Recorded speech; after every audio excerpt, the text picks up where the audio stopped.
Hello, hello, hello, everybody. This is HQ in the house again. HQ is in the house again, and we have another, and I say another set of these interesting videos. See, you guys got me started on these videos because I was not going to be doing them just like back to back to back. But I found videos and I was like, wait a minute, that's an interesting subject that KevinSamuels did. I said, well, let me listen to this video. And I was like, okay, so we're going to listen to this. We're going to listen to it. We're going to critique it. We're going to do all those good things. I mean, let's be clear. Some of the things he says, practical, I get along with it. We're doing fine. Please hit the like button coming in. Please hit the like button coming in. Subscribe to the channel, please, and thank you for other content. Please and thank you. Let's be clear. Some of the stuff I listen to them and it's practical. It sounds reasonable. It is. Right? But it's one thing I try to figure out, how do we get past all of the things he said are practical. But here's the one thing I don't understand. Why is it that you never said be a better man?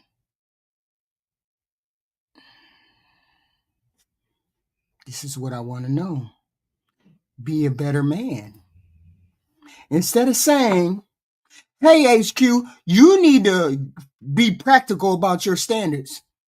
Why is it that he never said to the men, be the better man that she wants?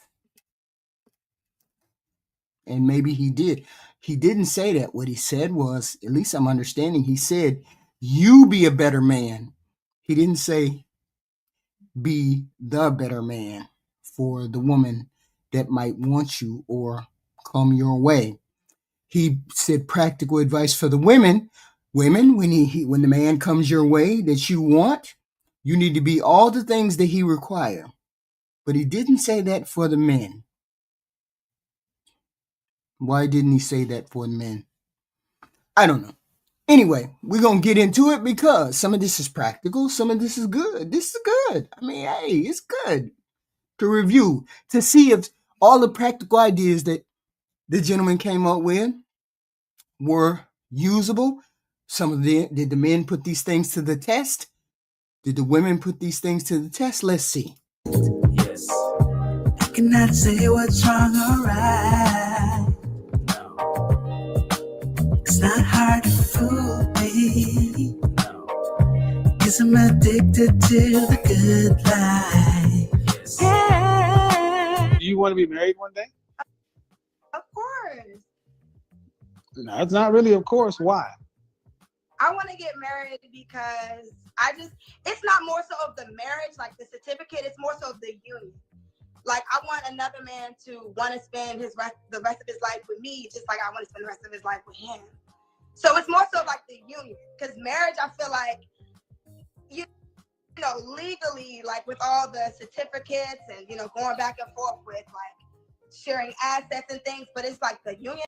Y'all got to remember, I'm around KevinSamuels' age when he was viewing these videos. I'm around his age. So some of the responses that he have, I would have too, right? As an elder person. So of it and just love itself and just being with somebody for the rest of your life, confessing your vows unto God and raising a family. Like that's like the vibe. What part of the country do you live in? DMV, Maryland. See, one thing that shocks me about so many of our women is we are so rebellious as a culture. Right. We rebel against conformity.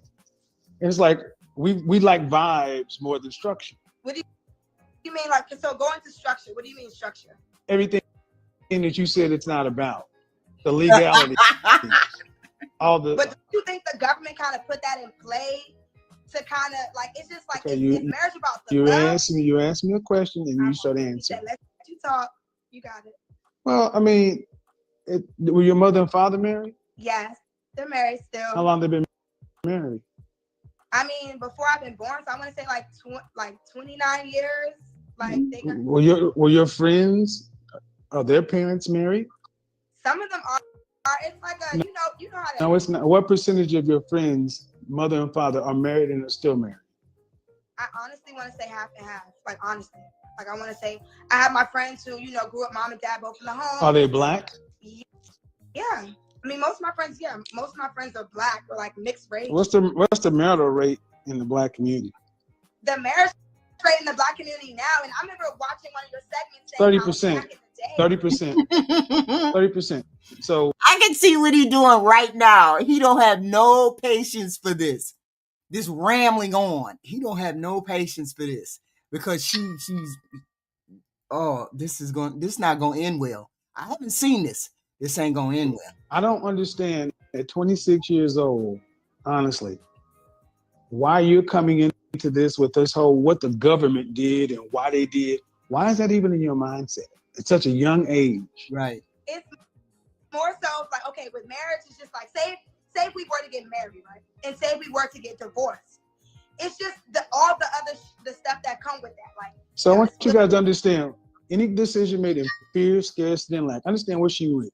She went all the way to, if I'm the 1 in 4 black women to get married, and then if I'm one of the 80% of women who file divorce, why are you going all the way to the end in the horror?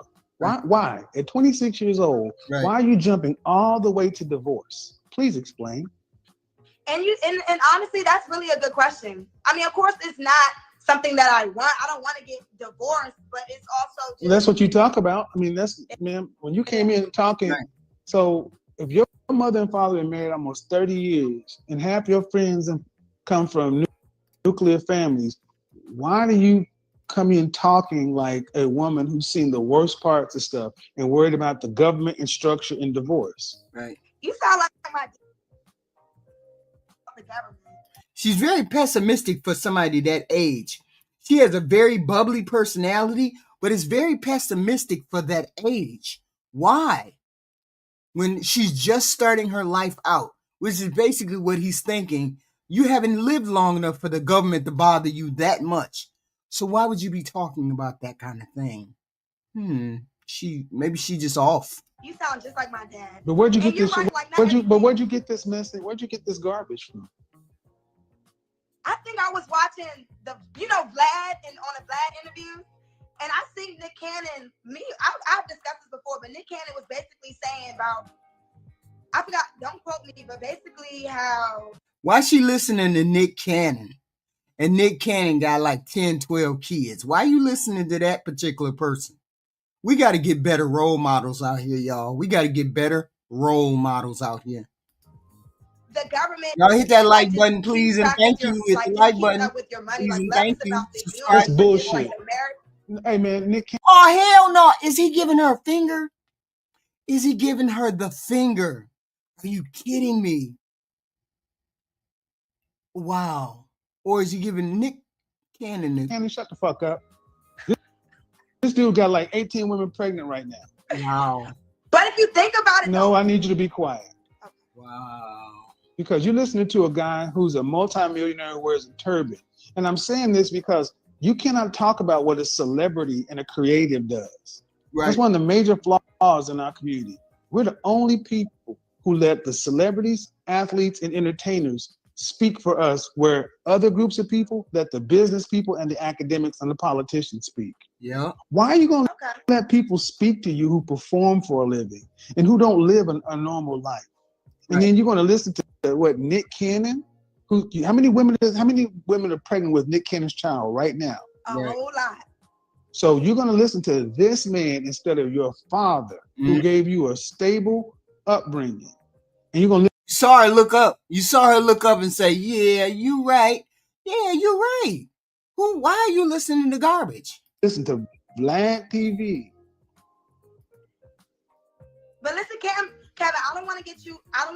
What I'm trying to understand is, you say you want to be married one day. Correct. But your mind, the field of your mind, is where a man has to plant his seed, and your field is contaminated. You think so? Okay. Listen, it's like one of the things where it's like, understood, and we did kind of start off on the wrong foot, where like my mind did kind of went. My friend just texted me. He was like, I love this man. Turn off the comments, please, ma'am. You can't do that. No, my friend texted me. Okay, but what I need you to do, okay? I need you to focus. Okay. I'm running the show, and you're all over the place, and I'm trying to have a conversation that's going to help people. You're looking at comments and everything else. Let's just have the conversation. Right. Okay. I respect that. Okay. Go ahead. So at 26, life should be full of optimism and possibility. Yes. Not this garbage you're talking about. Where did this come from? But to be honest, so Kevin, you brought up marriage because let's be clear. I'm 26 and the objective is to continue to build my business. I'm a virgin. Oh, fuck. Here we go. Get all this shit. Oh, my God. No. Do not overtalk me. I don't care about a 26-year-old's business. Here's the problem. So many of our women feel like they got to go get all the pieces of your life together. And then you think you can come fit marriage in. Yeah. Why do non-black women everybody can seem to go do all the stuff y'all talking about doing and still be married and have families? Y'all feel like marriage and family is something to do after you got your business together. No. When is really the right time for marriage and family? It's like 22 years old. Oh, not that. 22. Push out like have a kid at 22 when I'm a baby myself. Don't you think 22 not a goddamn baby? But you're a grown adult. A 22-year-old though, you would think she's a baby. Don't try this shit with me. Now see, we're about to go off the rails. Don't answer a question with a question. Are you here to argue or are you here to get enlightened? Because you seem like because here's what I'm here. Did you go to college? Yeah, no. Okay, what's your business? Well, I sell virgin hair extensions, Jinxie Central. Thank you. So when we talk to so many of our women, what are their businesses? Some form of hair, lashes, some sort of multi-level marketing or real estate. It's not a business. But what's wrong with that, Kevin? I'm asking because I want to get What's wrong with it? What's wrong with it? Yes. What's wrong with it is what is life about? Being happy and creating memories. Is this how the women these days are? The younger generation, is this how they are? This is wild. She's so goofy, and I swear to God, I can see a kid in her. And she's up here asking for dating advice and don't really want to be doing no dating. She want to do what she want to do. What the hell? Life is about people. Y'all make sure y'all hit the like button coming in and out. Subscribe to the channel, please. Share the stream. Okay, so go into that. All right. When the coronavirus hit in 2020. This is amazing. Where were you living? With my mommy and daddy. With your mommy and daddy. Right. As a 26-year-old woman with your mommy and daddy, the family and the unit they built. Yes. What's wrong with what you're talking about is so many women who share your reflection were in their. Please hold the phone still. So many women who share your reflection. Oh no! Why? She sound crazy. In their houses, their apartments by themselves with nothing except these so-called jobs and so-called businesses. Sure. Man, what about building a lash business keeps you from being in a healthy, committed relationship, building a family? But also, Kevin, you have to remember. What about building a lash business keeps you from being in a healthy, functioning? Absolutely nothing. Absolutely nothing. She just don't want to get married right now. That's it. And she has that entrepreneurial spirit. I get it. But she's young. She just don't want to get married right now. Committed relationship, building a family. What keeps you from doing it? That's the thing, Kevin. Absolutely nothing. But it takes two to tango. So if I'm ready and I'm ready to commit, take the time. You're not ready to commit. What makes you say that? Ma'am, I'm talking to a teenager right now. No offense, but I'm talking to you because at 26 years old, you're bouncing all over the place. Right. But when I asked you when times got tough, you said mommy and daddy. Yeah. That's not what a 26-year-old adult says. Absolutely not. And well, I mean, I'm just living. I am living with my parents. But know. I know. But listen, can I no, I don't know. No. You need to listen. Because this is why so many black men, what do y'all want black men to marry? Women who are fear-minded, scarcity-minded, lack-minded, who all want to be business owners and bosses of lash businesses. Man, no disrespect intended, but that is a joke of a business. It's nothing. Ooh. It's a lifestyle business. Ooh. But it's Kevin, man, a business. Ooh. Look, due respect. You got to tell her.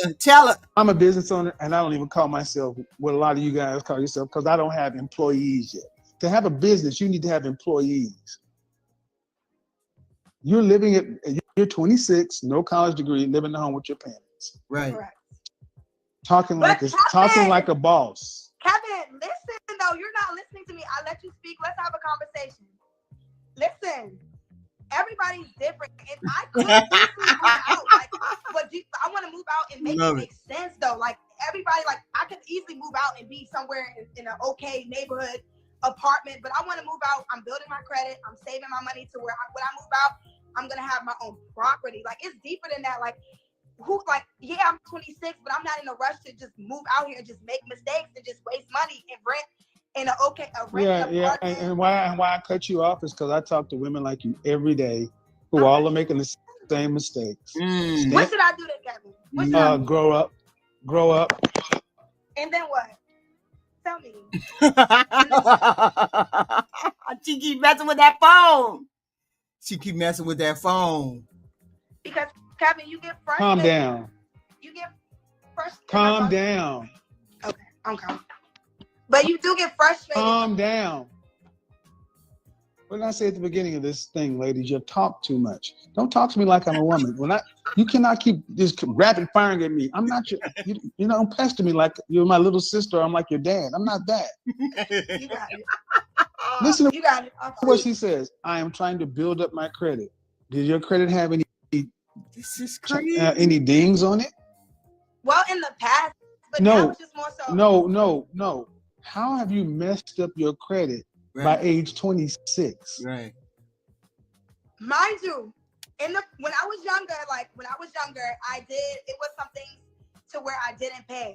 Honestly speaking, I was in college and I kind of just was like, not going back no more. Cool. So didn't go back, but also being young and dumb, just didn't pay the tuition that I owed. And then and back then I was just really naive. I didn't think credit was important. I didn't know the importance of it until I had to make purchases to where you don't have the money. That's why you need a man.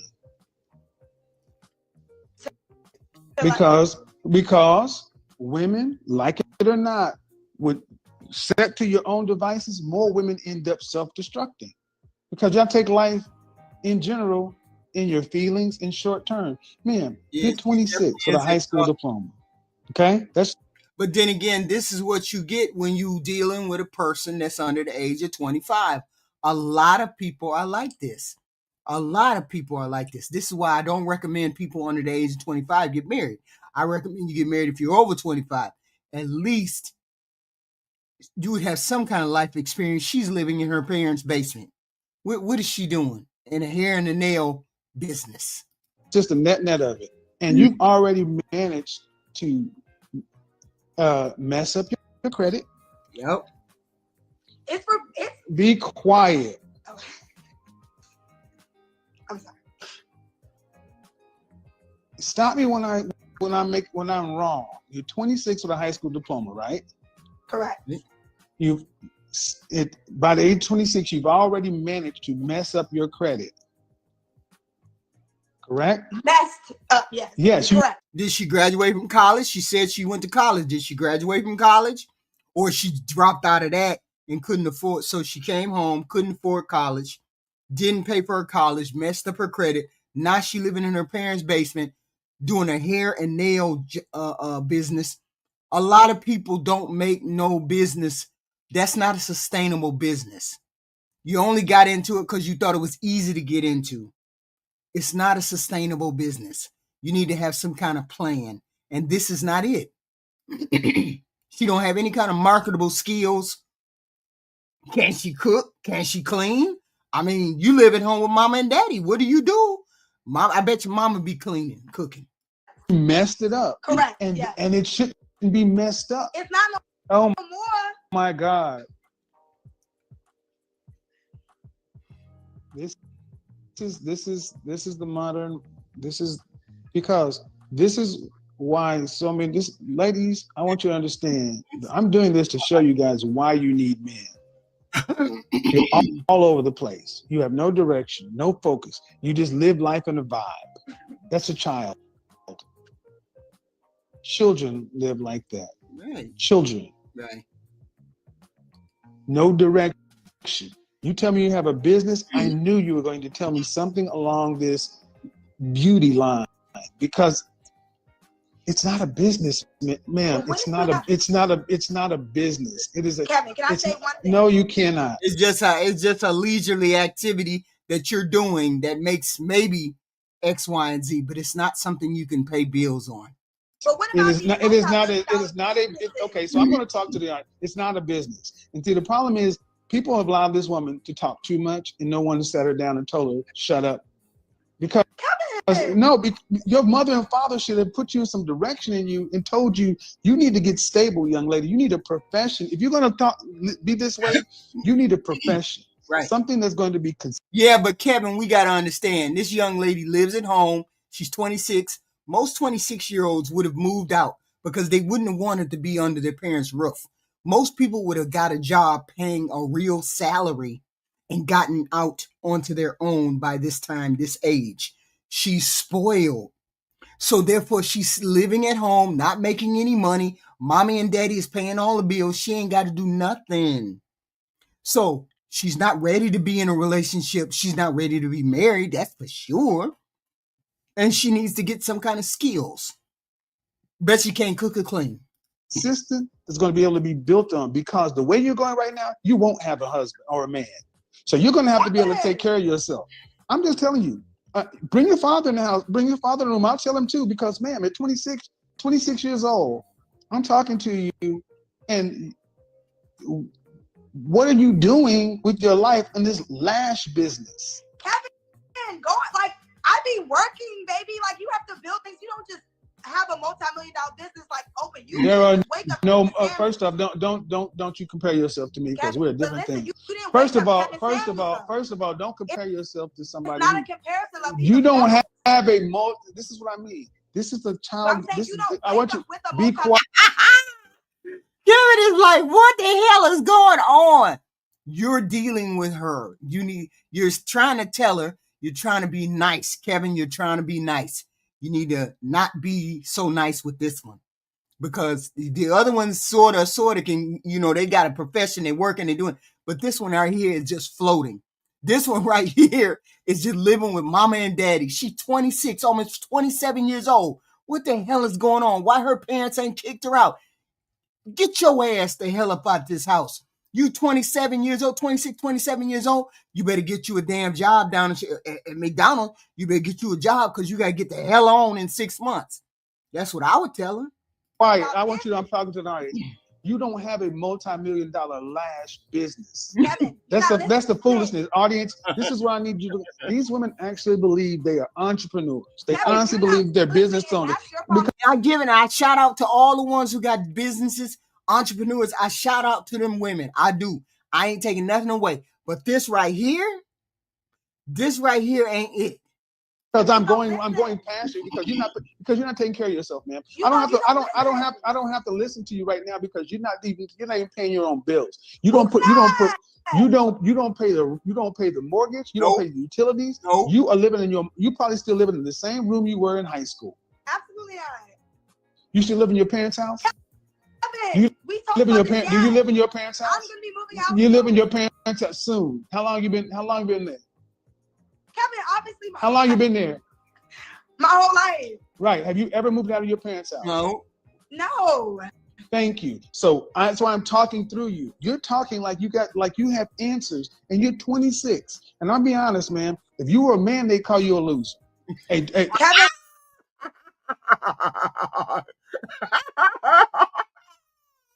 if you, I'm sorry, I'm going to just go there. If you are a man living at home with your parents, no career, no prospects, these so-called businesses, over 25, we would call you a loser. And we need to start calling, we need to start calling women losers. Wow. Kevin, you don't listen. That's your problem. You don't listen. You discredit. I don't. What do I need to listen to somebody who's living at home with their mom who can't pay their own bills? No, question. What were you doing at 26? I'm so curious.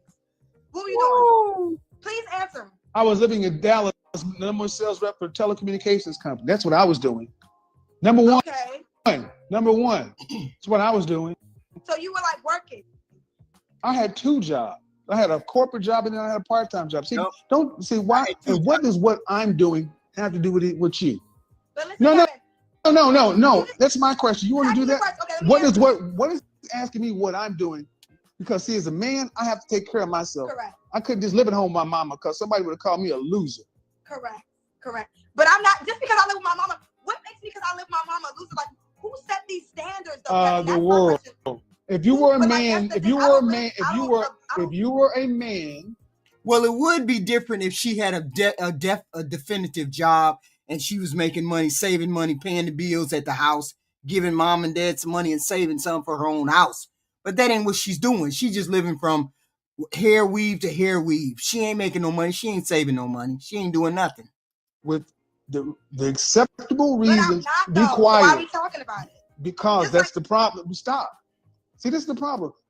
You would think that somebody. Y'all make sure y'all hitting the like button and the share button and subscribe to the channel, please, and thank you, please, and thank you. Who does not have a clue would not be fighting. Kevin is hilarious. I swear to God, he's hilarious. This much, but they really believe that they got the keys to life. Who set these rules up? What are acceptable reasons for adults to live at home? Right. Adults should be living at home. Illness, calamity, possibly if you're in college. It is acceptable to live at home, but you have never left the nest. You're not in college. Right. So at best, you're working. You're not even working a job. You're working a business. And you've managed to mess up your credit. Happens. But the fact of the matter is, did you learn the lesson? And I'm not hearing a woman who's learned the lesson. Kevin, and this all started. Stop. No, she's a loser. She's a loser. Like, you're not letting No, you're immature. I'm maturing. Like, no, you're not. No, you're not. If you were maturing, you would not be talking the way you are right now. No, Kevin. And this is going to because I'm trying to help you from making yourself look crazy. You don't realize because do you have any siblings? Yes. Are you the baby? Are you the baby of the family? No, I have a younger brother. Well, 26. Okay. So like I was saying, at 26 years old, it would be, as a man, you could not go out into the world and say, hey, I live with my parents. And people not saying, well, why are you living at home? Are you in college? Are you sick or something? No, I'm just, did you move? Why? Well, I'm just trying to get my credit straight and, I want to leave my mom's house, my parents' house, and I want to get my own home. It's not acceptable for me. You're absolutely right. Like, moving out is definitely something I should have been moved out. Like, you're absolutely right. But now, instead of rushing, look at Kevin. When it makes sense. Kevin looking at her like, what the hell am I? See, you pulled her up there. You opened at the window. She came up there, and this is the bullshit that's coming out of her mouth. And I'm not mad at her. She's 26. She don't have no kids, thank God. But she's still sucking on mom and dad's teeth. Mom and dad is letting her. Mom and dad is letting her stay there. And she's almost 27. Wow. Like, when is it going to make sense? I want to buy a house. I want to buy a house. What's wrong with that, Kevin? What's wrong with that? Like, it seems like everything's wrong. Like, you want me to go out here and pay all this money and rent when I could just go out here and own and pay less? I don't want you to do it. I want you to go buy. I want you to do all that because you're going to be alone.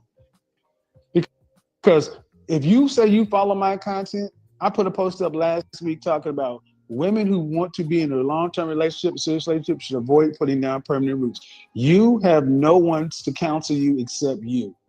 You are your own best counsel. And I'm sorry, man. You want to be a 26-year-old homeowner and starting a lash business. Due respect, man. I Stop. sell virgin Like, hair extensions. I don't sell lashes. Whatever But you that's sell, just the whatever you. start, Kevin. You have to start somewhere.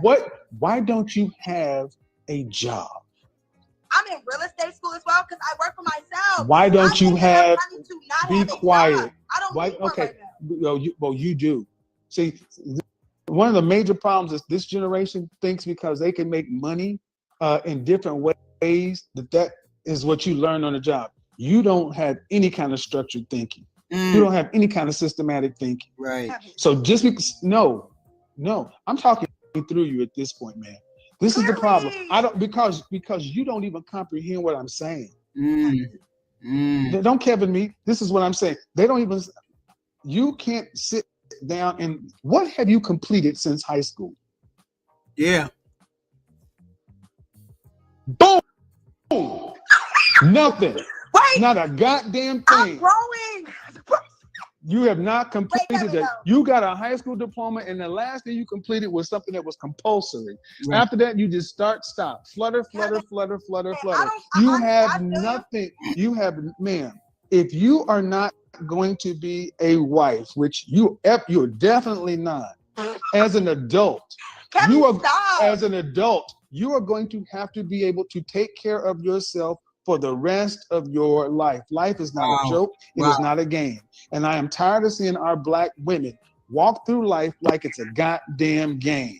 What have you completed since high school? Honestly, Kevin, if you want to get technical, nothing. I'm trying, like, honestly, I was very unfocused. You know, I was worried about the wrong things. I wanted to go out. I wanted to be cute. Now I'm cracking it. I have to come to a realization. Everybody has a job in this world, and I'm just not meant to really. I'm meant to. She better not say she ain't meant to work a 9 to 5. She better not say she ain't meant to work a 9 to 5. She better not. That just means lazy. That's what that means. You're gonna laugh at me, but I'm meant to be my own boss. Like I'm a people person. I'm really good with people. Like you said, this is the people's world. I'm really good with people. I'm really good at communicating, and I work hard. So what's wrong with me wanting to build my business? You don't because you don't know anything. See, exactly. Excuse me. Be quiet. I let you say. Don't overtalk me. I'm gonna tell you everything wrong. What they've allowed women to do is say, everybody got jobs because I'm a higher level mover. I don't need a job. I need to take this. No, that means you're uncooperative, undisciplined, and lack structure. And that is the one thing you need to build a consistent business that produces year over year. Structure. Right. You have never worked in an organization over 4 years with people. You don't know how to work under a deadline, how to work on a project, how to get things done, how to follow instructions, how to not leave. You are used to just talking and getting over on the bullshit. And see, one of the major things you learn when you go work for somebody else is how to follow. You learn how organizations work. You learn how to be an effective leader and manager because one day you will have employees. All you're used to doing is taking care of your own selfishness. You're used to doing what you do. Right. Worrying about you. That means even if you're great at what you do, people who move like you tend to be terrible bosses. Ouch. And why? Because you have no structure. You have no organization. You get up at 12 o'clock in the afternoon and you think, I'll work for 4 hours and then I'll make my little money and then I'll have to work no more. That's not how that works.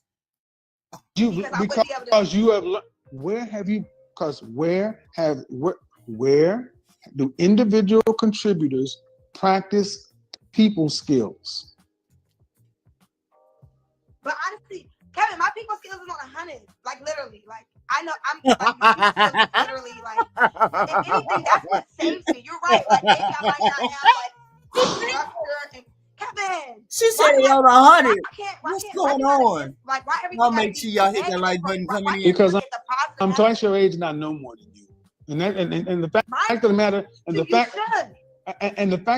fact that I do, you should be listening. instead of talking so much. Kevin, but you're judging me and you're not letting me talk. No, see, and let's just say I am judging you. I'm judging you based on the fact of your ignorance. Right. You don't know what you don't know. And Right. when you're sitting in front of somebody who's been where you have been, sat down, had a Coke and a sandwich, you're still talking like you've just discovered something. I know what you're talking about. Right. Ma'am, this is reproducible. You can find people who are great individual contributors on the basketball court Right. and great players who make horrible coaches. Right.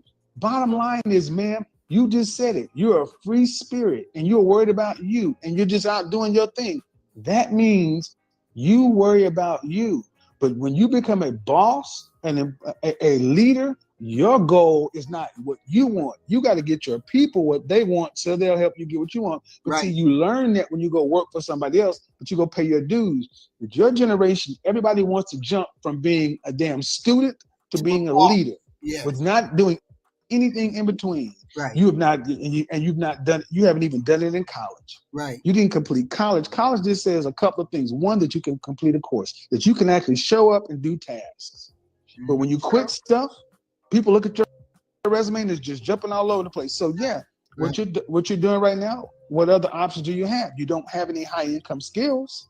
You have what do you have from a high school degree, high school diploma? Kevin. What do you have as a high school diploma that you, without your mouth, could go out into the market and can command a living wage?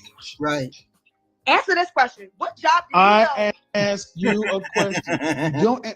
So, gentlemen, ladies, when they answer a question with a question, is a disingenuous deflection.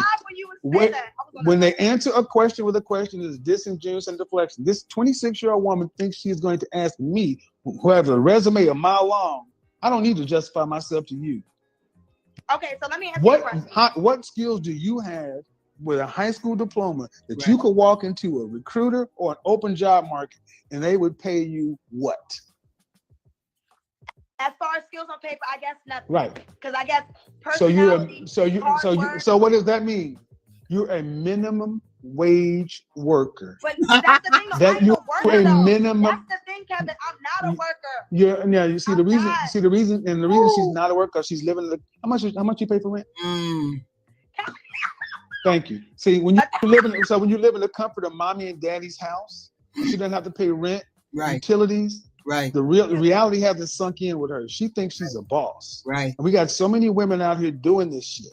And this is why so many of you young ladies are unfit for relationships, because your egos are out here and your head is out here and you're talking all this shit like you're something, and you're living in your mom and daddy's house and you've never even had to sit down and pay a bill, pay a mortgage, pay something, make deadlines, make sure that this shit stays on. You go to the refrigerator, food is there because they put it in there. The lights are on, the utilities are, everything works because they did it and it's comfortable. Right. You live better than you can afford to live. Right. If your mother and father were called home to glory, you have minimum wage skills like we all had coming out of high school. You have not improved your skill sets. So you can say what you want to, but when you go out into the job market and have to apply for a job, because if all of a sudden if the United States outlawed your business tomorrow, made selling hair extensions illegal, and you had to go get a job, what kind of job would you get? That is a good point. I'm also in real estate school though as well, because I also want to get into real estate.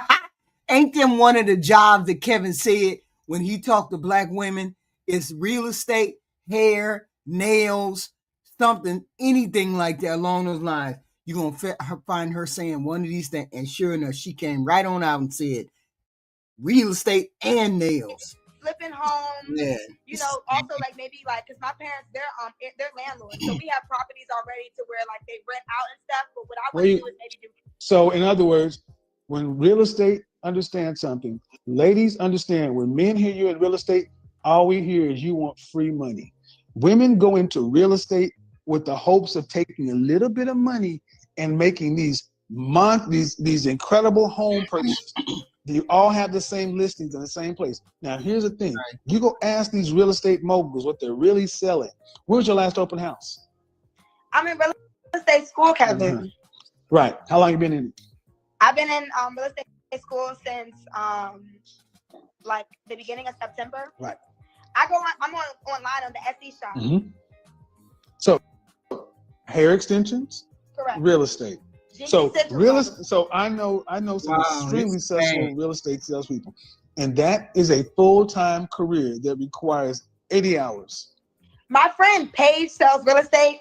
She sells real estate. So she just went right on past what I was saying. That means you cannot save too. The reason I'm doing this is because this is going to help a lot. I mean, this is a practical example of how you break all of that down. The delusion. I see the delusion. I hear the delusion. I get what he's trying to do. Because this young lady definitely needs it. Because she living in Delulu land. This is bad. It's not as bad as it's terrible. This is the worst we can get. Most people may have a little firmer grip on the ground. She ain't got no grip on the ground. She in la la land. A lot of young people, because you're seeing a lot of young mindsets here. And the problem is, honestly, your mother and father. Y'all make sure you hit the like button, please and thank you, coming in the door. I see 6 likes. I need more likes than that. Please and thank you.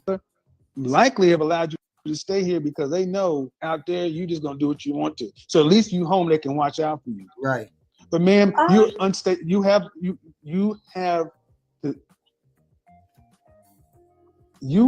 to be able to take care of something if you're not going to be with anybody, and that's obviously not on the table.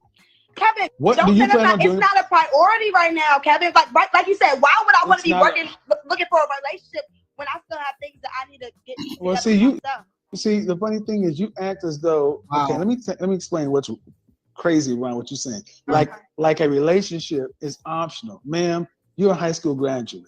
Okay, you're a high school graduate with no high income skills. Relationships for people like this are not optional. They're mandatory because you don't have enough income to live and survive on your own. But Kevin, stop. Right. Stop.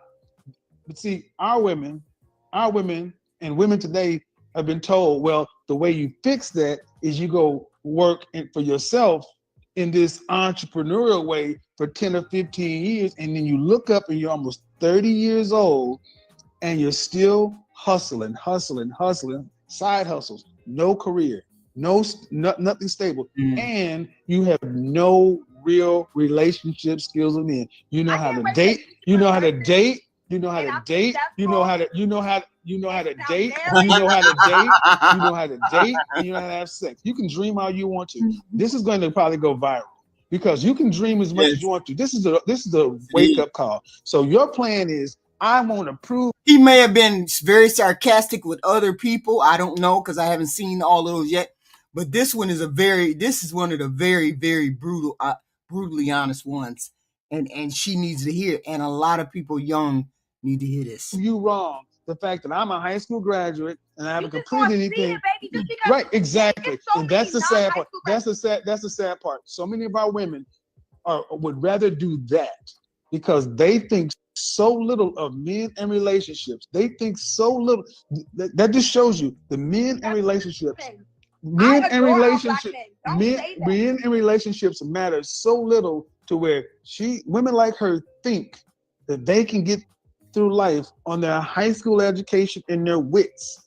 This is why our community is at the bottom.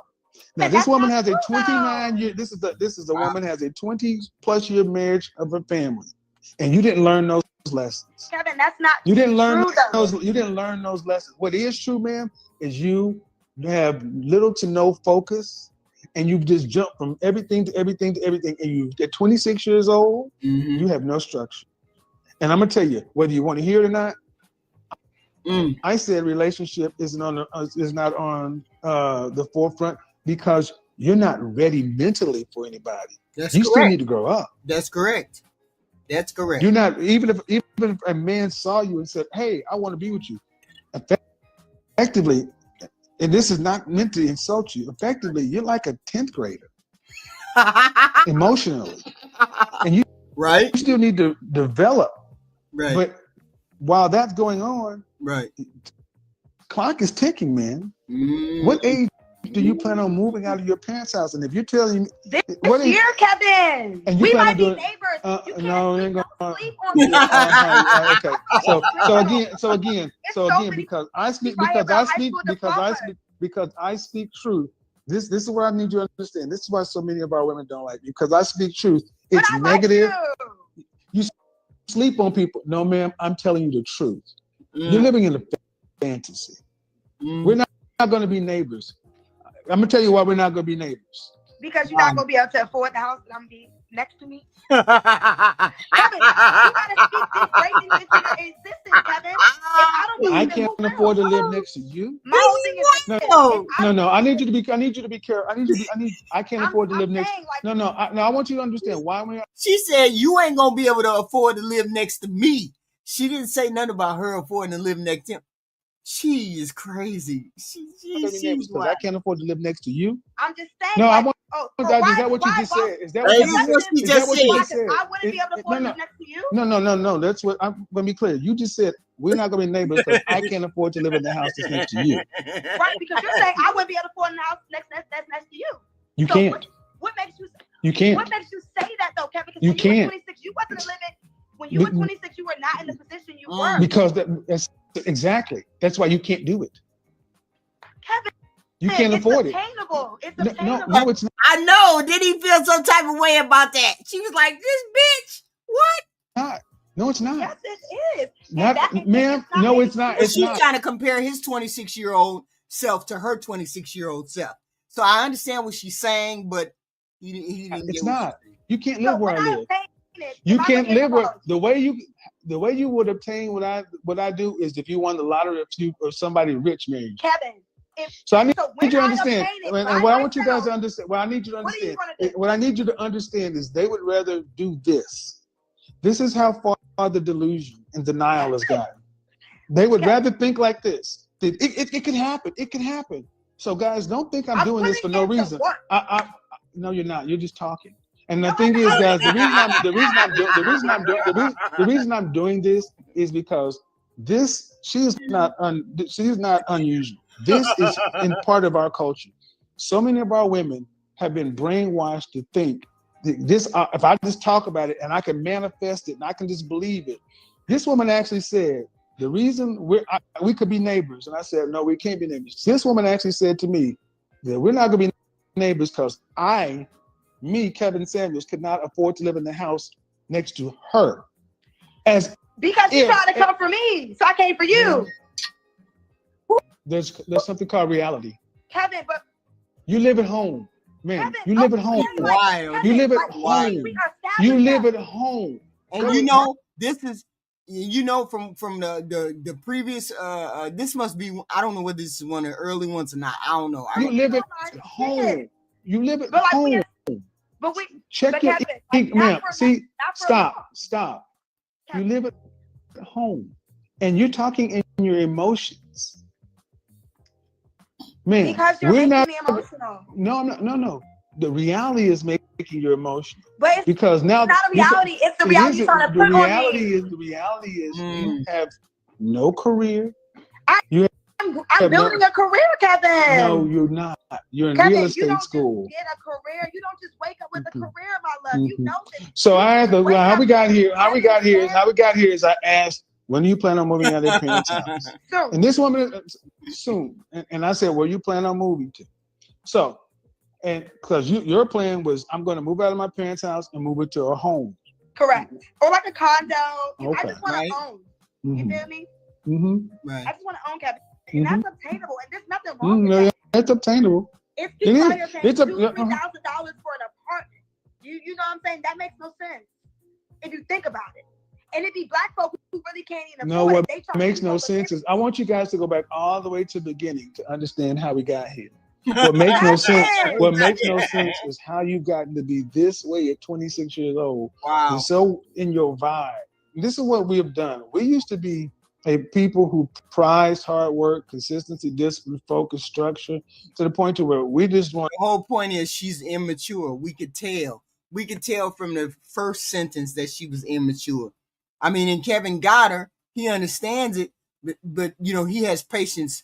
He got patience because she overtalked him. She talking crazy, coming for him, and all that stuff. He understands the girl. She just don't understand herself. Want to sit back. We want no rules, no nothing. And here's your thing, young lady. You dug this ditch for yourself. When you start trying to talk about I can't live next to you and this and that, I'm just like, that's Kevin. That's just Oh, you right to hear, Elizabeth. He felt some type of way when she said that. silly. But that's You're basically dumb. saying, I'm That's worth dumb. nothing. I'm not going to be nothing. I'm not going to be married. See, That's basically what and you see, said. and if that's what you heard, that's your problem. Kevin, That's you not what just I said. said. I'm not going to be No, married. I'm going. So what? No, I said you. No. You said See, if I was I'm a going to guy, I hang. would So be what a I'm going to do? What I'm going to do is I'm going to finish this without you because I know what I said. You're not going to put your bullshit off on me. You're not going to put your bullshit off on me. No, You right? can run that shit with your friends, your family. But you can't run it with me. I said what it is. You are not ready for a serious relationship because emotionally you're like a high schooler, and it lines up with where you live. So Kevin, let's just say in a year, right? I grow my business to where maybe it's not multi-millionaire, but I have employees. We're going on maybe $1 million business. Then what, Kevin? What are we gonna refer this conversation? What if I do? It's a lot of people who Little Dirk. I mean, even though he's a rapper, he's just about to go get his high school diploma. You can obtain great success and wealth without going to school or working a job. Honestly, name one job that I can work with a degree that will bring me more than $5 million a year. Am I going to obtain the money that I want to obtain working for somebody else? Where I'm gonna get it? In the government?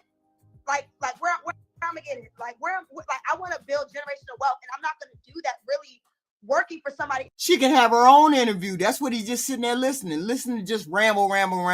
Listen to it. I have to have different streams of income. You know this. You don't just have one job. That's why even when you were 26, you had two. You understand? Like, I get it. Like, I do need a job to fund things, but I'm thinking bigger than working for somebody else for the rest of my life. Who wants to do that? You're not working for somebody else, and I'll be damned if you start working for somebody else again, because you're not. So because you already experienced how it feels to work for yourself, and the money you're making now, you would have never obtained working for corporate or selling computers or whatever the fuck you said you were selling. Wow. You would not be making the money you make now doing that shit, and you know it. So why are you on here trying to cap? You're a businessman yourself, and because now I'm what are you 56? I don't know. So now you're 56 and you're KevinSamuels. And he told her at the beginning that she talked too much. She don't never shut up. And that's the truth. He could spot it right off the bat. And she's immature. And she's trying to justify the bullshit. She lives at home, almost 27 years old. She's a loser. She's considered a loser.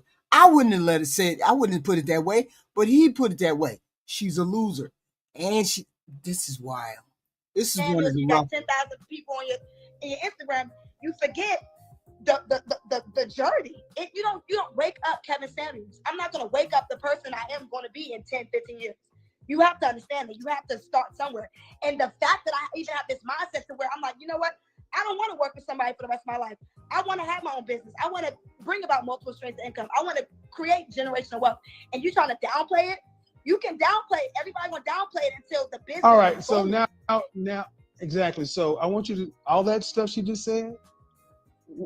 And that's bad. No. How much did you make last year? Kevin, I used to be a server. I made $100,000. How much did you make last year? Probably, like, honestly, realistically, through the pandemic, still about $75,000 last year. What does your father do for a living? He works for the government. He works just in the DIA. What does your mother do for a living?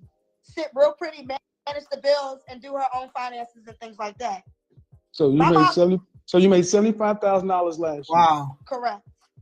Okay, and you live at home and you're not paying any rent. Kevin. Why couldn't she buy a house with that $75K that she made last year? She made a lot of money last year, enough that she could have put $20,000 down on a house because she's not paying any rent. She's at home. So why didn't you do that then? Now you want to buckle down after making $75K? I'm just, ma'am. I'm just asking. No. I never said I managed my money. Hold on. I just need to answer my question. I'll let you talk. She never said she managed her money correctly, which means she don't manage her money correctly. Wow. I just let you go on that law. Thank you. So you did. okay, No, excuse me, because I just let you dig a ditch. I just let you dig. I'm not going. That's quicksand. Wow. I can't get you out of there. You're dead. No, help me. Help me. No, ma'am. After listening to what I just heard, I can't help you. So but I have some questions. So my question, but here's my question. $75,000. Correct. Okay, but you're not okay. All right. And your father works in the government. Did your father go to college? Right. No. Your mother go to college? Make sure you guys are hitting the like button, coming in and out. Please subscribe to the channel. Please and thank you for more content. Thank you very much. And our Love Check show, which starts on Thursdays. Please and thank you. Tomorrow is Letters to My Marriage. Letters to My Marriage Roulette Edition. Tomorrow. Letters to My Marriage. Yeah. Okay. Does either one of your parents make $5 million a year? No, not a year. No. Okay. What percentage of people in this country make more than $100,000? What percentage of women make more than $100,000? Maybe about. I feel as though you 6%. No, I feel as though maybe a lot. I would say like at least now. I'd say about 6%. What percentage? I want to give women. I want to give it maybe 40, 50, 60% around there. Around that. 6%. Mm-hmm. Yep. 6% of women in the United States make over $100,000. Mm-hmm. Only 9% of Black women earn more than $75,000 a year. Because Black women working for somebody else, Black women need to step the fuck up and get and boss up and open that business. Get that business or open that business. So you made $75,000. You made $75,000 last year. What'd you make the year before? Probably like around like 60, 65. Okay. And you have all that. No, ma'am. I'm just so you making this kind of money. What state are you in? Maryland. So you're in. And she act like she ain't put none of that away. What do you do with $75K and you 26, 25 years old? And did you pay for your car outright? What are you doing with the money? Maryland. You're making this kind of money, and you had credit issues that you said were prohibiting you from doing literally so. Back from like Stop, ma'am. I'll let you talk. Okay. So all this money you're making, but you're still not living on your own. You're not paying anything for rent, and you got and you put nothing into any real structural things that are going to give you any kind of real high-income compensatable skills. Kevin, ma'am, I would be lying. Ma'am, that's just the reality of it. So, and if you know anything about me, I'm a proponent for people being servers and salespeople and all that other kind of stuff. So you don't watch what I talk about, but the net of it is this: you think 40% of women make $100,000, and you said, you know what, if next year and all this stuff about this and that and $5 million, as if $5 million just grows on trees. Do you know anybody that makes $5 million a year? That was my point, Kevin. Don't Do you know anybody? Do you know anybody that makes $5 million a year?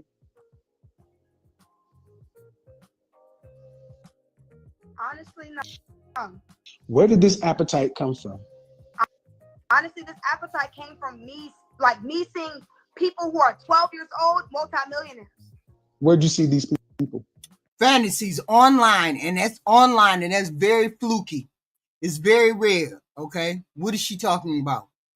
Okay, I don't know where you're going. You're talking about social media, and you're talking about. I don't know, ma'am. I'm asking you. I don't know. I'm asking you. I see it. I'm asking you. I'm asking you. What I'm asking, ma'am, is I'm talking to a woman who said your parents have been married for more than 25 years. Correct. Your father didn't go to college as your mother did. Your mother stays at home.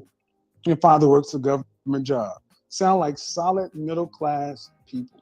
And they sound like they provided you with an exceptional middle class lifestyle to where at least half of your friends, their mothers and fathers are still married.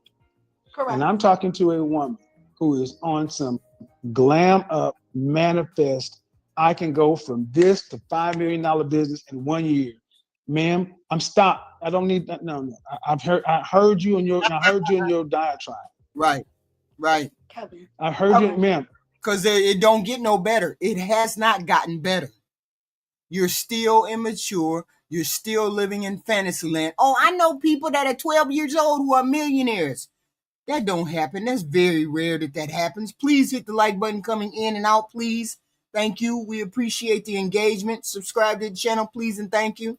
Ma'am, the fact of the matter is, you don't even understand what you just done. That whole diatribe you were on, right, said more than I could ever say. You're living in a fantasy. Mm-hmm. You don't so basically your father and your mother's lifestyle wouldn't be good enough for you. It's crazy. Me and my dad talk about this a lot. Mm-hmm. It would be good, but it's average. You just said middle class. Average. You living a middle class lifestyle, shit. And if you aren't, would you go back to it? That's a real question. Would you trade up your millions of dollars, whatever? Would you trade this Instagram to go back and work a job? Please answer that, Kevin. Would you?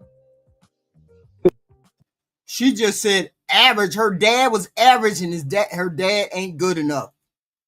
This is what she just said. Wow. The difference, excuse me, check that shit. The difference between me and you is I've earned everything I got. You just got a motherfucking opinion.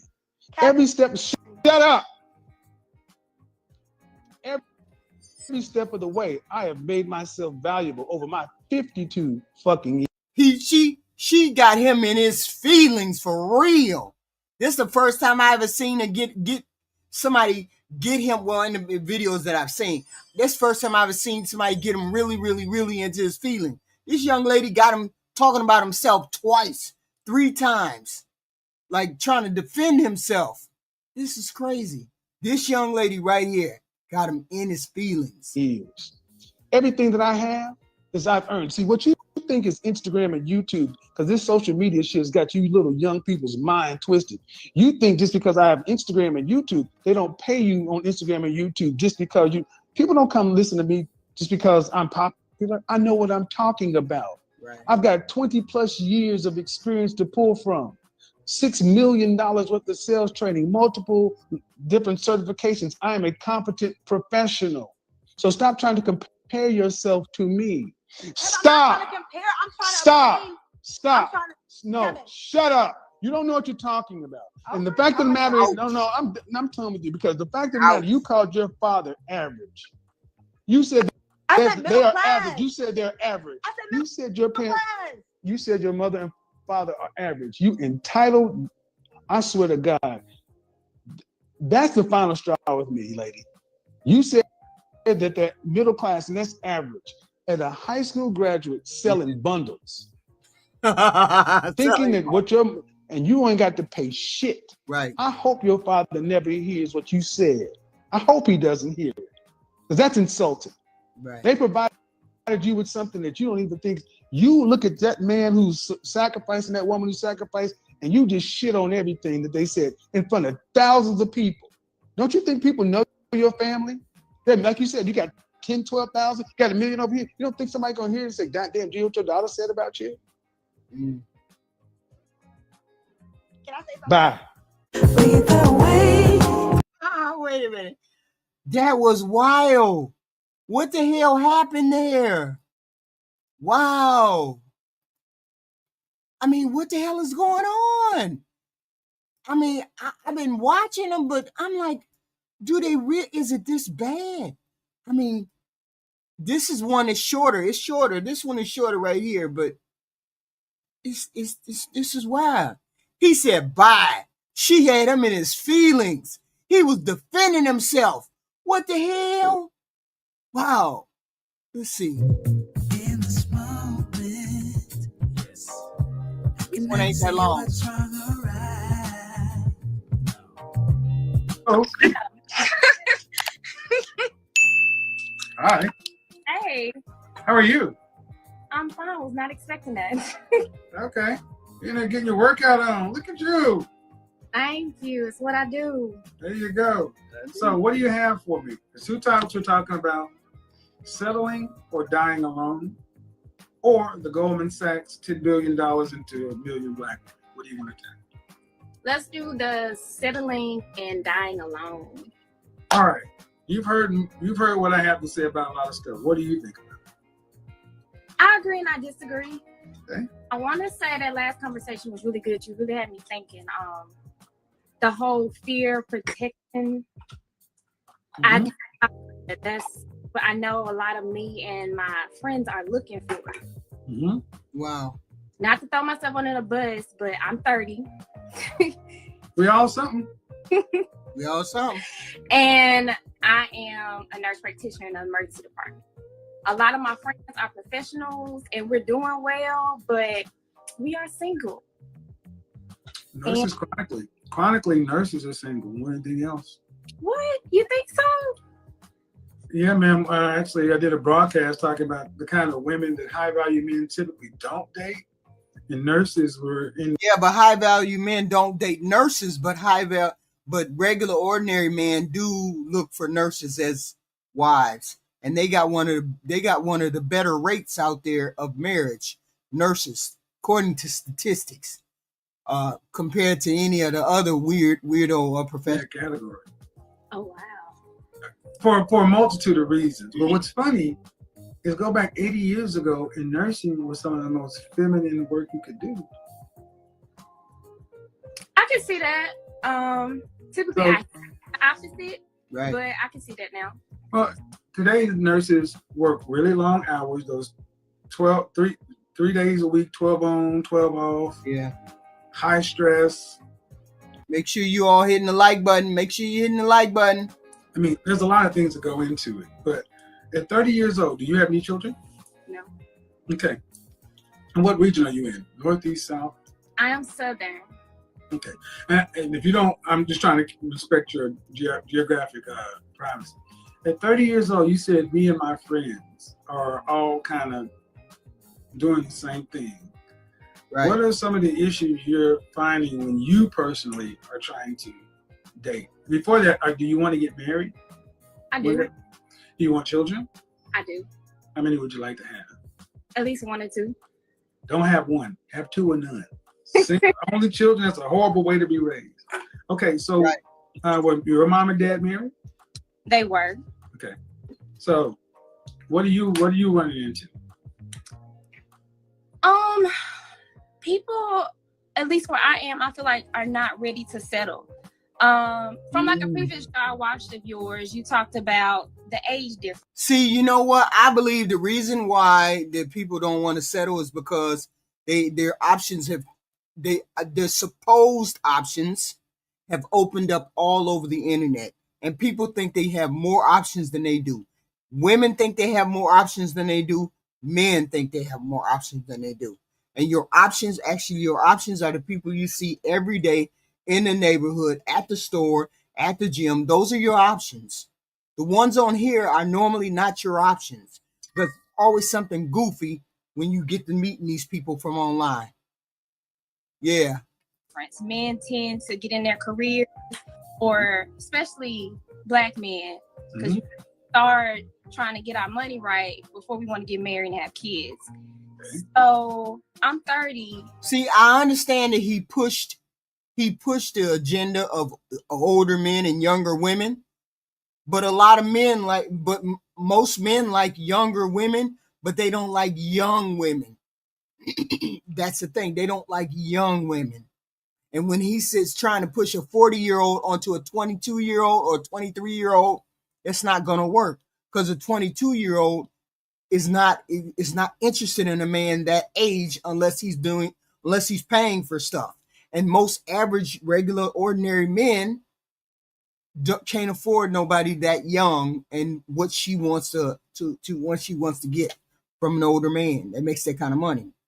Because sooner or later she's gonna grow up. She ain't no doll. I've been at that point, but some are still not there yet.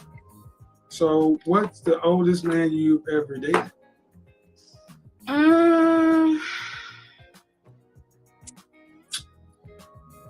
How old? I would say closer to my age, like 32. Okay, so that's one of the issues. So the comment section is off. It's just you and me talking. Okay, good. Yeah, I don't do that. Age gap dating. One thing that I don't think a lot of women have been told is that men, our brains don't really turn on until age 30. Okay. Yours turn on around 20. Ours turn on. The light is just now on. Click, the light's on. Between the 20 and 30, we don't know shit. I call it the twinkling 20s. The closer I got to 30, the more I realized I didn't know anything in my 20s. Right. Between 30 and 35, this is where most men who are productive, competitive, and successful are starting to determine what kind of wife or family they would like to have, if any. Right. I really personally don't feel like men in this country are ready for marriage until they're 35 years old. And then at that age, a 35-year-old man should be looking for a woman between the ages of 21 and 26. And that's what I'm thinking, because I've watched your previous life. No, it doesn't work that way, because you know why it doesn't work that way? A man that, well, if he's 35, he should be looking for somebody that's over the age of 25. He shouldn't be looking for a 22-year-old, because this is how it normally goes down the pike. It normally goes down the pike where she's 23, he's 38, 37, he becomes 45, she becomes 30, and then she outgrows his ass. He's already developed his personality by that time. She's still growing. She wants something new, fresh, and all that good stuff by the time she's 30. She picked you when she was a kid, under the age of 25. Now she's a full-grown adult and she wants something else. Don't get into that trick bag. Just because you like young women doesn't mean it works for you. Most of the time it doesn't. Lives, but if, as we know, geriatric pregnancy is 35. That's you. Exactly. So if you want to get married, a man who's ready to be married, have a family, and if it's anything close to a traditional Southern upbringing, talk about a man who's at least 40 years old. And see, dating men who are close to your own age may feel like you got more in common, but there's a level of respect a woman needs to have for a man in order to follow him. And it's hard to look at your peer, somebody that's a year or two older than you, with the same level of respect. It's also difficult for a man to have acquired the kind of resources, the wisdom, the experience to adequately manage, shepherd, and administer a wife and family.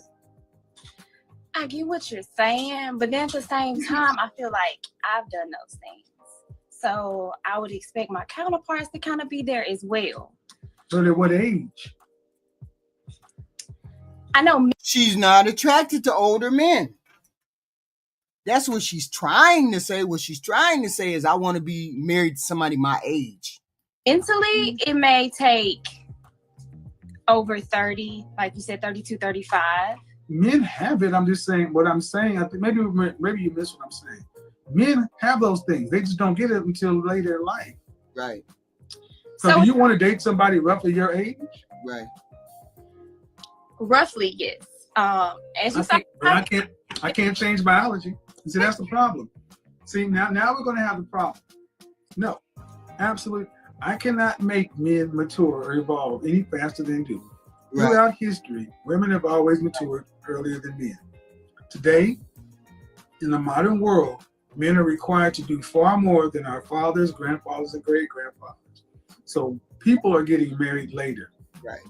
What is the problem dating somebody in their late 30s or 40s? I don't see one. I have not been approached by someone. And I don't know how old she is, but okay, but if you were, what's the issue? There's not. Are you sure? Because what does a 40-year-old man to you look like in your mind?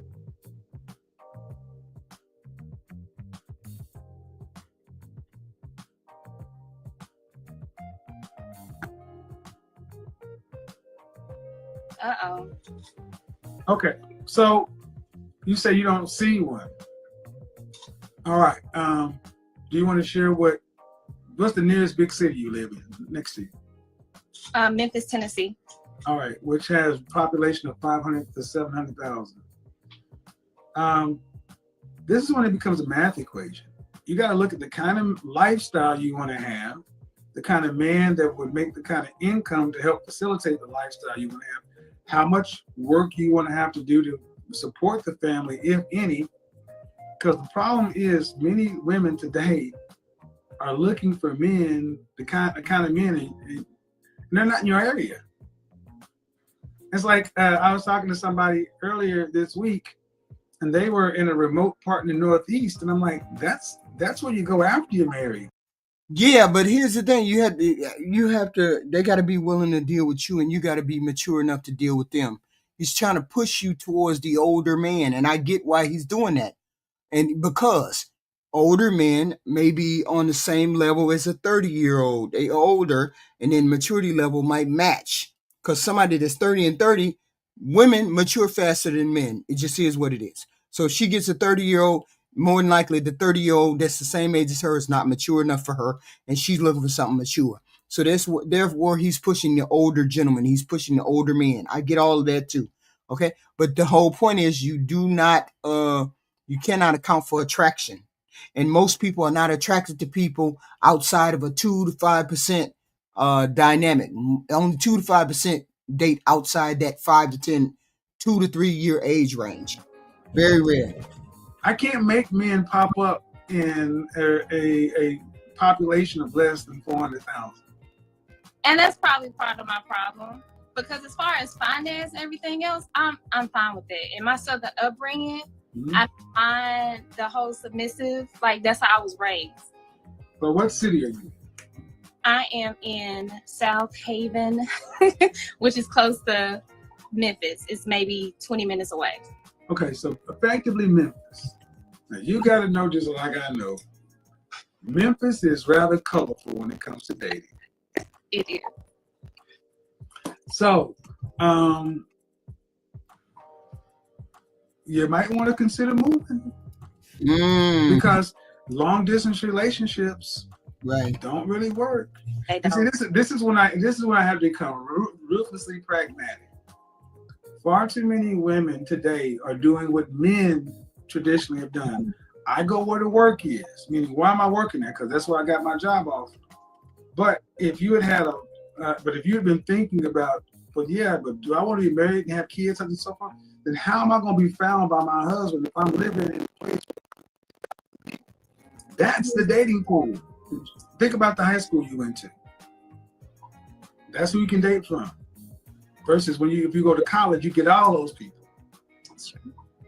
So if you and your friends are being unsuccessful, it's because you're all competing for the same very small pool.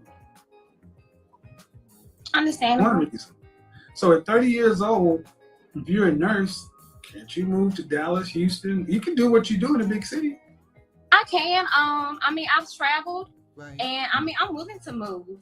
Being a nurse practitioner in ED, I can work anywhere. Well, what I'm saying is, and what I'm also saying is, Black women are going to have to get very pragmatic and competitive. I mean, when Becky and them want something, they go find it. They'll go sit in history class because he has history class at that time. She just want to be next to him. And too many Black women just expect it just to happen. Nope. Because y'all already outnumber us. I think I had this expectation, especially being a Southern woman and traditional. I want the man to be at least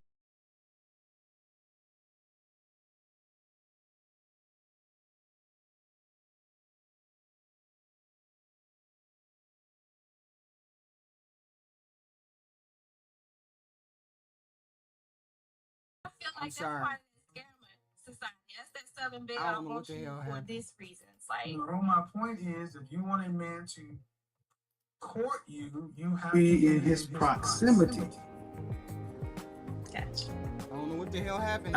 He ain't gonna court you from Atlanta and you in Memphis. He gonna go over to Midtown. See, that's the thing. Can you all still hear me? Put a yes or a thumbs up in the chat. I don't know what the hell went wrong, but it went blank everything. Say you can hear me or not. Ladies, please hit the like button too. Say you can hear me. Yes, no, maybe. Know how to organize a life, a career, but when it gets to your relationships and your romantic life, it's like, I just want the dream and the fantasy and let's be nebulous. No. When you went to college, there was a curriculum. You know you had 100 X hours to complete.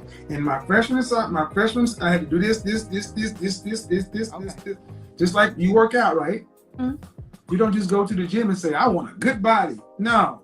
There's a workout regimen. It changes often. There's a diet. Right. There's a lot that goes into being you. Right. Well, the kind of man you want, is he valuable? yes, Is he rare? probably. well, then you're going to have to work. Or buy a dog. Die alone. Because the reality is, this is what happens. See, it's easy to stick your head down and work. And see, right around 30 is when a lot of times when women, black women in particular, in the black community, when we break up and have relationships, things fall apart, one of the first things we tend to want to do is go back to school.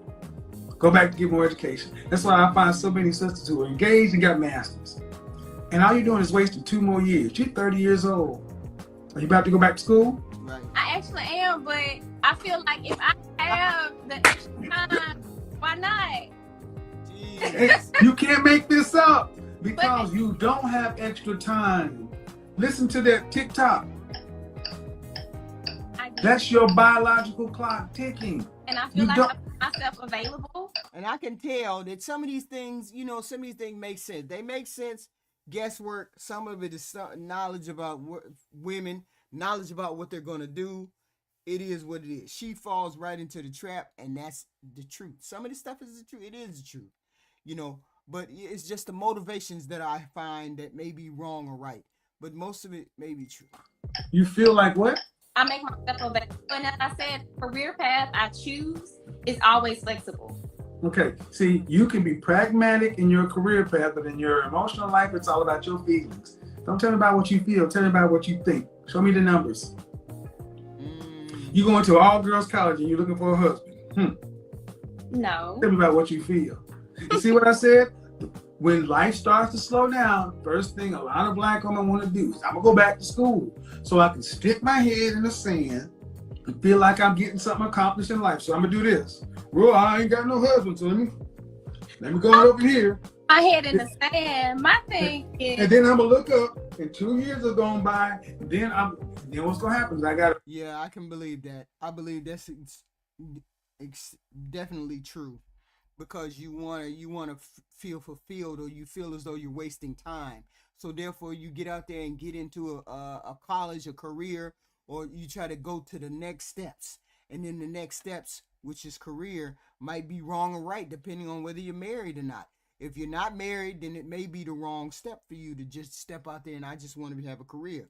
Maybe it's time for you to think about having family if that's what you want, depending on how old you are. But if you've already did that, an MS or MBA, then I sure can't date a guy who just graduated from high school because there's too much of an educational gap.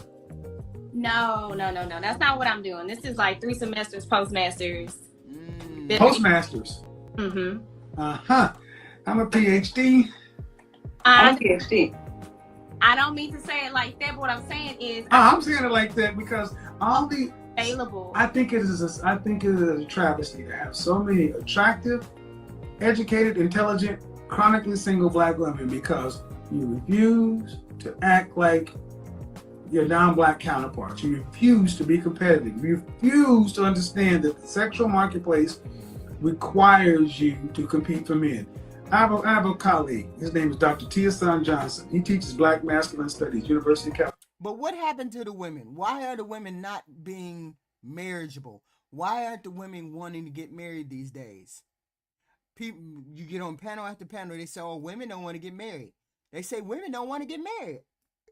The way women called up here, they wanted to get married. So what happened to all these women who wanted to get married? What happened? California, Santa Barbara. One of the 2 places in the country that teaches about black men. And you know what? He told me one of the largest enrollees in his class used to be white women. It used to fascinate him until he asked, why are you here?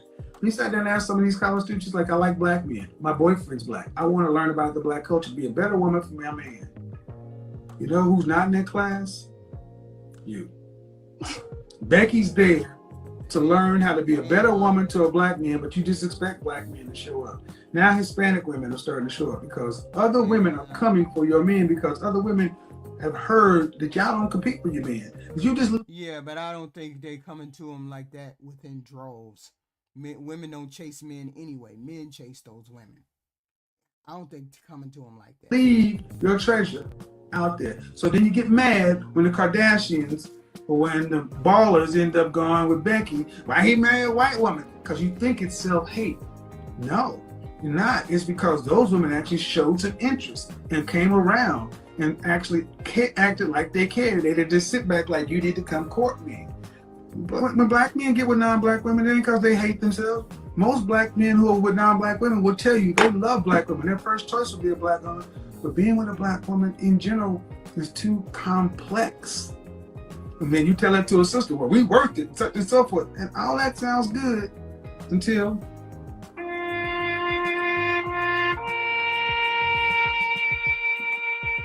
you 30, you got choices.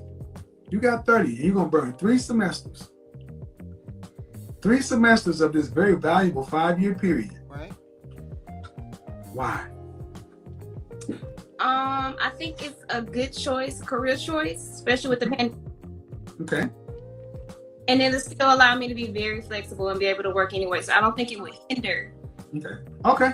Well, I would tell you that I know many women who went back to school, and I think they would beg to differ. I think they would tell you that being in school, you can't serve 2 masters. You got to have a job, and then you're in school. You have no time to really devote to a man. Right. Paging Doc, where's she at? Where they at? I wish I could bring them Really up. don't have time. She's going back for her master or PhD. She really won't have time to date anybody, because what she's going to do is, if she gets into school, she's going to try to get through those 3 years, still think she has time enough to find a husband, time enough to do X, Y, and Z, and then that's what happens.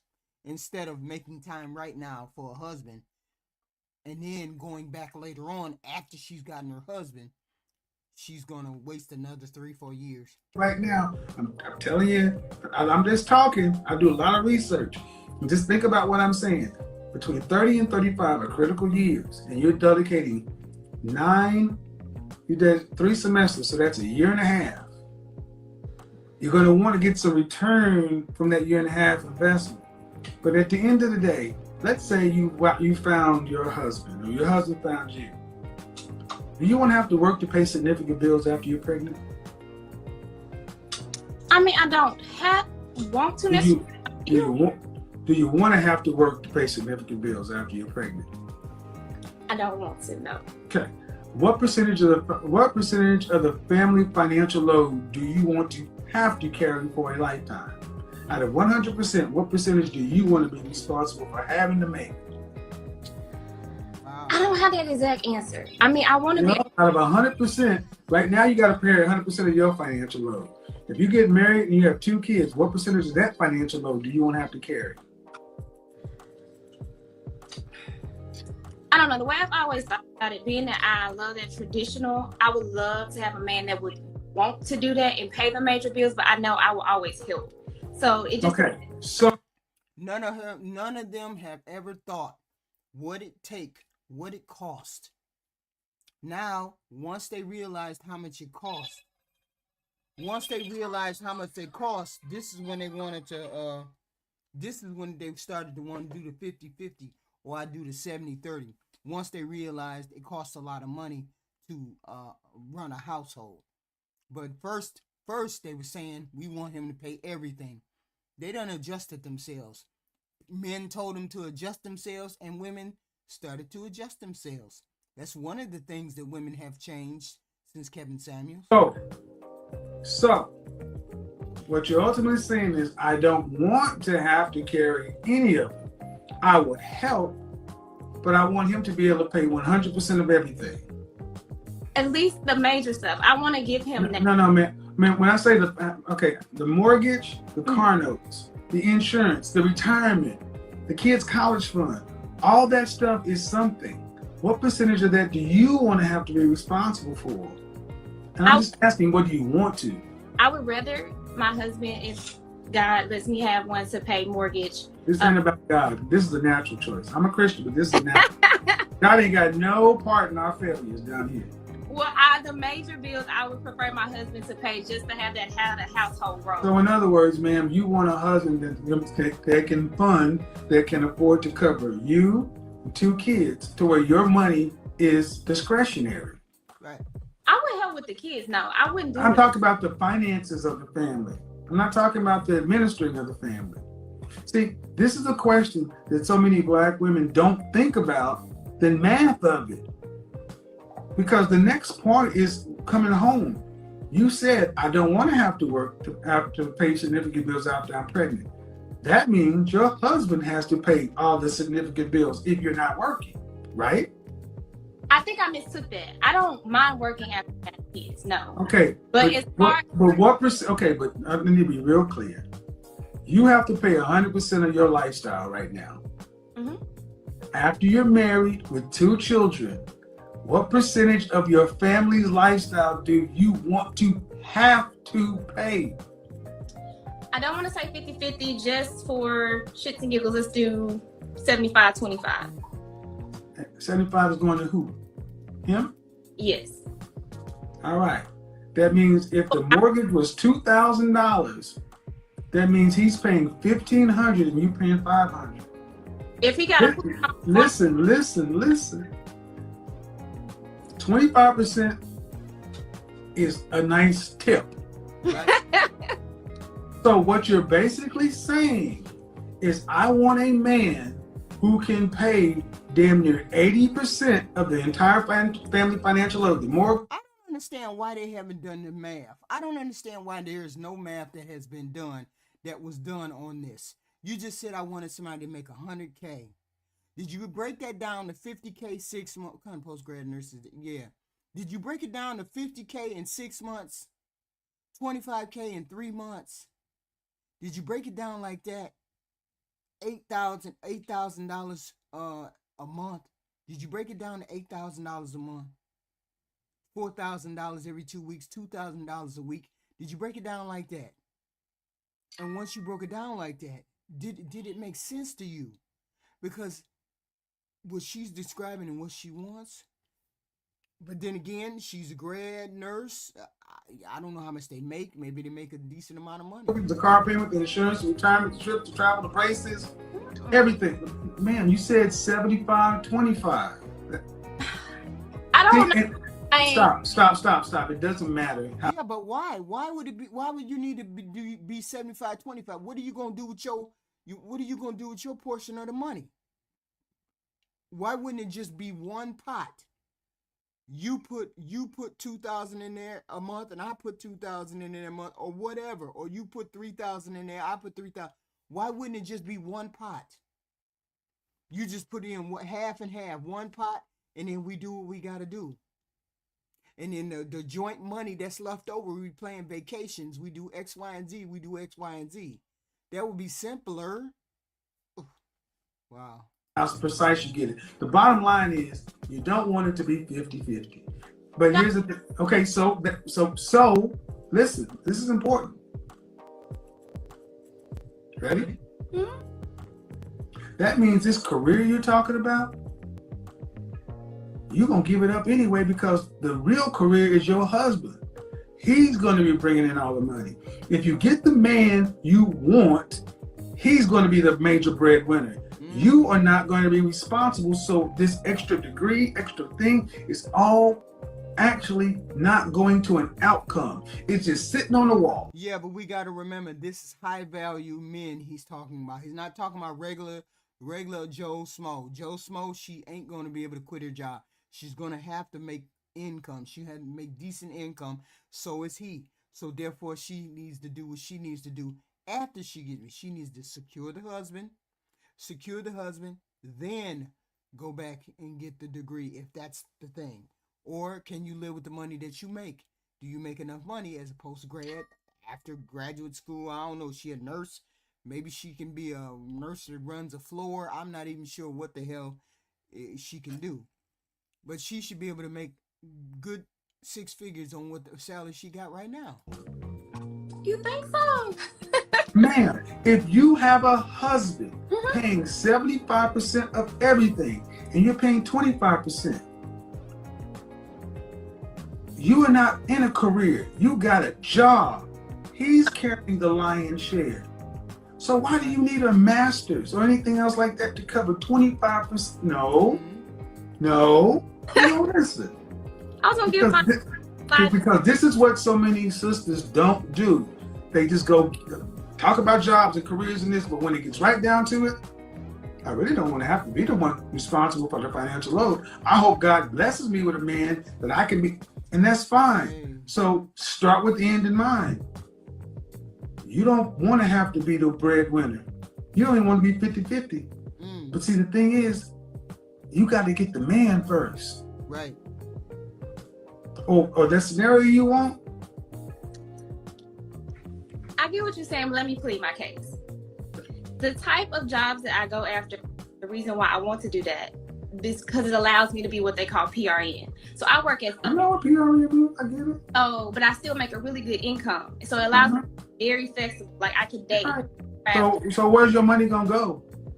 Now, even though it sounds terrible what you're saying. It's not sounds terrible, it sounds accurate. It sounds like most women don't want to have to be responsible for the financial family load. Yeah, they may not want to be responsible, but they're going to have to be responsible simply because men don't make enough money. Men don't make that kind of money. We're going into a recession. I think we're going into a recession. So if we put it to today, nobody's able to afford those bills on their own. Everybody has to tighten their belt. Nobody is making enough money to do X, Y, and Z. Okay? So she knows if you're smart, you know that you're gonna have to pay bills. You're gonna have to help with the bills. Okay, you're gonna have to help. I suggest get into a two household deal, whether it's roommates or whatever. You need to start looking at those things right now because we going into some dark times now. They want it on their husband. So if that's the case, you don't need a career. You need enough money to cover 25%. And that's not an MBA, a master's, or anything else. You could work anywhere and cover 25%. But see, so many women. She wants to have a pocket. She wants to have a rainy day fund. There's nothing wrong with a rainy day fund. Okay? That's her point. She wants to have a rainy day fund. Do one pot worth of money, one pot. Think I'll do all this, and I'm assuming you're taking out loans to pay for this stuff. Not this time around. How much student loan debt did you take out? Did you have an issue? You just really got me telling all my business. Because here's the thing. If at the end of the day, you find the man God has for you, right. Here you go, honey. I've got a bachelor's, I've got a master's, and I've got this, all this debt. There you go. Here's the mortgage. Here's the kids. And here's all this. You pay all that. Now I got this 25%. You got that. Now I got the bachelor's and the master's and all this other stuff, but I'm actually be practically responsible for this portion. Yeah, but that's the thing. When people get married, that you decide whether the man's going to pay the bills or the woman's going to pay the bill, and then she pays all the extra. The extra is the loan, the extra is the cell phone, the extra is the food, the extra is all of that. If she pays all of that, yes, you can make it. But 9 times out of 10, when we say men pay the bills, we mean the gas, electric, and water, and the mortgage. Gas, electric, water, and the mortgage. That's what we mean by paying the household bills, paying for the house. That's what that means. That extra is something that she charges, she covers. No. Then you don't need it. I know you don't want to get into the specifics, but a major reason I like the sound of that is because I want my significant other to have that head of household. So if it makes him feel like better doing that, or if that's something I can allow him to do just to have that traditional role, I want him to do that for his family. I want him to be able to pay the mortgage. What do you mean? Have no problem helping if necessary. What do you, no. You're a Southern woman. Mm-hmm. Let's be real. You don't want to marry a man, have 2 kids, and be paying 50% of the bills. Not the whole time. Like, I would rather. See, that's the point. Then stop. Then you need to understand how much it's going. See, this is what she gets it. She's still delusional. She probably doesn't think. You got to put this on practical terms. $2,000 a week. That's what that is. We're not having a family plan. What kind of man would you need? What kind of income would you need a man to make to be able to support the kind of lifestyle you want for your kids and your family, to where your employment is flexible. Because here's the reality. If you never marry, you got to pay 100%. So this is why, ladies, this whole notion of dying alone or settling, one way you're paying 100% of everything by your damn self. So I don't care if you love. I don't care if the dick is good. If the man is doing what he's supposed to do, you need to realize you're lucky to have somebody to settle for. Because at 30 years old, I know emotionally what you want, but I think it's fair to say, practically, you've not really sat down and thought about the math of it, thought about the actual T's and I's of it. It's always been me. And then, oh, well, there's a guy who's making $200,000, $250,000. Yay! I'm pretty simplistic. But I get what you're saying. Okay. Yeah, but I don't think a dude that's making $200K is looking at a chick with a wrap around her head. I just don't think. I think he's looking at something a little bit more practical, a little bit more engaging than a wrap around on her head. But that's just me. It's pretty simplistic. Do you want to live in a house? Yes. How much do you think it would cost to live in Memphis for a family of 4, middle class, to where your kids could go to a nice public school or even a private school where they can get braces, join all the clubs, all the stuff that most middle class go? This is really the top of the line of everything. What he's saying is really the top of line of everything. It really is. Folks would go to college if necessary. How much would a man need to make? I haven't added that up. Well, you tell me. What do you think? You called up here. I don't know about Memphis. I know in the country where I'm at, you can get a good acre and a nice, decent. Yeah, but do they have good public schools, good private schools? No, they don't. They do. Okay, ma'am. Roughly, the number is about $300,000 because Memphis ain't that different than Atlanta in the cost of living. And the fact of the matter, you just said it. I haven't thought of that. That means you haven't thought about the actual man or the resources required to facilitate this dream, this hope, this goal you would have. What kind of man income would he need to make to be able to let your income be variable? Let you not have to work to pay significant bills once you're pregnant. After you have your baby, do you want to have to go back to work after 12 weeks? Or do you want to be able to stay home with your child for the first year or two? I feel like this is boiling down to finances. Because we're grown-ups.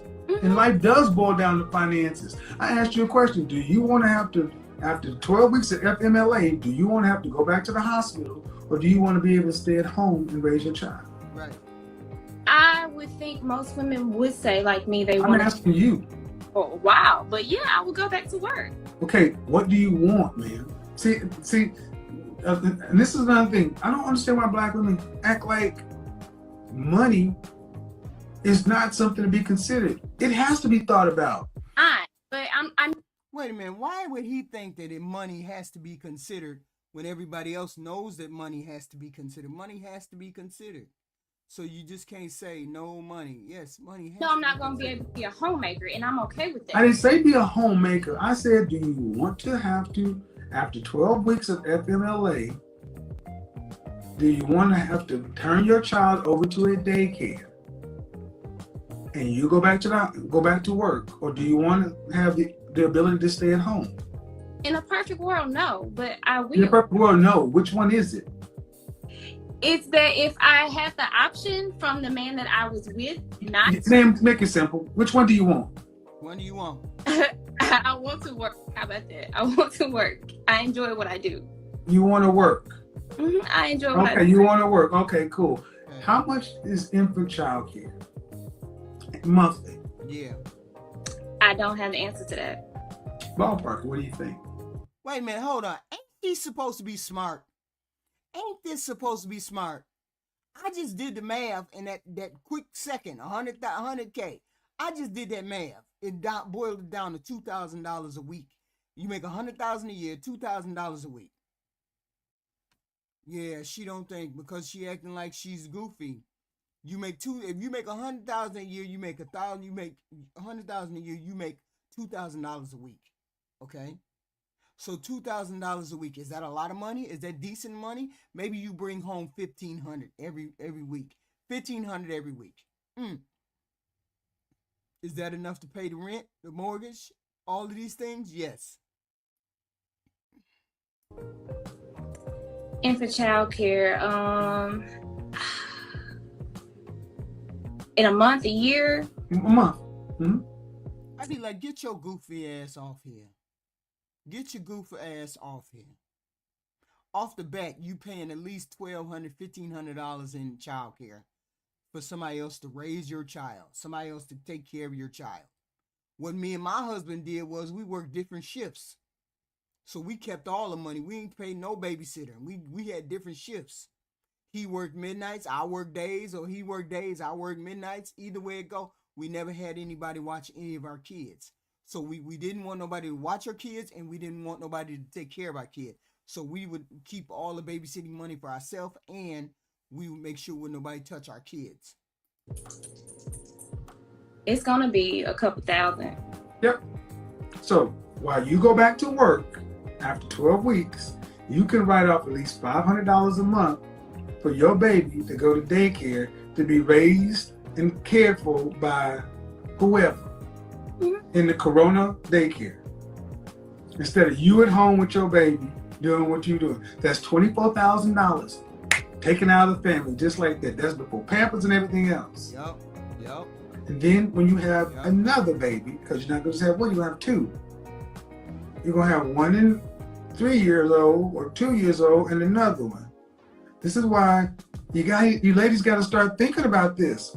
Infant child care is expensive. Right. Daycare is expensive. Right. You find that you have a 1 or 2 year old and an infant in daycare, that may be fully 50% of your salary. Right. Mm-hmm. Right. That's So if that's the case, you have to have, and Black women hear me well. Y'all need to learn about the men and learn about the man. Because just acting like it doesn't exist or to take care of itself, it does come down to money. And we don't talk about money in the Black community. She look like she's space cadet. She look like she's spaced out. She don't know what the hell going on. And she a damn nurse. How you ain't did no math, no practicality? You ain't looked at none of this. I know I want to have 2 kids. In this salary, in this atmosphere, I want to have 2 kids. If you thought about it that way, if you thought of children being economic points, it's an economic decision to have a kid these days. It will cost you a lot of money to have kids. Babysitting fees, taking off time from work, X, Y, and Z. Nobody can afford to do it. And now Bum Keisha can't sit back and have no baby because Bum Keisha going to have a medical bill because they cut her off Medicaid. This is, no, come on. Not enough. It's like tacky and ghost, but then we're mad when shit don't work out. You get mad if you living in an apartment and having to work like a mad woman. That starts as children. Like, you don't ask nobody how much they making or. No, and then I'm expecting that. But see, the thing is, not other cultures don't do that. They do this. Because here's the net of it. Bottom line is this. You want your husband to make more than you. Because he's going to have to carry the bulk of the financial load. And you know how much you make. What percentage of men in this country make more than $75,000? What percentage of Black men earn more than $75,000? Not a lot. 15%, and they ain't in podunk America. Right. Okay. That's what I'm saying. So it comes down to, I'm passionate about this because so many Black women are just out there just like, well, I got me together and I'm doing me. And I'm like, well, yeah, but you want a man to be all these things, and you need to know who he is, what he needs to do, how much he needs to earn. And let's go all the way back to the beginning. Men earn the kind of money you're talking about aren't 30 years old. Men are in the peak of their financial income at 45 to 55, not 32. I understand. So this was a good call. Yeah, but I know for a fact, I know a warehouse worker can make 60,000. A warehouse worker can make 60,000. I do know that. So you can find a decent salary out of a man these days. Even if he works in a factory, you can find a decent salary. So his 60 and your 60, y'all should be able to do some things with, if y'all pool your money correctly. If you pool your money correctly, you can make some things happen. Specifically, if you ain't got 10, 12 kids. If you only got one, you can make a lot happen. Because all the things you may want, think, when you have to have them challenged, when you and your girlfriends are sitting down talking about this, I would almost guarantee y'all never get this specific or this granular. It's all in this. Right. What I would like to have and possible. Okay, fine. But here's the thing. Let's move it down the path. The very men that you or your girlfriends would want, they want something too. Right. What do they want from a woman? And see, if you haven't even identified who these men are, what they do, how much they make, such and so forth, that means you damn sure can't tell me what they want from a woman. Right. So how do you expect for these two things to come together? Okay. So there you go. Thank you. That's wild. It's like y'all act like you never got any practical advice. Your mother was not good at giving advice. Your mother wasn't good at giving advice. Your father wasn't. Nobody was good at giving advice. I don't understand.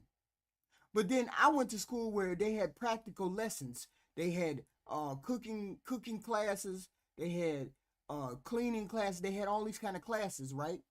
So I learned how to do all of these things from school. I learned how to manage a checkbook. I learned how to write a checkbook. I learned how to write a check, use a credit card. I learned how to do all that when I was in high school. I learned how to do these things. Baby, remember, did anybody ever go to high school and they had to take a baby and they got to keep a baby with them all day to see if they could take care of a baby? I did all of those things. I don't know what they're graduating with. I don't know what the hell going on. How the hell you don't have any practical skills as a woman? This is our last one. Because Here we go. so what do you got on the subject? Yeah. So I just wanted to say that while I do believe that there are some men that Y'all make sure y'all hit the like button coming in. We need all the engagement, please, and thank you very much. Thank you very much. will wait, most men will not, and that's just the fact. I have been that person who has waited 90 days. I've waited however many days because of my mom reading the Steve Harvey book and whatever. And, you know, my mom and my sister giving me advice. And I have learned that it really does not work. Although it does with some men. I think certain men with specific types of morals who are looking for a specific type of woman, they are willing to wait. What kind of men are you talking about? A man who sees women as a prize, or a man who has a lot of options for women, who might choose this woman to be the one that he courts, and then these women to be the women that he. Okay, I want to be saying as morals. You said morals. Well, yes, because some men for a specific kind of woman will wait. Okay, but I like to get down granular. Morals. How do you determine a man's morals based upon? Are you talking about men who are Christians? No, not at all. Okay, so what do we talk about a man's morals? A man who sees a woman as someone. Because morals are just right and wrong, and that has nothing to do with seeing a woman. So what you're talking about is you're almost talking about a man who pedestalizes a woman, puts her on a pedestal. But also a man who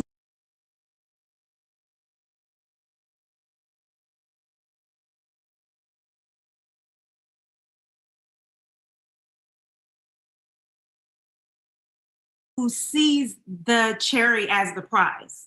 Okay, but where's the cherry? The cherry is, the same. Where is it located? In the panties. No, ma'am. Where is the cherry located on a dessert? Oh, at the top. At the top. Thank you. It's at the top of the pedestal. Oh, okay. So that's where it is. A man who pedestalizes women, puts them up. But let me ask, what culture of competitive, successful men put women ahead of men? I don't know that any do. Because that's a formula for disaster. Yes. Putting women at the top is the sure way to crumble a society. Hey, we heading down the path of some bullshit right now.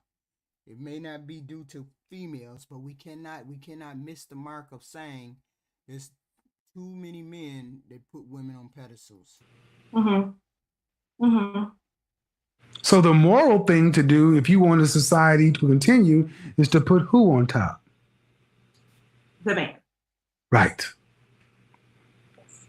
So why play games with the thing that needs to be on top? Listen, at first, you wanted someone to come on and say why they think you're crazy and they don't agree with you. But the more I sit here and the more I'm obviously listening and thinking about my own experiences, it's not a good idea to play those types of games. And that's why I told my mom. What is wrong with some of these women? What is wrong with some of these women that have come on here? Are y'all very smart? Or are you all, is there critical thinking in any way, shape, or form? The three videos that I've seen or reviewed today, these women are goofy. These women they're missing something. It's like, what the hell is going on? You don't have nobody to talk to. You just walking through life, not having a conversation with anybody, not having a conversation with older women, not having a conversation with anybody, and you think you're right, and you come on here and you do this. This is embarrassing. I'm a human being, and granted, I wait a long time, many months, up years to engage in that type of activity, but that's because I don't date for a long period of time. Okay, so how old are you? 38. I'm well past the danger. Oh, hell no. I know she ain't standing up here talking about she a virgin or she don't give up none of that coochie because she waiting for the right man. Wait, hold on. Listen. So do you plan on, have you been married? No, engaged twice, but never married. No. You know what I say? Sisters are the queens of being engaged, man. And being engaged, if we could count engagements as marriages, I wonder if he's like. But okay, so you've been engaged. Do you ever want to have children? Right. Biological children? Well, yeah. Only if I marry someone and he wants to have. So what I got to ask the question. I'll adopt, but yes. What I asked the question. She got some hang-ups. Y'all hit that like button, please and thank you. I need the likes, please and thank you. This is how it gets referred out. Our channel gets referred out. We need the likes and the engagement, please and thank you.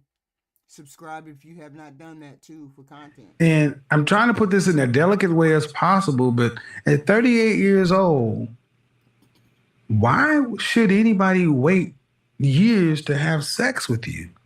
Right. Oh, no. Or months. No. Oh, okay. Because you were talking about everybody else, and what I thought I heard you say was, but for me, I wait a long time. No, in between people, like I. Oh, okay. Yes. No, me, I wait a very long time. Like I'm not going to. I waited a very long time for what? To have sex? Yeah. Yes. So when you meet a man, you wait a long time. Depending on the man, but. No, that's not what I'm exactly saying. What I'm saying. That's what you keep saying, though. That's what we keep hearing. Slow down. Breathe. Woo. If you meet, how long have you typically waited from the time you met a man to the time you guys are first intimate? The shortest, probably, honestly, I don't know, a week or two. The longest, no more than about 3 months. Okay.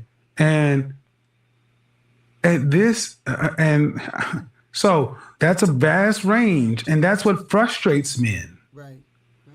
There is no logical sense to a man that you could say one man has to wait up to 90 days and one guy doesn't even have to wait a week. Men on the marketplace look at that as I'm going to buy a car, and one dealership is offering it for $100 and another dealership is offering it for $100,000. Men are price sensitive, and we are cost benefit calculators. So in your own example, you've just validated why men are so frustrated with women on the marketplace, because you can talk and have these things and Steve Harvey and this and that, my mother, but in your own day-to-day life, 90 days to a week. But at the end of the day, no matter what your calculus is, whatever kind of interaction you want to have with the man, do you currently have it?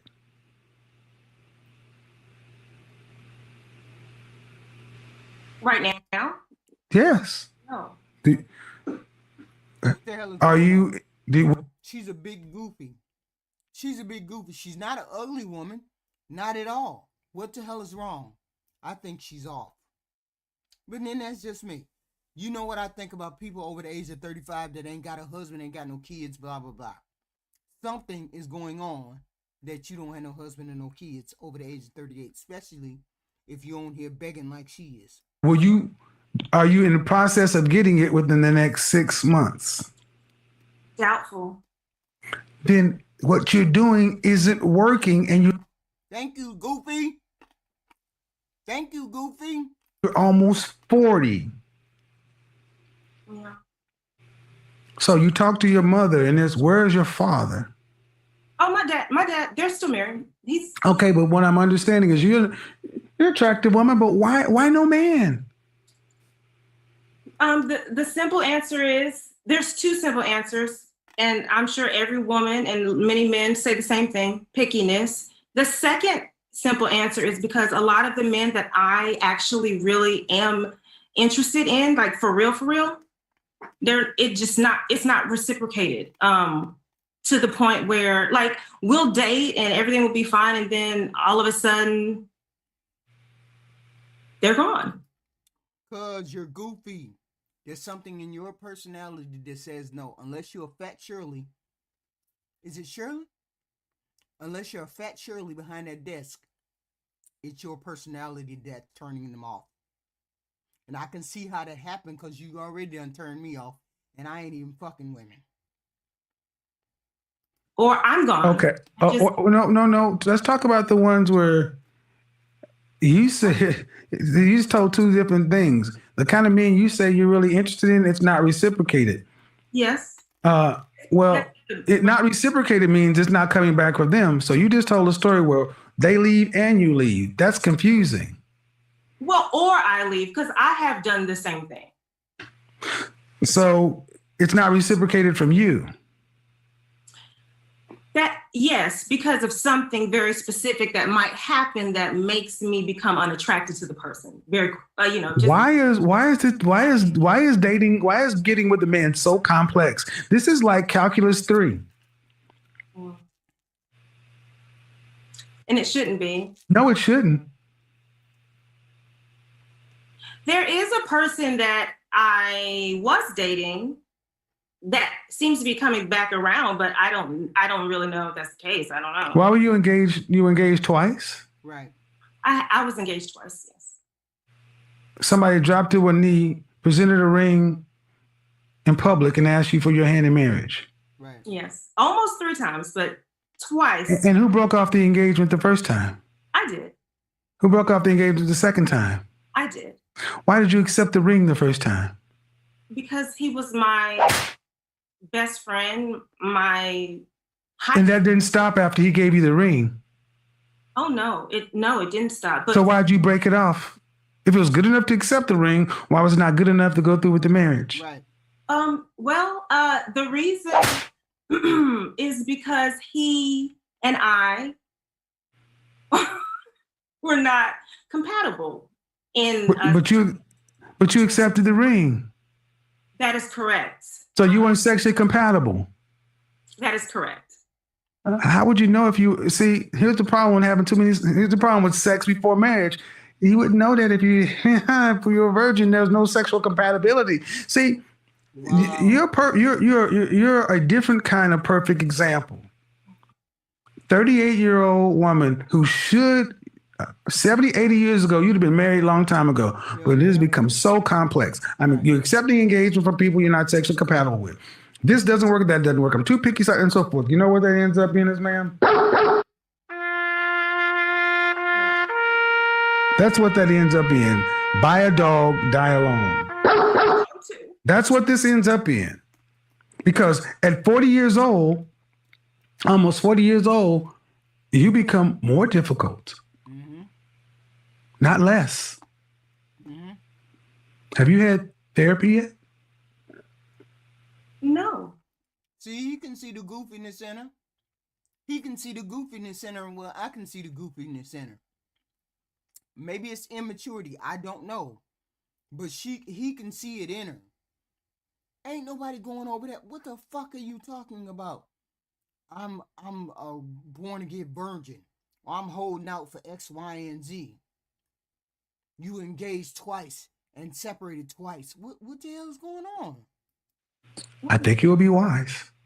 Why? To find Because she's goofy. Tell her. a man? Excuse me? To find a man? Yes. That's why I need therapy to find a man? No, you need therapy, period. Oh, well, there's a Why is that? Okay, let's stop right there. Seriously, ma'am. Why is therapy insulting to so many Black women? Like, and you're a woman. Why is that insulting to you? No, I'm not insulted at all. I wanted to be a therapist. I was just asking, are you saying I need therapy to find a man? Well, you need something. You need something.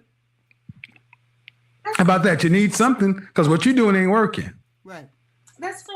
And what I'm listening to, ma'am, is a woman who's been engaged to my best friend, such and so forth. You know all these things.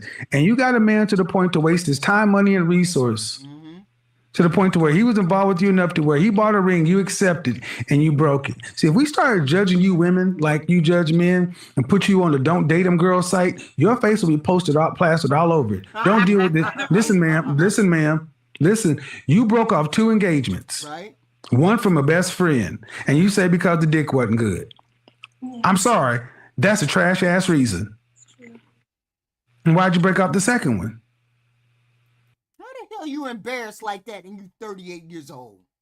The fuck is going on here? Bad dick again? No. I don't want to hurt. I don't want him to see that. Well, honestly, because what the fuck is going on? This is immaturity at 38. Wow. He was, I could not learn anything from him. I'll say that. I was unable to learn from him. It did not challenge me intellectually, and that was a major problem for me. We became engaged too quickly. He told me, he proposed to me because he thought I was about to leave him, which was kind of true. So I made a mistake. I just made a mistake. And we were only engaged for 2 months. I made a mistake. How long were you guys together? Wow. We were only together for 6 months, but we worked together before. So we'd known each other for a year. And how old were you when this happened? 24, 5? I don't remember. It was a long time ago. I hadn't been engaged for a while. The third almost engagement. Hold up. So what was the first time you were engaged?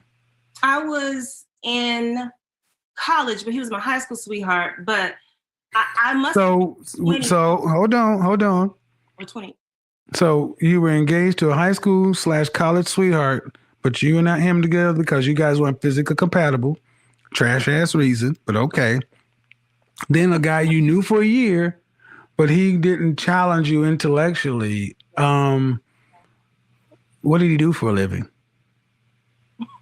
I'm in education. No, what did he do for a living? Oh, what did he do? The second one, we were poor. We worked for a. So you're both teachers? No. I'm not a teacher, but we worked for a residential treatment facility for kids. Okay. And you're in education. What do you do now? I am in administration. What did I tell you guys? Black women are married to the system. That's your husband. Put them in place. Put them in charge of whatever I said last broadcast. That's what they are. Because you're getting rid of men because of sexual incompatibility. And a lot of women say, well, that's an important part. Okay. Then the man, that last man, you were both doing a similar job. So he was a stable man, though, financially. As stable as you, at least. It was a stable. Well, there wasn't a lot of money in that job. I didn't say. I said as stable as you, at least. That's correct. You're right. Because if you were in it, he was in it, and you were stable, right? Yes, I was. So because he wasn't. What you're showing, ma'am, is the standard a black woman has for a black man to be married. You damn near have to be a god. Go back and man, we just had a conversation. You said you couldn't learn anything from it. That's correct. That's just a nice. What'd your mother learn from your father? Oh, well, a lot. My dad's. I can't honestly tell you specifics, but how to be a wife, and a best friend, and I just know my dad is very, very smart. He's a provider. You got any siblings? I have 2 sisters. Are they married? One is married and one is engaged. And this is her, I don't know, 3rd engagement. It's not, I don't find this, I think it's kind of sad that so many of our sisters are so damn complex and difficult to wed. Difficult to wed and difficult to keep. Yeah. In the black community, the divorce rate is approaching towards 60%, and 80% of divorces are filed by women. So you're already at the least married. You're the most difficult to get married. And I'm going to say, I'm going to make a proclamation. You've heard the black women are the most educated. Right. And that stat, what it really means is you're most enrolled. So I'm going to say you're the least married, but I'm going to go also say you're the most engaged. Right. You're the most engaged. I don't meet another group of women who've been engaged 1, 2, 3, 4, 5 times. Right? It is not uncommon to meet a black woman who's 40 years old and been engaged at least a couple of times. It's very common. Wow. And I'm talking about full out engagement. Man dropped. Yeah, but we have to understand some of those marriages, those engagements came from men doing the wrong thing too. So it just wasn't the female. But you get that many bites from the apple, you should be able to secure something if you get that many bites from the apple. And she seems like she's a goofy, so maybe that's part of her problem right there. I don't know. That's not cool. No. Because at the end of the day, you're not getting the outcome you want. Because your life is supposed to mean something. Right. And at 38 years old, what's your life going to mean if you go through it by yourself until the grave? I have a plan for when I become 40, around 44, 45, to adopt 2 children, older children. That is. So you're going to be a single parent. Yes, probably. So you're going to purposely go in to do the one thing that you know gives children statistically the worst outcome. Yeah, that's dumb as hell. Think about it. Look at her mouth hanging open. Dumb as hell. That was a dumb thing to say. Why would you do that? My dog is snoring. I'm sorry. How many kids you got? I don't have children. But you said your dog is snoring. Snoring. Yeah, I can hear her. I don't know if you. Okay, well that makes sense. See, her husband is the building. You think your godfather's crazy? Do you have a PhD? No, a master's. Master's, okay. I'm a PhD.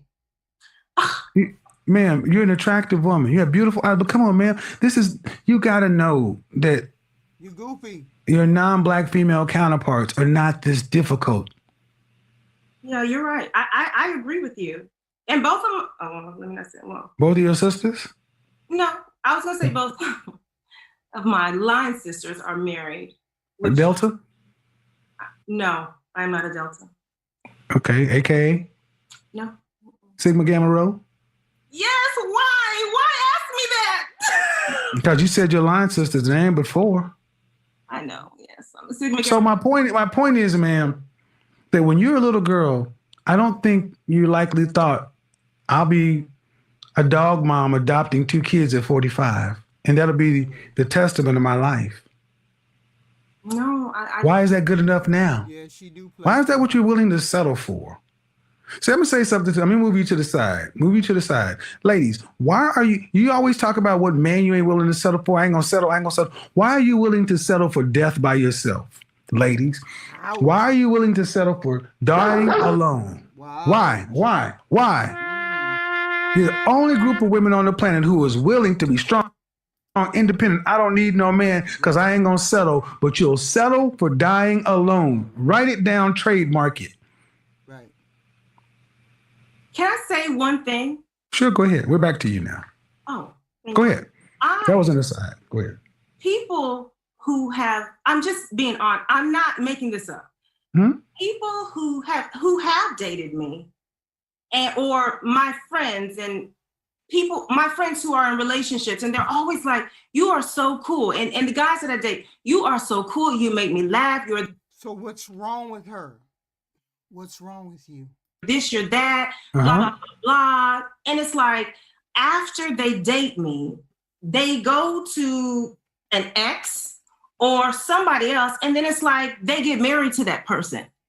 Yeah, because nobody wants to marry the cool chick. They want to marry a wife. Right. What makes me not a wife? Well, first off, you're extremely picky. So you probably rank rather low in agreeableness. I am very agreeable. Okay. And I know a man's role in a relationship. Okay. You believe. If I ask the guys, have you ever interviewed your exes?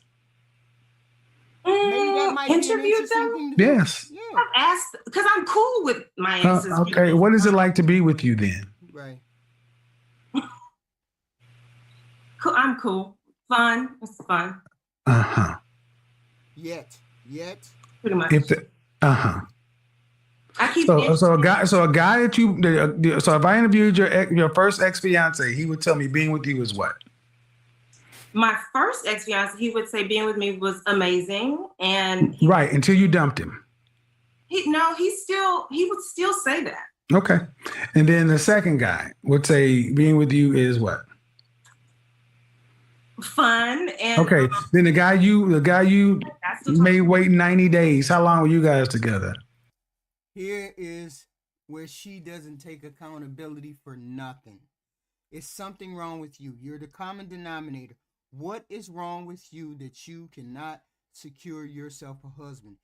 They not going to tell her the truth anyhow. Even if they do, they're not going to tell her the truth.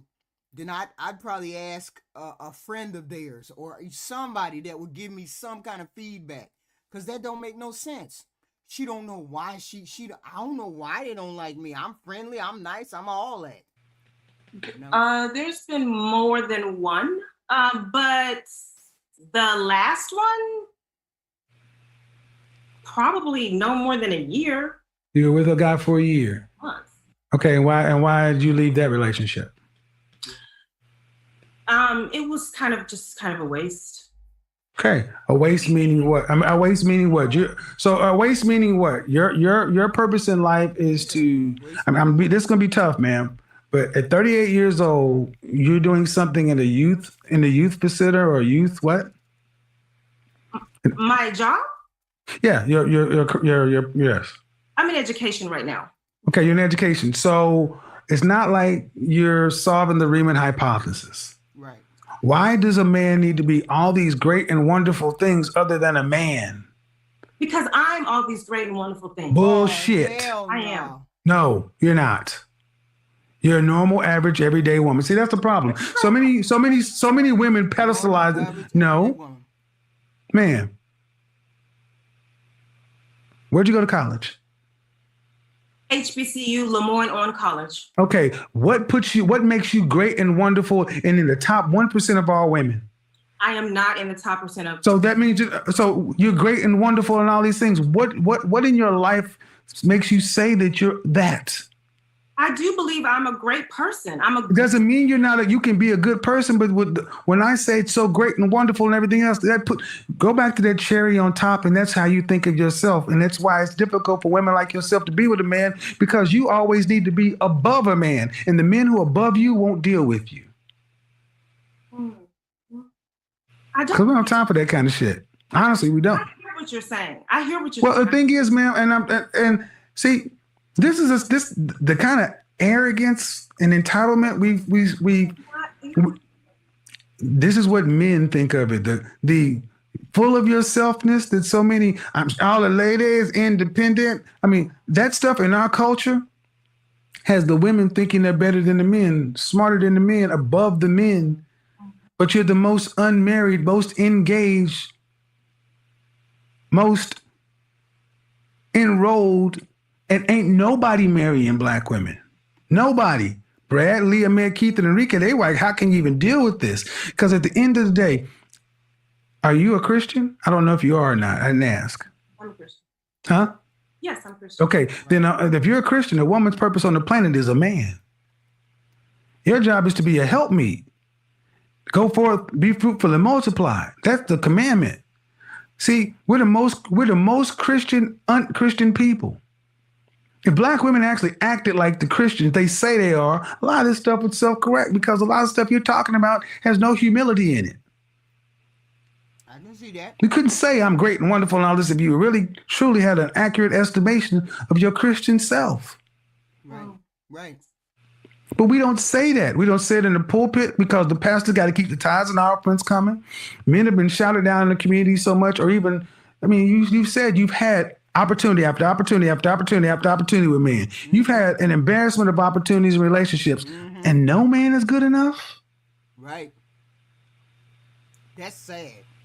I just would rather be alone than miserable with. Then what the fuck you come up here for? What the fuck you come up here for? If you'd rather be alone, okay, then take your monkey ass back over there and use your bob and use your rolls and do all that other shit. And don't come here bothering other people. What the fuck is going on? Oh, this is dumb. Someone, because some of my friends or whatever who are in relationships, I see the ugly side of it. I'd rather die alone than settle.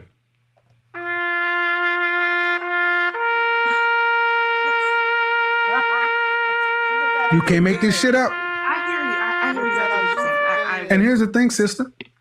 Ain't nobody gonna stop you. There's a whole industry that benefits off of black women being single and alone because you may be a perfectly cool person to work with. You haven't been argumentative. You have not been loud, cursing. Nobody's asking you to be settled. What we're telling you to be is amiable, treatable, teachable, likable. That's what they're asking you to be, and you're not like that. You're arrogant. You're I'm better than that. No. Take your ass down to the fucking supermarket and see if you meet a man in the aisle and start smiling at him and being nice to him, talking to him. If he's halfway decently attractive, he might be single. You might be getting a date. You too arrogant to even ask for a date. You too arrogant to even look at a man and smile. This is crazy. Ain't no way I'd be that beautiful, that good looking, and wouldn't have no man. Ain't no way. I don't think that's in you. But the sad part is your outcome is going to end up being the same thing as a ratchet, loudmouth, difficult to get along with. The end result is the same thing. Yes. Dog, alone, deaf. There you go. At best, you got to go adopt somebody else's children because you could not come into cooperation with a man in your own natural life. Right. There's still time. I still have. There's still time. You're 38. By the time you're 40, then you're having a baby at 40 and 41. By the time you get around to doing what you got to do, you be 40 and 41. Now you need to be very, very laser focused. You're 38. If you're going to have to be laser focused at 38. Okay? Because you just fucked up. You've already fucked up. But laser focused right now on a husband, on a man, on somebody, something. You got to do something different. What the fuck you're doing is you're not doing it right. Whatever it is, you're not doing it right. Just admit that to yourself and start all over. Time. For biological children? Oh, Absolutely. Yeah, you have time. You have time, man. But let's go back 20 minutes ago. You don't have anybody in the pipeline, in the process. No man of value is actively vetting you to be his wife. Right. So, ma'am, you may have time on the calendar, but you don't have time with a man of value. Be honest with yourself. Stop saying you have time if you don't actually have somebody trying to engage you now. There is someone that has recently come back into the picture. Does he want children? No, he has children. Exactly. Godfather can't make this shit up because people don't go for 30. They don't typically go for difficult to deal with 38-year-olds to have babies. Right. He doesn't think I'm difficult to deal with. Okay. I'm truly not difficult. In a relationship, I am the. However you want. Okay, ma'am. You're easy to deal with, but okay. In a relationship. Okay. Maybe not elsewhere. But still. See, she thinks she's smart. She a smart aleck. She know what she doing. She know what she doing. She just think she's too good looking to settle. That's it. That's all. Girl. Being a stepmother or an adopted mother, what you want? Or do you want to see your own DNA? Do you want to see your daughter looking back at you with your eyes? Don't give me the college answer. Give me the truth. No, the truth is what I said earlier. If I marry a man who wants to have a child with me, that's fine. This person. I asked you, what do you want? Has mentioned children. I asked you what you want. I don't necessarily want biological children. Okay. If you don't want biological children, that's fine. So why are we talking about I still have time to have biological children if you don't want them? I still have time to meet someone. I won't necessarily die alone because I still have time to meet. Man, when I was talking about kids, when I was talking about you running out of time. Oh. All right. Okay, yeah, you still have time to meet somebody. Yes, you do. Certainly. However, you also got to get realistic. Right. What kind of relationship do you want with a man post 40 years old? Do you expect to work until 65 plus? I probably will. Well, if you don't get married, you definitely will. Unless you're independently wealthy already, you're going to have to work at least until retirement age. And I am not independently wealthy. So you will have to work to 65 plus because your career path is not one of riches. I make good money. Good money is not one of riches. I don't make that kind of money, right? Okay, so it's middle class above, but it's not.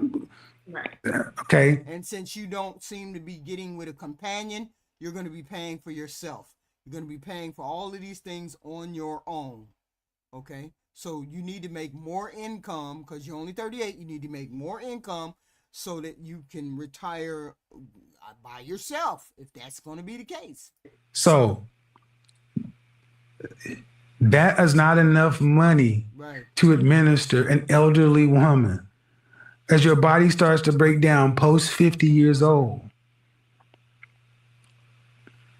Yes, I hear you. You all hit the like button, please and thank you. Hit the like button, please and thank you. Subscribe to the channel if you're doing it. If you're out there, please subscribe to the channel if you're not subscribed. Thank you very much. Thank you. So it becomes a matter of necessity. Right. Yeah. Right. See, why I said it's so complex because so many women like yourself want this fantasy instead of the hardcore practicality of getting with the man to build something. But no, now we get to the point where you're in no man's land, and now it's like, well, what are we going to do? Well, I got to try to see if I can find someone who's willing to partner with me and make a deal for what? To survive. Just to survive, to get to the grave and not be alone because there won't be any children out of it. And all due respect, you've already shown yourself to be difficult to deal with a man because one man didn't challenge you. One man's not going anywhere. All these men that you've been involved with, everyone seemed to be deficient some way. And I will say this and I'll get to the next thing. Relationships are reflective. That's why I said ultimately therapy is a good idea because The only common denominator in all of your chaotic situations are you. You. Right. I know. There's the only thing that was the denominator with me. Do you think your father has 3 daughters and wants to see them unmarried when he leaves this planet, unattached to anybody, out here floating in the universe? He knows what that means. But Here's my question. No, not my question, a statement. She knows something is wrong. She would never have come up here and asked Kevin what's going on with my life. Because she knows something is wrong. That's why she's here. All of these women come up here for some kind of validation. We don't know what kind until they get up here, but validation nonetheless. And she thinks she's arrogant, but you still need validation. so many women walk through life so worried about the sex ain't good enough, or he's not challenging me, this and that. And every other group of women seem to understand the practical reason. You need a man. That was the nice way to say why the second fiance didn't work out. I just didn't, I'm not trying to be rude. Okay, I don't need you to be rude, but the thing is, I need women to start hearing women talk about these things so the younger women can decide what they want. Right. Because in the Black community, marriage and relationship is not promoted. Cooperating and submitting with a man is not promoted. And the thing is, we tell women that you can be living single or girlfriends and all these fantasy wonderful things that they are shown in sitcoms. What they don't show is the 40-plus-year-old women who are miserable. Right. Miserable. Many overweight, many childless, many with jobs, middling jobs, not careers, making above the median income, but below anything that's going to make them rich. You can go out eat dinner every now and then, but you're not traveling to Paris or France or this or that. But in order to be with a man, he needs to be able to take you to the moon, or else I'd rather do bad all by myself. Right. Right. We have so many things in our community that make women, sisters, sit back thinking, if I can't be with a man who can do all this, I'd rather be because I can do bad all by my what? Self. And I would rather instead of settle. And that's what a lot of women are going to get now. But see, it's not a matter of settling. I'm not giving you advice to settle. What I am saying is you need to look at your behavior. You need to look at behaviors in your life and see what can be changed, so maybe you can replace that whatever it is with a man. That's all I'm saying. Maybe you need to change something. Our community, because 1 in 4 will marry at this rate. Right. That means 3 out of 4 will die alone. And you are fortunate because you at least have had men. You've had opportunities. Right. And it's not like you still have opportunities. All I'm saying, ma'am, just go get a mental checkup. Don't blow the opportunities that you still currently may have. He's saying you goofy. Because for a woman like yourself who's always had opportunities, it's going to be a real shock when the opportunities stop. And they do that for everybody. Yes. Appreciate it, though. That was a good call. Not just making them wait because... Yeah. That was a good one. That's a good one. Yes, something mentally is going on. Something mentally is going on. And I'm saying when you hit that certain age and you don't have somebody, no. You need to look around and say to yourself, what the hell is going on that I can't seem to secure a husband, a man? And you don't even have to get married, but secure a companion. And you need to look at do I cuss people out? Am I rah? Do the cool stank? Do I take care of my body? Do I have the right attitude? You need to look around at your physical being, your physical presence, then look around with the way you approach and deal with men. Find out what's wrong with you that nobody wants to marry you. Nobody wants to put a ring on your finger. Something is wrong. And a lot of these women don't look at what is wrong with you. Take a mental tally of yourself. You should be taking a mental tally of yourself when you're on the dating market. If you're on the dating market, you should be taking some kind of mental tally of what you're doing wrong. Every time I walk out the door, I see a young man or an old man. They open the door for me. I say, thank you very much, sir. Young or old, thank you very much, sir. Smile. When I walk past them, smile. Give them a smile. So I'm approachable. Are you approachable? Are you being approachable? Are you doing what you got to when you go out? Do you have a bonnet on your head? Do you take the bonnet off? Do you comb your head every day? I try to have my hair in some kind of braid, some kind of style every time I hit the door. Decent, presentable every time I hit the door. In a skirt, heels, whatever, whatever. Specifically, if you're looking for a husband. Specifically, if you're looking for a companion. What the hell is wrong with these girls? That's all I see them in stretch clothes. Stretch clothes? Really? That's the best you can do is stretch clothes? I don't get it. Let's get back to the video. We got a video. I cannot say what's wrong or right. Thank you. Yeah. Rochelle, go ahead and unmute yourself. Yeah, this is why when I did that broadcast about the kind of women high value men avoid. Hello. Yes, I'm here. Hi, Rochelle. How are you? I'm fine. How are you? Good. What do you got for me? Okay, so this is actually my first time listening to your show or watching your show. And I Hello, Dark Star. Hello. actually was having this conversation. You all hit the like button coming in and out. Hit the like button, please, and thank you. Subscribe if you're not subscribed. Hit the notification button if you want more content, more videos. Thank you very much. I am getting to know Kevin Samuels. I am getting to know him. I just started looking at his videos this week, really, just to get to know him, to see if his content would be similar to what I would be saying, what I would be promoting, okay? So I'm getting to know Kevin, and I'll be doing the short videos now to see, what's going on with his content, because I've never watched him. I've seen clips here and there, but I've never watched him, okay? So I'm getting to know Kevin this week. Oh, the chat was off before? Hello. Hey, Ty Pro. Hello, hello. Anybody want to come up and talk? You can come up and talk. It'd be great. Because it would give you insight into the Kevin Samuels. I'm doing a Kevin Samuels review today to see his content, to see how he is. I'm new to Kevin Samuels. I appreciate it. I appreciate that you all, I seem to like the content. The content seems to be something I would say. So let's get into it. I dropped the link if somebody wants to come up. If they don't, we can review the content. Let's listen. And tonight with Please hit the like button in and out, please, and thank you.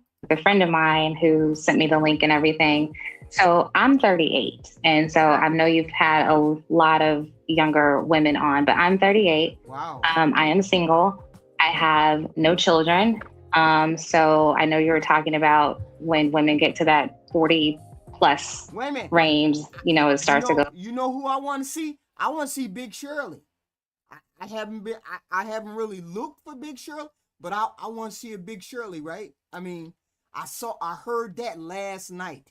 So I'm assuming there's a Big Shirley, right? So let's see. Go downhill. Luckily, I'm still fertile because when you get my age, you start to see a fertility doctor and make sure you're good. Right.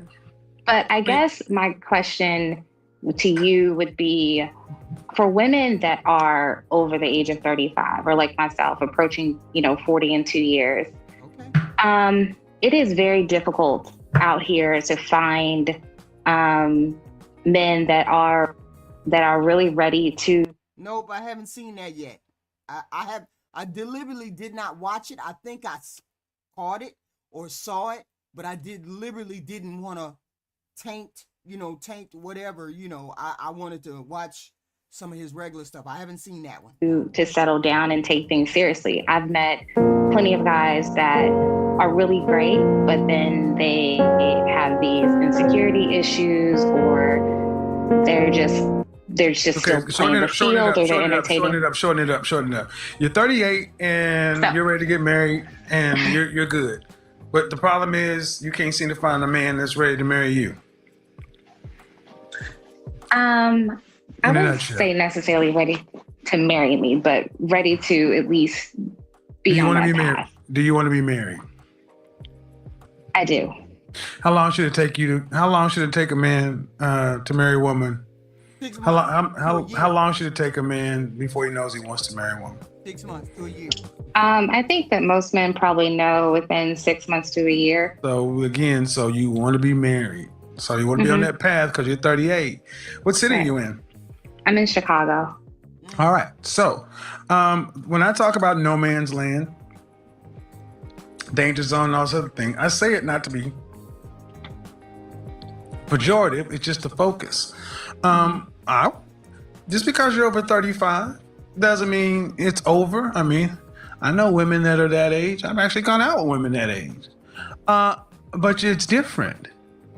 It's different in the sense that what's the longest relationship you've ever had?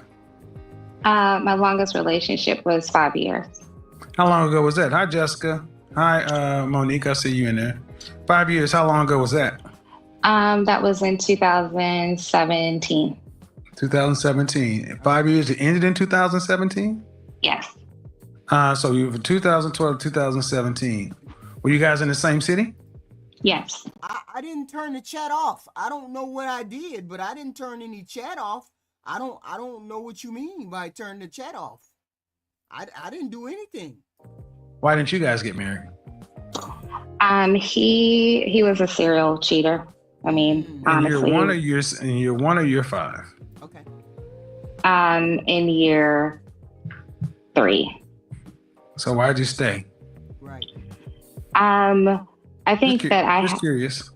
No, I understand. I think that I had to do a lot of self-reflection in order to understand that after the relationship, and it was a lot of. Okay, that's fine. That's okay. You're trying. I mean, I've got 4 more people. I need to kind of get through this. And that's fine. You know, you don't find. I mean, 3 years. People need to go through their process. You know, just get rid of somebody. I get it. How tall are you? I'm 5'5". Dress size. What's my dress size? Maybe a 3, 4. Did you say my dress size? Yes. I'm a size 6 or 8. Oh. Size 6 or 8. And how much did you weigh the last time you weighed? What the hell is going on? I weigh myself every day, so I was 148 this morning. Cool. Last question. If you had to give yourself a rating, just your face. All right, what the hell is going on? Fresh face right out of the shower, your natural hair. What would you give yourself on a scale from 1 to 10, and you cannot use 7? Oh, I'm not going to use 7. I would give myself at least an 8. 8.95. Okay. So around here, Beyonce is roughly an 8. Kelly Rowland's roughly a 9. So you're on the Kelly Rowland end of things. Yes, I am. Yes, she is. All right. Right on, girl, all that in the last 3 years, how many men have you had seriously wanting to date you? What is this? 2020? Well, I had just gotten out of that relationship in 2017, so I've been on. Right, but when you go through something like that, so he had interviews in which you didn't see people, right? I mean, he had interviews where you didn't see certain people. I thought all people. He didn't bring everybody up. What I wanted to say was, I see you're enjoying the hell out of KS. Yes, I am. Yes, I am. You thought he was mean. You thought he was bashing with. He is mean, but he's correct. He's accurate on some of the things. Yes. You thought he was mean and bashing. But when you see the full thing, you see that he was giving information. Right. It's different than watching a smoke. He's funny. And that's why I told you. I've resisted certain ones, right? I've resisted certain ones. So don't steer me to the, what the hell are they called? The viral ones. Don't steer me to the viral ones. Just let me discover those on my own. Okay. No, they're clips. With clips. So they're only viral because they're clips. Okay.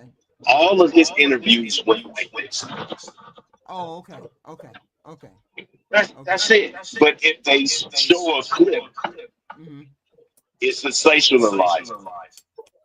See, I can see I go on I go on his channel and then I look for videos and then I look for the timestamp to see if it's a short video where I can, look at it, and then not a 2 hour, because I haven't looked at any 2 hour ones yet.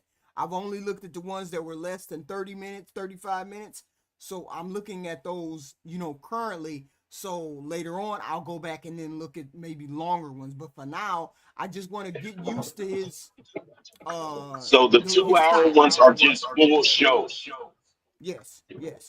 It's 20 to 30 minutes he will spend talking to each lady Oh, okay. or man. Okay. So, but he talked to typically 3 to 4 people Mm-hmm. per show. Okay. Yeah. I see All some right, delusion. I see some I'm gonna jump delusion back there. down. I'll come back later. Okay. All right. Thank you. You got to take some time. No, you don't.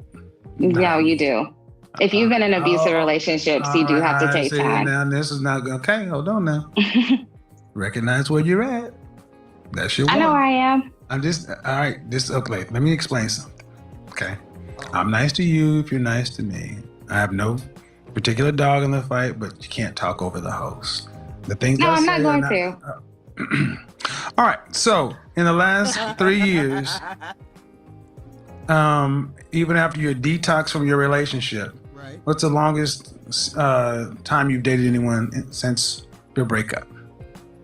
3 months. 3 months. Had you guys gotten intimate? Of course. Yes, we had. Right. Who ended it? He did. Do you happen to know why?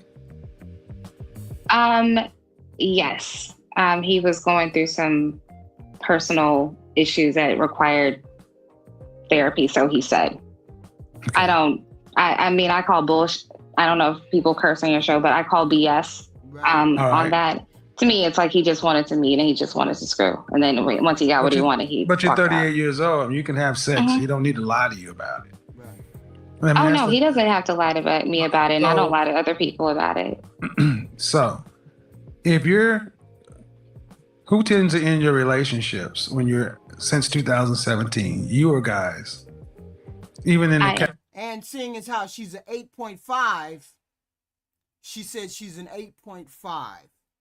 How many men are dumping 8.5s? Not very many. casual dating. Okay. Now you said you've gone through therapy?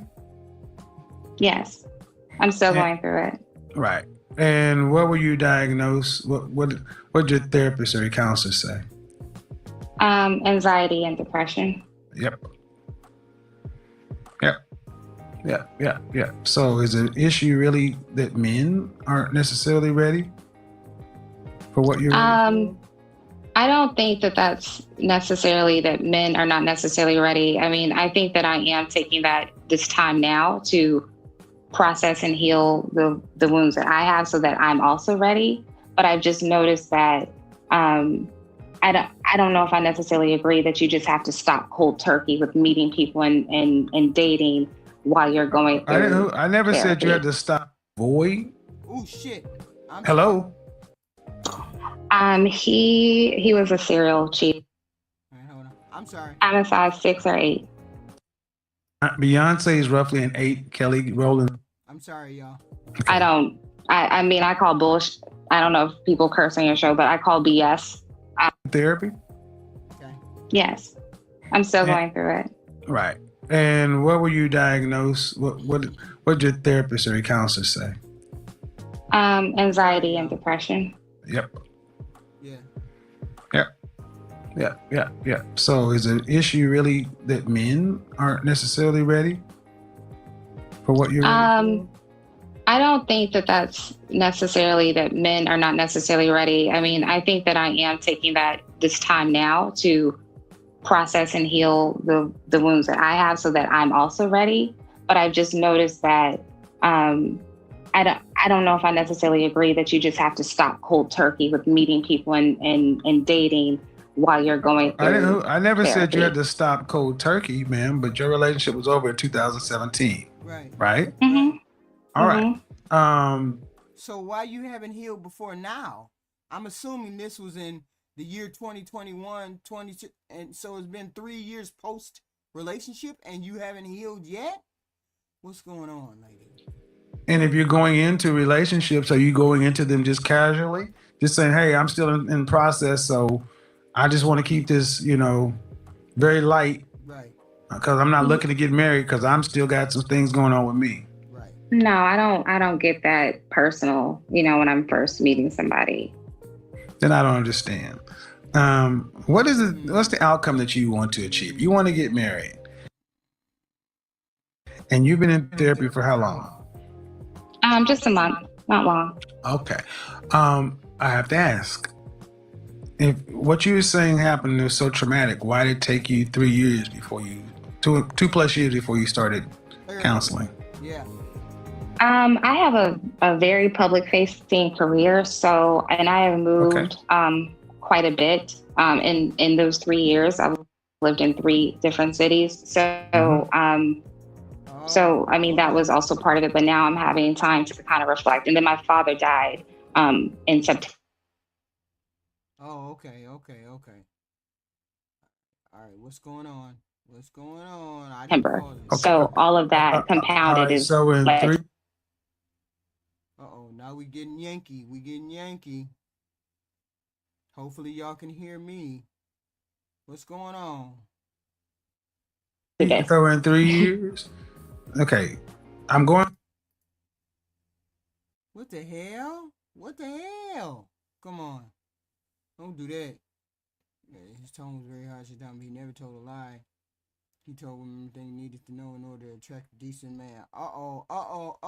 It's starting to do some weird shit to me. On what you said, that it was a traumatic relationship. How does this happen? How does it happen where and having a public facing career, celebrity stars, people get counseling all the time. It would have been wiser to do it back then. So it wouldn't just be, because you're only a month into it now. You're not ready. Okay. And I'm telling you, in the interaction I'm having with you, you're editing yourself right now, but I can feel it. I can feel what you're doing. How am I editing myself? Look, man, I'm good at what I do. I don't have thousands of people watching me because I don't. But what I'm telling you, even if you're as attractive as you say you are, you will be difficult to date. Yeah. Why? Because you're still broken. You want to go back and forth with me over certain things, and I'm like, man. Wait a minute, hold on. You gotta listen to what she said, Kevin. What she said was, I don't agree with the fact that you gotta stop seeing somebody because you're getting just out of a relationship. You know she's broken, but she's one of those people who needs to have the male validation. So she's talking about sex, not relationship, sex. 5 years. And if it hurt that much, that means between 2017 and last month, the guys that you've interacted with were getting pieces. So the problem isn't finding men who are ready to do whatever. Even if you met a perfect man, you're not whole enough to be a wife. Which is what I talk about often on this show. Professional, attractive, successful women whose relationship skills are completely unfit for the things they say they want. And it's because we have such a stigma in the Black community about therapy. So we're the last people to go seek it. Then when we do go seek it, we don't want it to take as long as it does. And then the sad part is we start diagnosing everybody else when you're a novice in therapy. If you know you ultimately want to get married, the best thing to do is, when's the last time you saw your ex? He came to my father's funeral, so in September. Is he in the same city? No. Okay. And when you date now, well, I have to ask, how do you get your itch scratched? Do you have an itch scratcher? Yeah. Okay. I'm okay with that. Does he know does he know he's an itch scratcher? Yes. Yeah. And he's been scratching your itch for quite a while. Didn't I tell you sex for her? Are you talking about my ex or? No, I'm talking about the guy you're having sex with. Oh, okay. No, I'm sorry. Honestly, I thought you were actually talking about like a toy. No. I mean a physical. No, I don't. No, I'm not intimate with anybody. When was the last time you were intimate with someone? Last month. What do you mean? What is this? November? Yeah, last month. What do you mean? Okay, but all right, and that was okay. So you don't have a friend with benefit that who you can have sex with on a consistent. I mean, I do, but they're just not in Chicago. But I do. Okay. It sounds very chaotic, ma'am. It's not chaotic. Okay. Now I think you're absolutely right when you talk about, being a whole woman and having broken pieces and things to fix, which is why I'm seeking the help. But my life is not chaotic. I'm saying that, and say you okay. Choose whatever word it fits. It just doesn't sound very simple. If you have someone that you have as a friend with benefits, somebody that's have sex with, but they're not in town. They're not. But I don't need it like that. You know what I'm saying? Like, it's not that serious to me. So that's why I don't think that that's a complicated part of my life, because it's not that necessary. So sex is okay. So then why do you have a battery operated buddy if it's not that necessary? I mean, the physical touch of a man is not that necessary for me to have to fly out to LA. And thank you. And right there. Thank you. Thank you. The physical touch of a man is not that necessary because you have a battery operated buddy. And see, that's the brokenness, which is the chaotic part. What I'm saying is okay. All right. This could possibly get very messy. At the end of the day, ma'am, at 38 years old, the issue is not men. The issue is not men. The issue is not men. Especially men in Chicago. In an international city, there are plenty of marriageable men that are damn sure are earning well, who are marriage minded. Right. Excuse me? I said there certainly are. I mean, I literally just moved here on Saturday. Right. So, but I will tell you, without a shadow of a doubt, if you're, what kind of income do you want your potential husband to make? She's famous, not famous, but she's well known in her profession, which means she probably want him to make around what she makes or be in the business. Let's see. Honestly, I've never been that much of a stickler when it comes to that. Give me a ballpark. This ballpark. I would say maybe 200. $200,000. Do you care if he has kids or not? No. I mean, okay. At my age, I feel like men that I'm gonna meet that are older will likely have a do you care how tall he is? I mean, as long as he's maybe 5'9" and up. How tall are you? 5'5". 5'5". All right. What percentage of men in this country earn over $200,000? Oh, geez. Well, if we're talking black men, Nope, just men, period. just men, maybe 6%. Right. So, and men who are making that kind of money, 6% rough. She's an 8.5.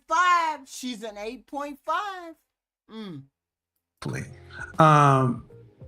They, for the most part, are the cream of the crop of financial earners. They have their pick of the litter. Right. So I asked the question I asked the question of you that I asked all women. Why would a man who's earning $200,000 plus, who can have any woman, want you? Right. Well, I think that I would be coming in with also my own, 6-figure salary. Don't give a shit about your money. I know they don't, but I'm just saying I would be coming in with my own. So it's not like I'm coming to them with my money, but I know that I have Rochelle, we don't care about your money or your careers or anything like. I'm just being honest, man. I get it. You have it, but it doesn't. Let me tell you why. Let me tell you, ladies, why this doesn't matter. Because we don't have access to it anyway, and you ain't gonna be spending it on us. So your money doesn't. Why would you say that? Okay. Do women in general, who in general funds the relationship? I would say men in general fund the relationship, but why would a woman not want to do for her man too? Well, this is gonna be another problem, man. What is your vertical, your career path? You don't tell me the exact title. I work in higher education. All right. Women typically don't spend money on men. Period. Point blank, end of sentence. I do very well for myself, and it's not a surprise. We laugh about how you can buy a Birkin bag over here, but they think they bought you a video game. It's something. What's the most you've ever spent on your man that's not a birthday, Christmas, or anniversary type gift, just on a Tuesday? I actually, I spent, it was a Tumi bag that I bought for one of my exes, and it was like about $600. $600. That ain't shit. I spent $600 at dinner. So I'm sorry, your 6-figure job and everything else don't mean shit to us, because your bag, the shoes that I bought you was $600. I can pull $600 worth of shit and throw it at this camera right now. I'm in New York City, and anyway, $600. This is what I mean. I say that, man, because when I say stuff, you ladies want to push back and like, well, I make it. It don't matter if we don't have access. I wasn't pushing back. I didn't even get a chance ladies to in general, we don't have access. We don't have access to your money. We don't have access to your money, and we're not going to be able to spend it, and that's fine. So what else do you bring? What else? He said, why would he want you? And you were going to, outside of your money and your accomplishments, what else do you bring to the table? I think that for me, I think that I'm a very, very supportive woman when it comes to, I know in my past relationships, when it comes to their dreams and their goals, I know that I am able to speak life into them. I'm extremely submissive in a sense. I actually, sometimes when you're in these senior roles as a woman and you're like this dominant figure all day long, it's nice to come home and be able to just be submissive. Being submissive helps me to relax, honestly, in relationships. So your 5-year relationship, did you live with him? Yes, I did. And he out-earned you? No, I out-earned him. Say again? No, I out-earned him. Okay. Substantially? Yes. Did he go to college? Did he or did I? Did he? No. And where'd you graduate from? Johns Hopkins. You need to book 5 sessions. Wow. I'm gonna leave it right here, man, because you go. My website is by KevinSamuels.com. I don't want to do this right here.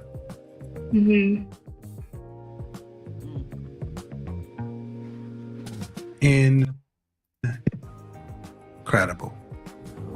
That's crazy. I love it.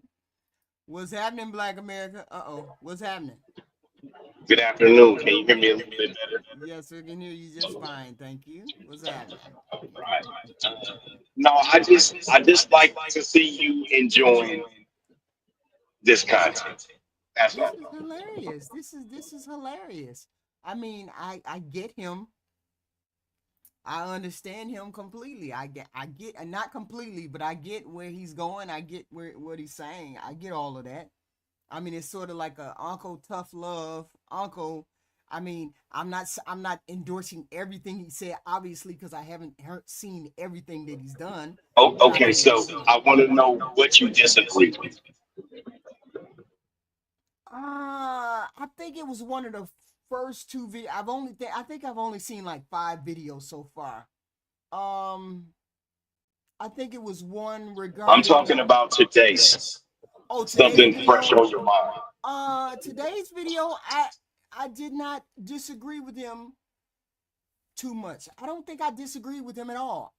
Uh, all of the women that came up were fairly delusional. I mean, I didn't disagree with him at all on anything today. I don't think. Some, I think maybe one that was like on Saturday or Sunday I might have, but not today. Mm-mm. At least I can't remember that. Maybe something in the first one. Maybe I don't know, but I can't So remember what this one is. In general. in general, from what you have seen, Mm-hmm. should women be accepted of what he's saying? Yeah, the ones that I've seen, they should be accepting of what that, because I heard the same thing he heard. So and it was kind of off the rails to me. You know, it's sort of like, to me, it's similar to Kendra G.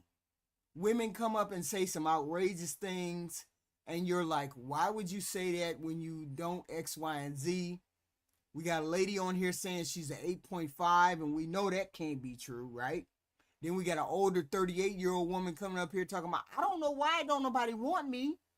So yeah, I mean, for the ones I saw today, I would agree with those, definitely. Yeah, I mean, you've seen some content that you didn't agree with, so I'm assuming I will run across content that I won't agree with too. So What do you mean? I'm saying you didn't agree with everything he thought. I don't agree with anything anybody ever I mean, I don't agree with everything a person says. I mean, you got to give a person pushback on some of the things they said. So I'm saying you didn't agree with everything he said. So I'm sure that I won't agree with everything he said. I'm a woman. Of course, I'm not going to agree with everything he said. But for the bulk of the most part. But then again, I did hear something about, I heard before I even saw him, I heard him say, you can want who you want, but the person who you want has to want you back. So I did agree with that. So it wasn't a matter of whether I would agree with him or not. I'm just saying, me with my cantankerous self, I know that there's going to be pushback that I'm going to have at some particular point. I'm just waiting for the pushback that I have to give him, right? I don't. So I'm a man, right? And we don't agree with each other on a lot of things. Right. So, but I really didn't have any disagreements with the things that he was saying, because they're all things that my father said. And we were contemporaries. Me and him were the same age. Mm-hmm.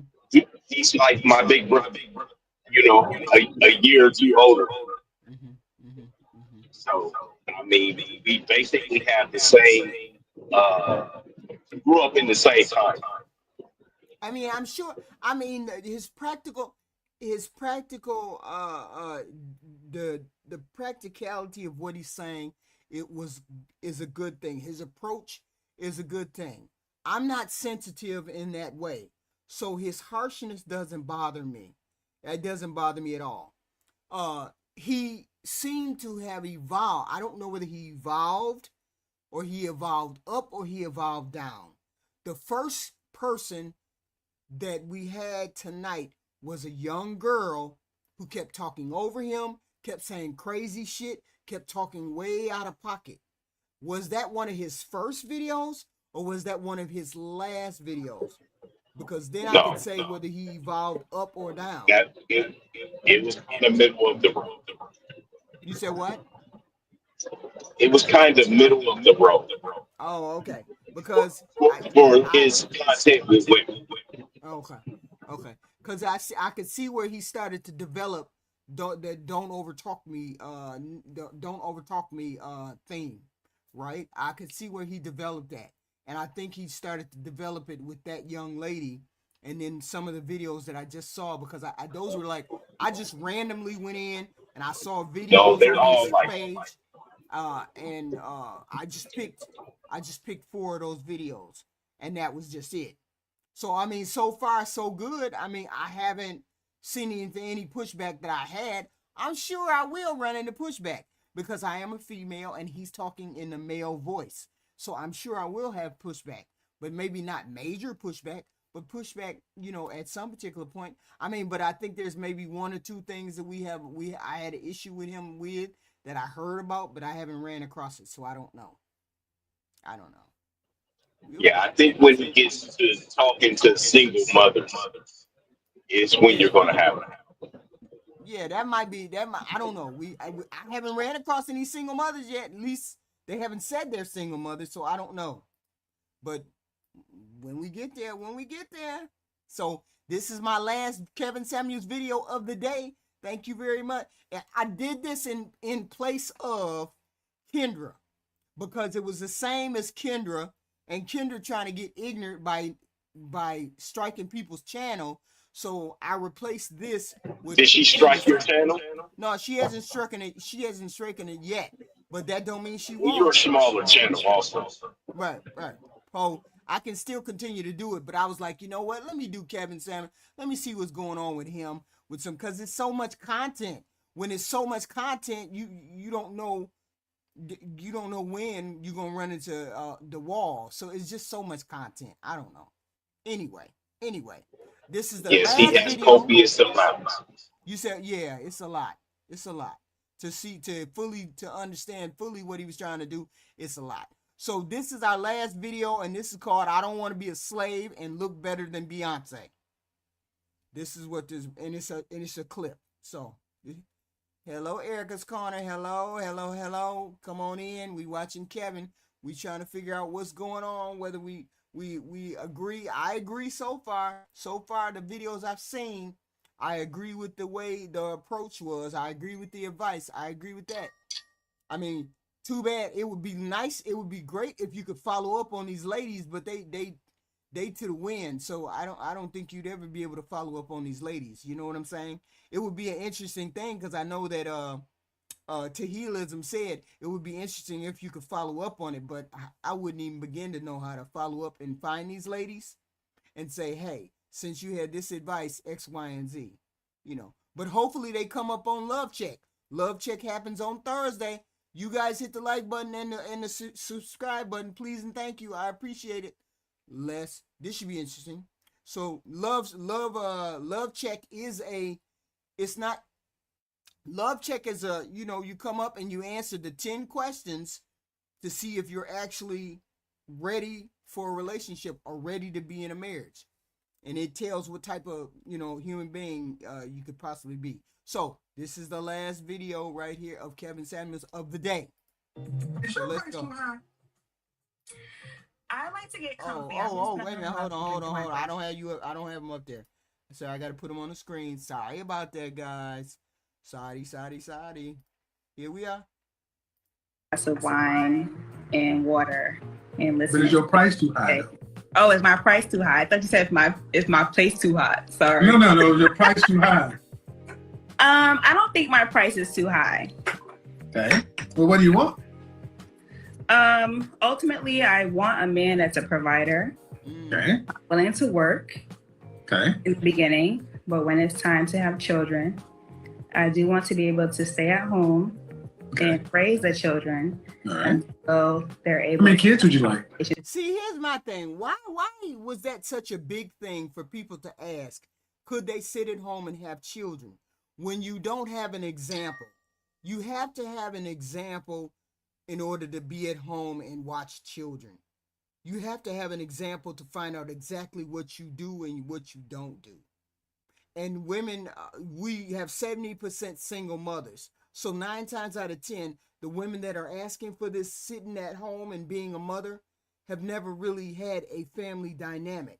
So why are they asking for such a thing? It's not the best thing, and it's not for the faint of heart to be at home and be able to raise children. I don't know why they think it's amazing. HQ, did your mother work when you were a kid? Yeah, she worked sometime. Yeah, so that's what it is. You just said something. Yeah, she worked sometime. Yeah, women, a lot of times when they have a confident man, they don't work. Yeah. My father worked So, at Caterpillar. My father worked at Caterpillar, and my mother worked at AT&T. So right, that's not they made fairly good money. Yeah. and that's what I'm saying. Hmm. Men who are married, we constantly have to improve because we have mouth to feed. Right. Right. So, Right. women don't work. Right.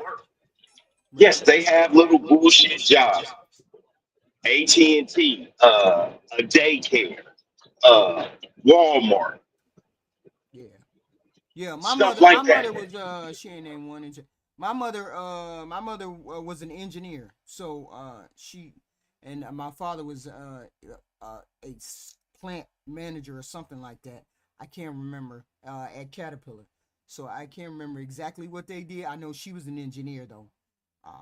So Is it me? Ideally 3 to 4, but right now I would say at the age that I am, maybe 2. How old are you? 32. Well, I'll be 32 soon. Okay, so you want to be a traditional housewife then? I wouldn't say ultra traditional, but somewhat, yes. Okay. Yes. But you want the man to be a traditional provider? Yes. Ideally, I would like that. Okay. That sounds like an imbalance. I don't necessarily think so. If you need him to be a traditional provider, but he's not getting a traditional housewife, what is he getting that's better than a traditional housewife? Because his responsibility is here. What's he going to get that's here or above? What does a traditional housewife entail? Well, you tell me, because you said you're not one.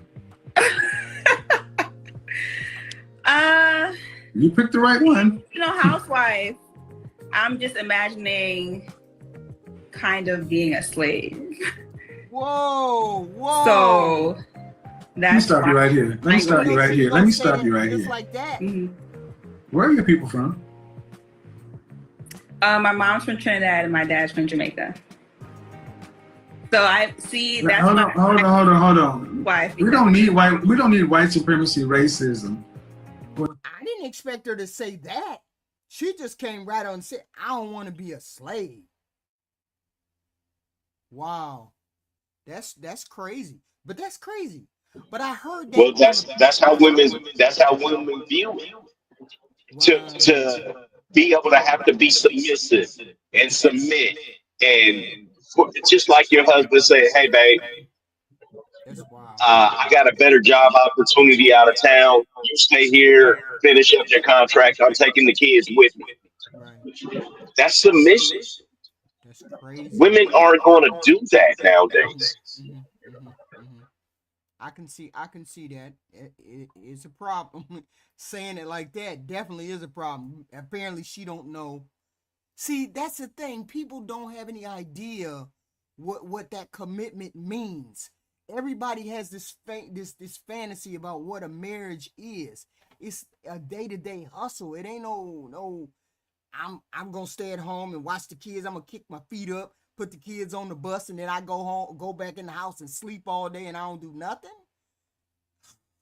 It's crazy. Well, now we got HQ, if you never wanted to go back to work, your husband would have been fine with it. Yeah, if I didn't want to go back to work, but you know, I wanted to go back to Yes, work because I saw how that's he her was doing. husband, Yeah, yeah. and Because that's I what didn't I'm want saying. I didn't want him to. I didn't want him to. I didn't want him to struggle. I wanted him to. Uh, I didn't want him to put that burden all the way on him for him to have to take care of all of us. And I did also have the guilt because I had 2 children, so I felt like I had to, I had to carry my burden, carry their burden. Let's put it that way. So yeah, I always worked, but I Yes, but wanted to work. other women don't care about that, and that's what I'm saying. You Mm, are a different kind of woman. that's crazy. I They don't want to see a I, woman I always fuck want with to a be at bunch home. of chicks. Can you get my son some McDonald's? Yes, that's the way women are. That's crazy. That's crazy. She said, "I don't want to be a slave." Wow. Hold on. Let's listen. You think that the women who came before you were slaves? Mm. It's not that necessarily, but just what I'm seeing in the media and just all around me. I see women trying to be this housewife for men, traditional housewife for men, and they're just getting like, can I curse? Be prepared to be challenged on anything you're gonna say, because you tell me in the media, I'm gonna ask you what you watch. Excuse me? What are you talking about? When women, a woman who's, let's do it. Let's do it. Traditional housewife, what media are you talking about? So let's, I mean, I don't know. Like I said, I want you to define what traditional housewife No. Because in my mind, traditional housewife is being home. You can't overtalk me. That's how we don't do that. Stick it down. I said traditional housewife. You said, no, not traditional housewife. All right, so you was thinking of something. Right. And then you talk about, well, from what I'm saying in the media. Right. I'm asking you what media. You haven't answered any questions. Okay. What media are you talking about? Social media. Where do you see traditional housewives in social media? Everywhere. Do you? Well, I mean, that I know of, just women getting taken care of and not working. No. What the fuck is going on? Wow. I would never look at somebody's life on the internet and say, I want to do just that right there. I would know there'd be complications to it. That's what has destroyed our community. Yeah. All of the women and even the kids. I want to do that. Don't skip over men. You men have gotten on here and got a little bit radicalized too. I think it's men and women. HQ, men know they have to work. Yeah, men automatically know they have to work. Yeah, but that's only we know we have to be better than other men to obtain a woman. But if every woman that looks like Lizzo is trying to go after Jason Momoa, we know that's not right. Yeah, but that's a biological thing. That's not really who she really wants. That's a biological thing. Yeah, but it shows up in everything, HQ. Right. So that's what a traditional housewife is: taking care of and not working. To me, yes. Oh, okay. So, and that's getting the shit end of the stick?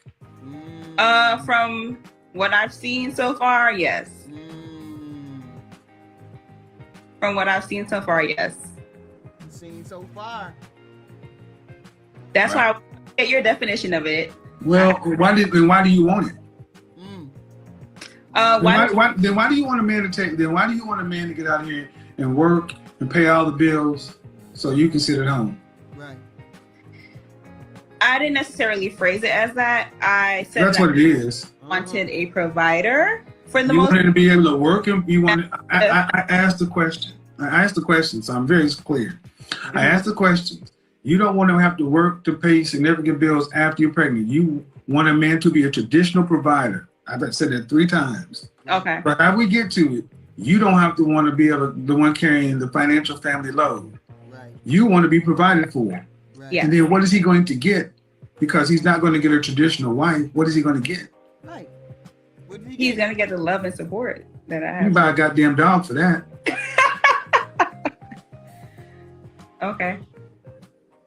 See, you ladies don't want a fair deal. You ladies want an unfair deal. You want a man to go out and do the things that men have always been expected to do since time immemorial, but yet you don't come to the table wanting to even come and act in good faith.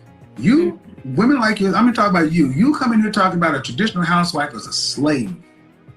And I tell you what, you leave men alone, go get your girlfriend, go buy a dog and live and die by yourself. I get tired of you women talking about men as though we're something to hurt and abuse shit because you watch fucked up social media stories. Men are tired of having you put this shit on them. If we talked about y'all like this, you call us toxic. If we said, oh, traditional housewives are some gold diggers, then there'll be all kind of problems. But this is what I mean. You guys are used to talking about men in some of the foulest ways. And then say you want them. Okay. So let's take it down. Do you want to stay home with your kids? I absolutely do want to stay at home with my kids up until a certain age. Yeah. Then where are they going to go after what age? I was thinking maybe kindergarten. And if you have 4 children, that means you'll be out of the workforce for at least 12 years. What do you do for a living? I'm currently a flight attendant. Flight attendant. Flight attendant? So, What?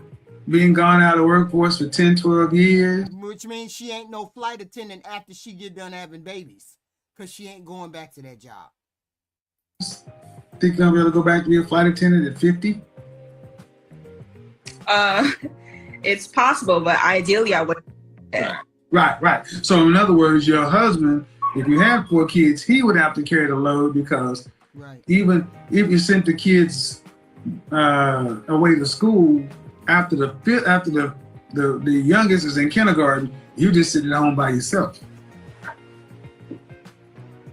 Ain't that something?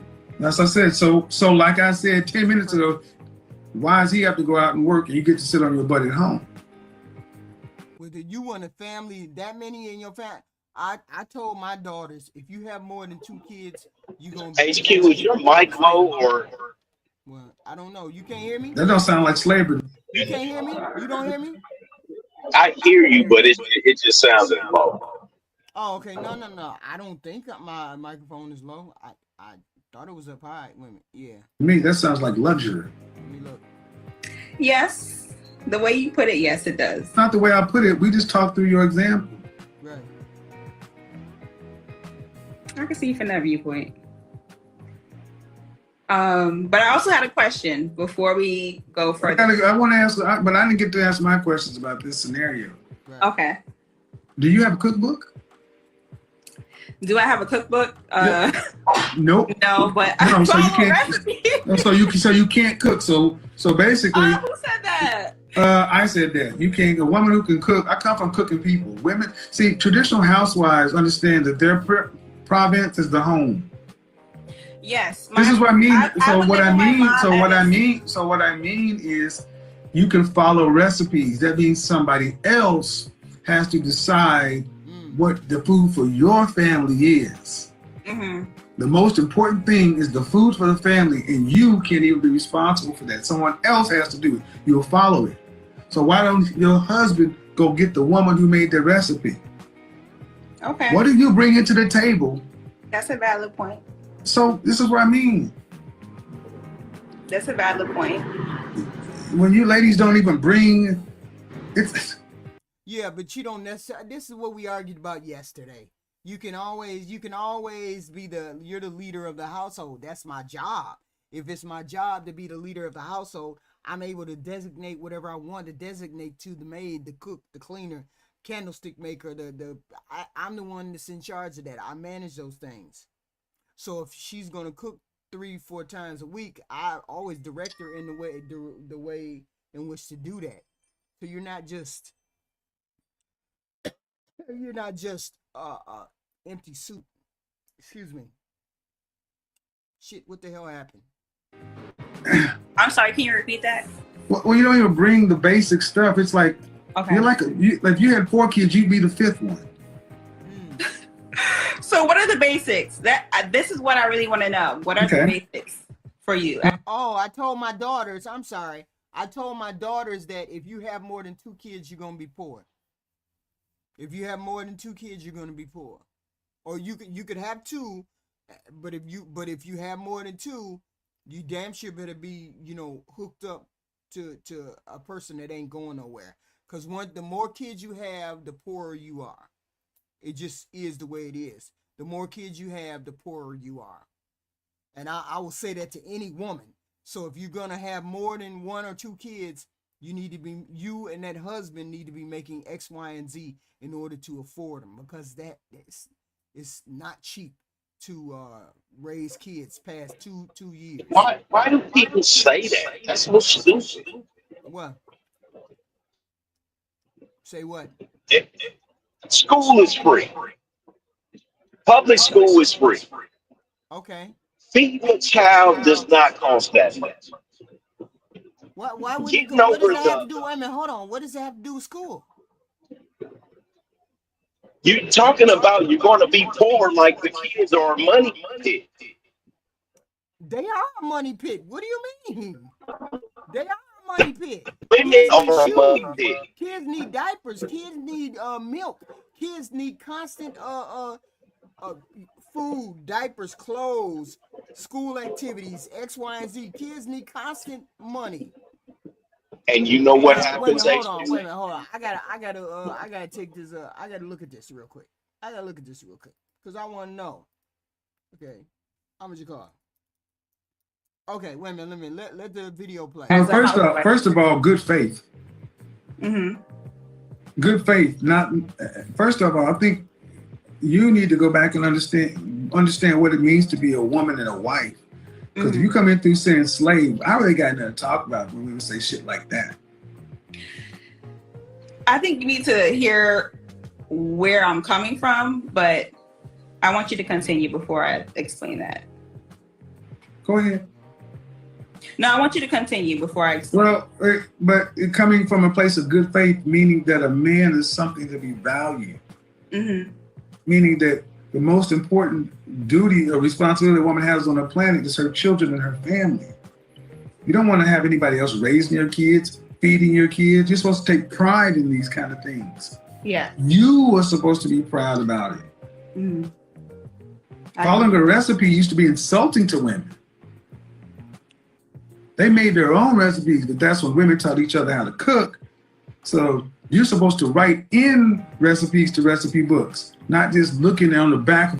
So Black America, I just had to look up food for kids. It's $5,000 to feed one kid when the kid is under the age of 3. $5,000 a year just to feed them.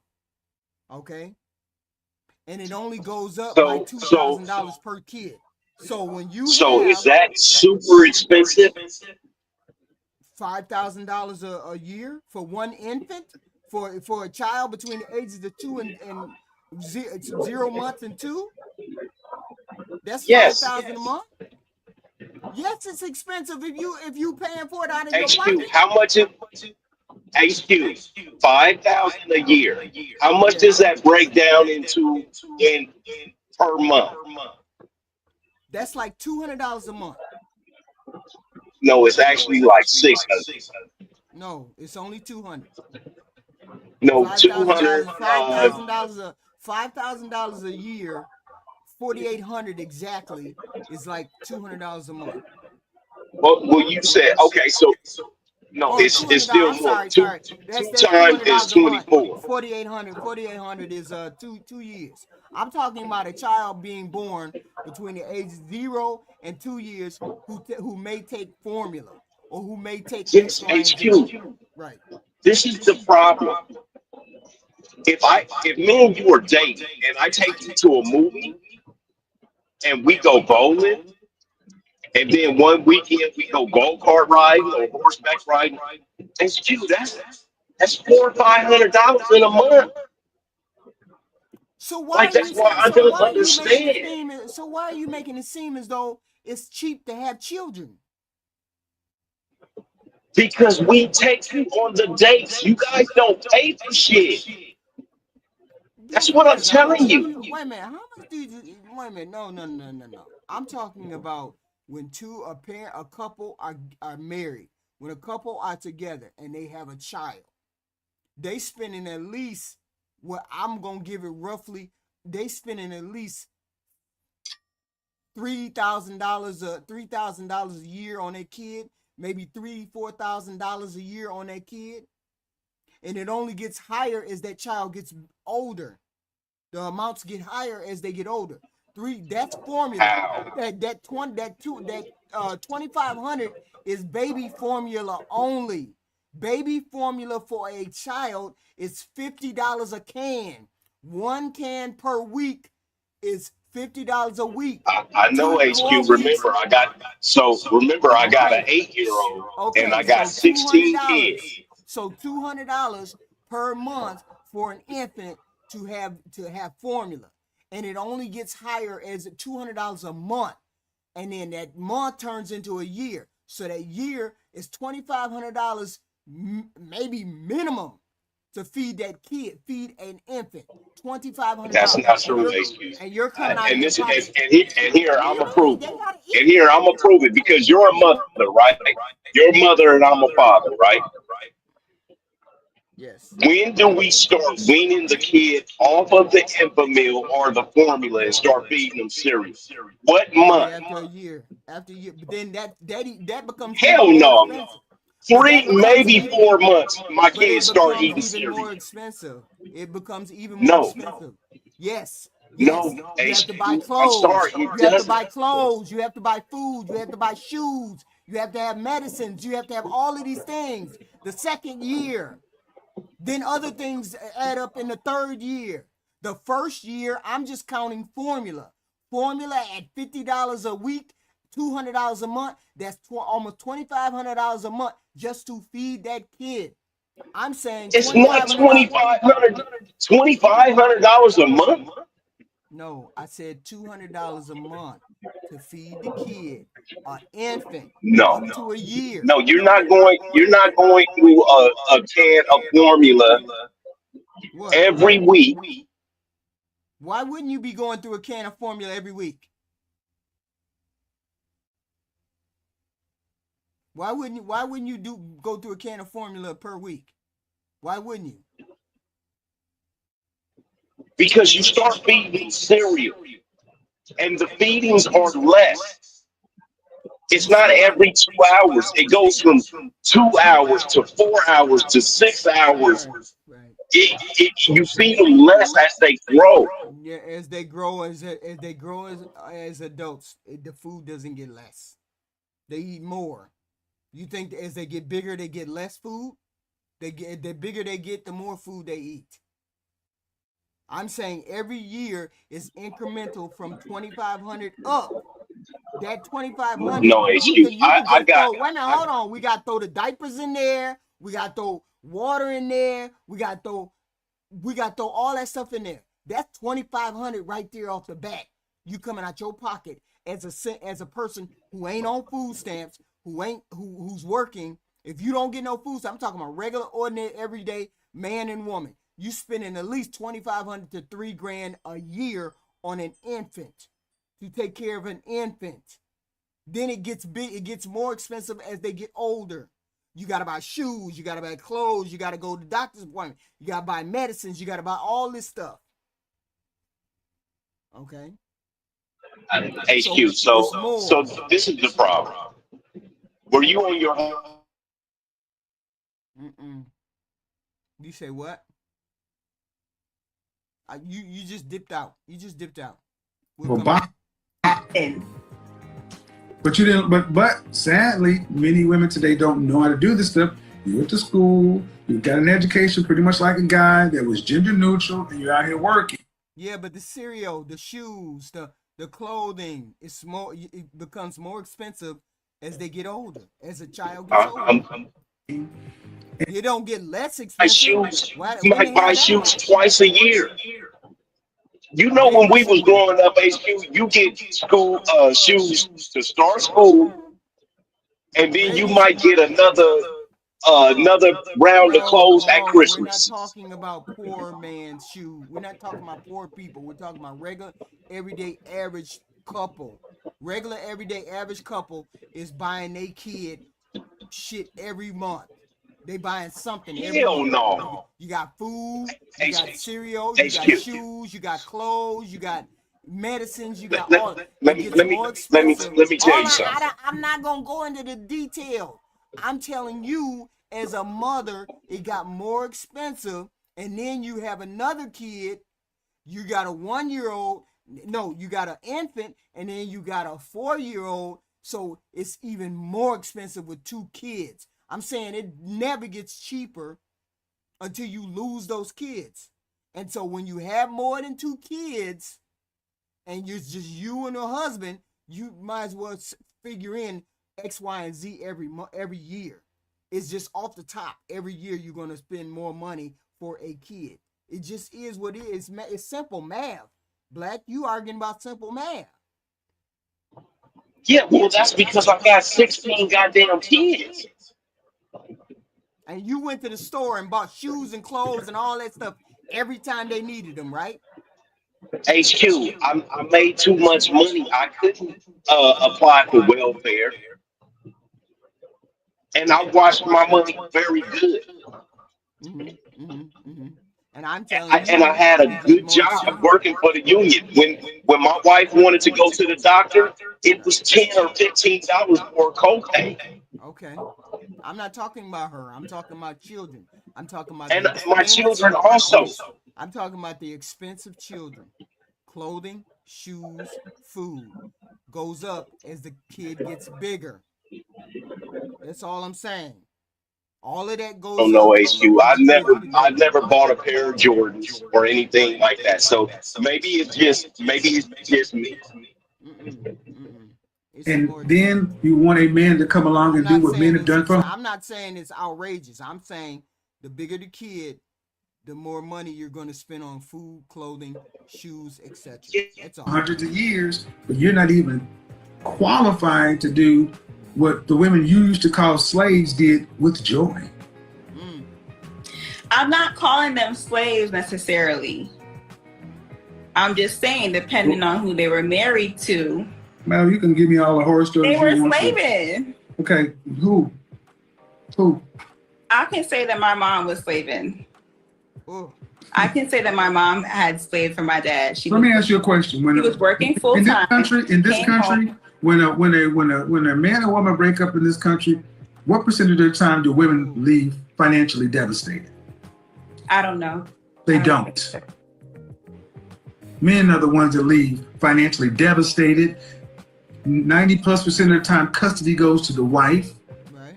Half of the man's stuff that he had before.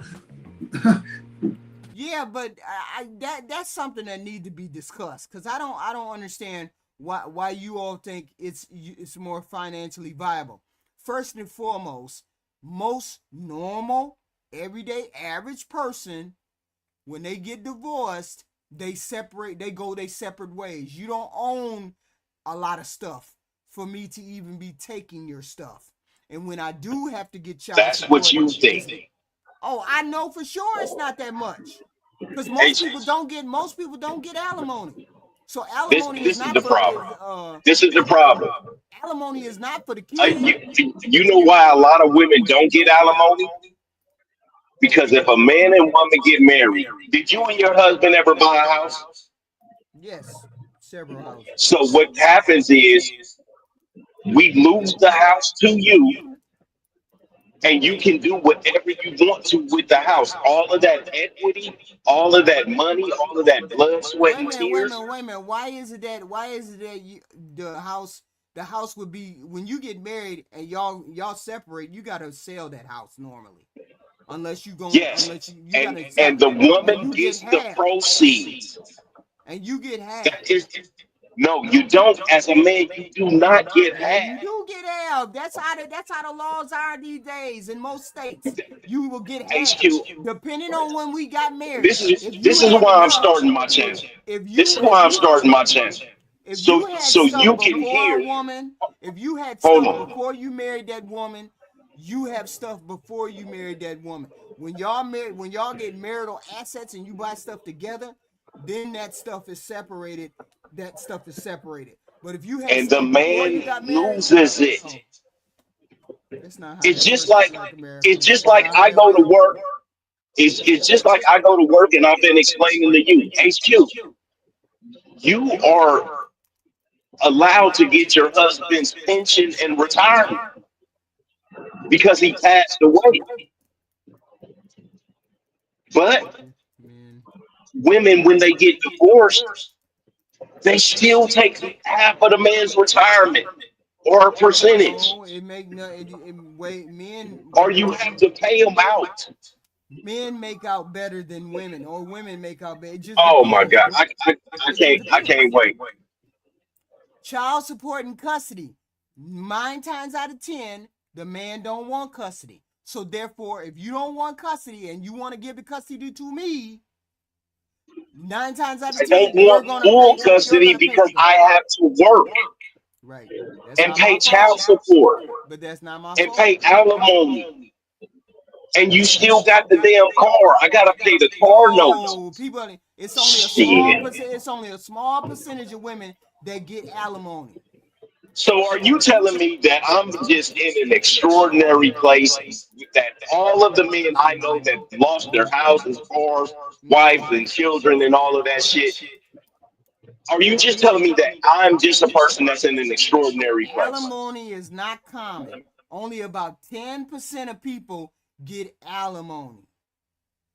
Oh, about 10% of the people who get a divorce get alimony. It is not no big. No, people do not get alimony like that because both parties normally work. So therefore, you're not devastated when you get married. You're not devastated when y'all get divorced. Court doesn't allow alimony unless there's a big income gap. Unless you making millions and millions Do and she women ain't making usually make nothing. more than women, HQ? Huh? Do men usually make more than women? No. I understand men Okay. make more Well than then, I understand that, but it says big income gap. You making 40,000, you making 60,000, and I'm making 50,000. They ain't finna burn your pocket because you make 10 grand more than me. yes, That's not how that HQ, as works. men, this is the problem. This is the problem that you're not understanding. As men grow, we make more. Y'all don't make money like that, and women make money like that. Wait a minute, y'all Okay, act like women only stay at 50,000. Y'all make it sound like women don't grow let, in their money too. I'm they do, they confused. don't. This is the Yes, they problem, do. HQ. When your Every year I husband, worked, I've made more and more money. And women make more and more money just like men make more and more money. I don't okay, but understand where y'all most get that women from. don't. You're not like every woman. Every That's what we woman, keep trying to explain to you. these women these days make a hell of a lot more money. No, They they making don't. a hell of a lot HQ, do more you money know? at the young HQ, do age you right know? now in their 30s. Hold on, hold on. HQ, do you know that there only 600,000 black women make over $100,000? Mm-mm. Do you know? Are you aware of that? No, I'm not talking about over the men don't make that much money neither. It's only Yes, 6% they do. More black men make $100,000 than black women by like 300,000 more. women.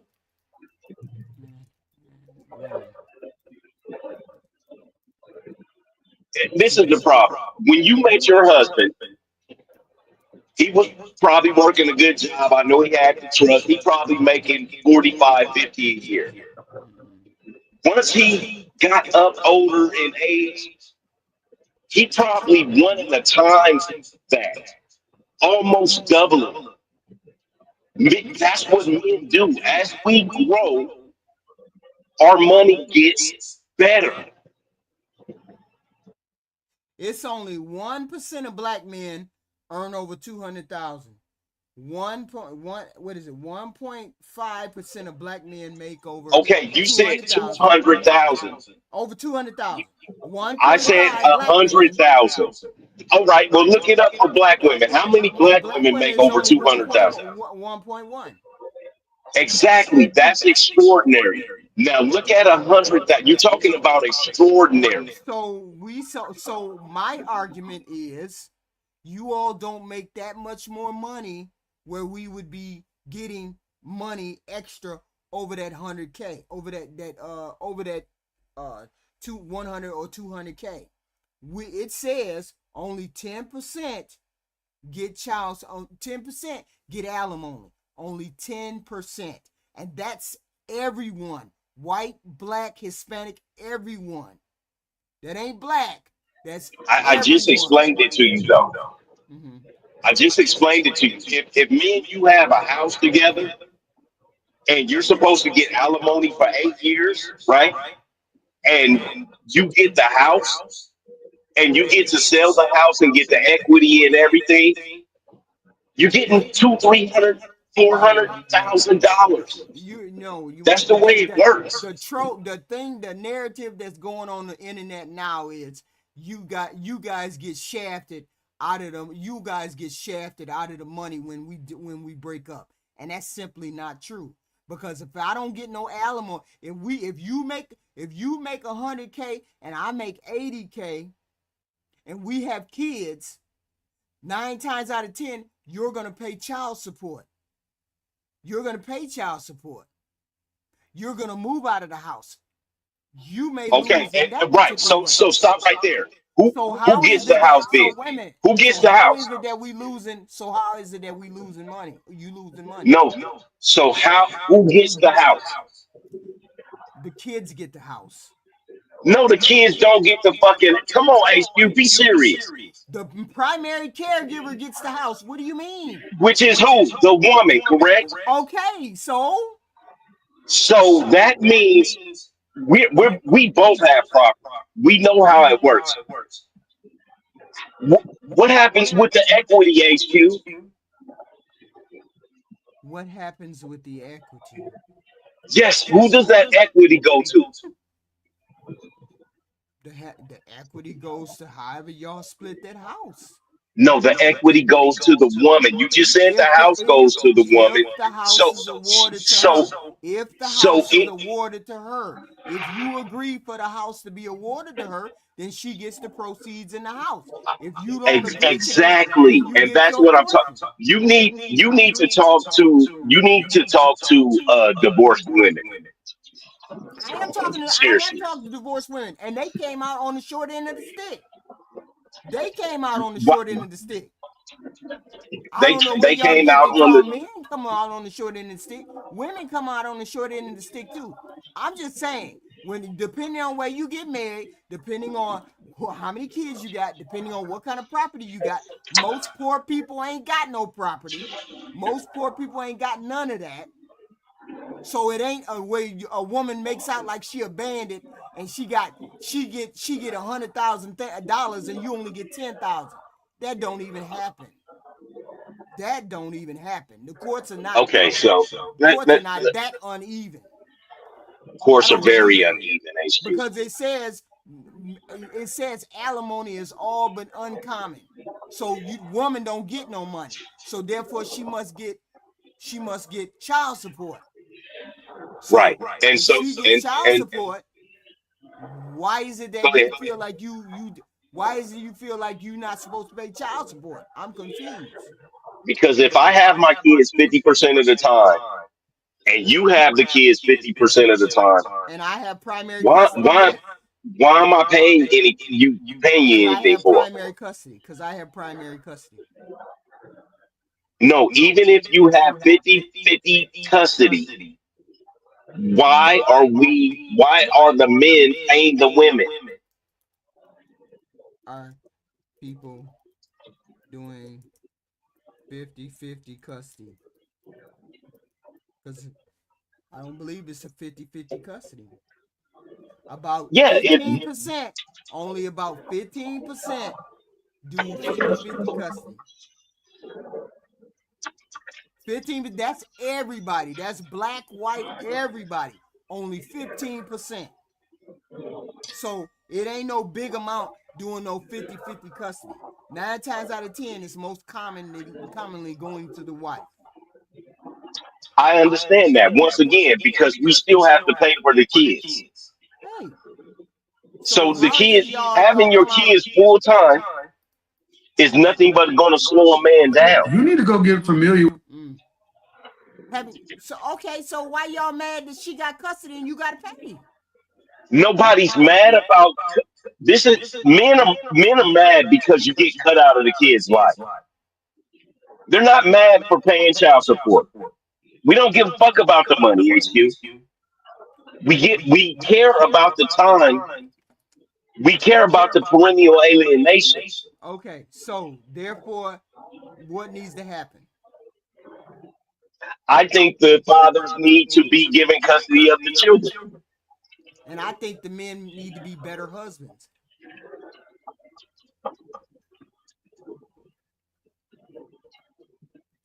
HQ, just because you You see how we chose both? not to You see leave, how we both? hold on, You see how hold we on. both can come up with an answer? No, just because you chose not to leave, Yeah. you are with this content that you're watching right now, you're going to start seeing the majority. Why we keep saying the majority of women are doing these things because it's thousands of women, But I it's also thousands of hours yeah. of women showing this same behavior Yeah, over and over again. but from what I saw, it's not from what I saw so far. These are delusional women. These are not women saying they're going to take advantage of Wait men. till wait till he gets to the married women. To the married women. Wait till you come across those videos. And I kind of believe you men brought this on. You have you have people in your ranks that have brought to help to bring this on. Men in your ranks have helped to bring this to a head. So it's What do you men in mean, making our wives leave us? I'm saying the state of the dating market or the state of the relationship market. I think both sides have perpetuated what the hell is wrong, but specifically, I think you men started to. I forgot what it was the other day. You allowed certain things. Now you go along with certain things, and so therefore, since you won't stop certain things, women are going to continue to do certain things. HQ, I keep telling you, men are going to allow most things with women because we want to be by a vagina. And that's the That problem, is the right? most. No, it's not a problem. It Oh is yeah, that's the men. problem. That's Men, the problem. listen, HQ. Men have to have sex to have a healthy life. Right. It is any man that's not having No. That sex. ain't what I'm saying. That ain't what I'm saying. I'm not saying having sex for a healthy life. The minute Bum Keisha came out her pocket and said, no, the minute Jason came out of his pocket and said, I want to have sex with you, Bum Keisha, and then Bum Keisha said, buy me that purse over there and I have sex with you. And Jason said, hell yeah, I buy that purse. You goddamn right. The minute he said, hell yeah, I buy that purse is when he fucked up. No, that's what happens.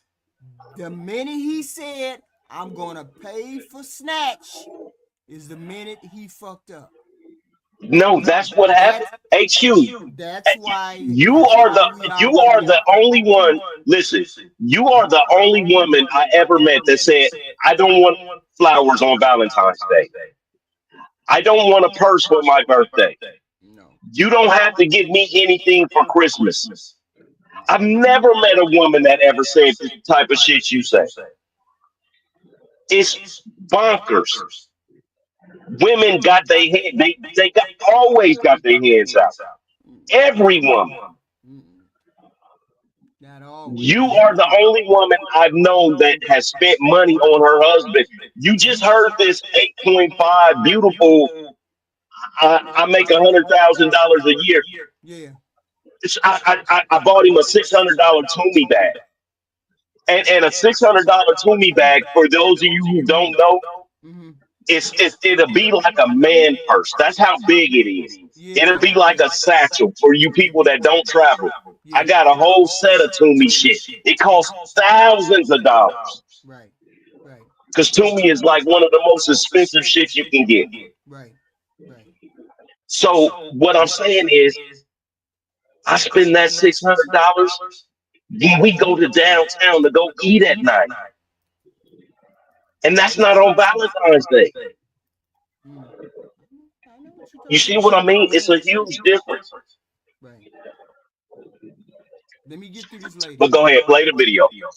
This is why so many men are avoiding marriage, because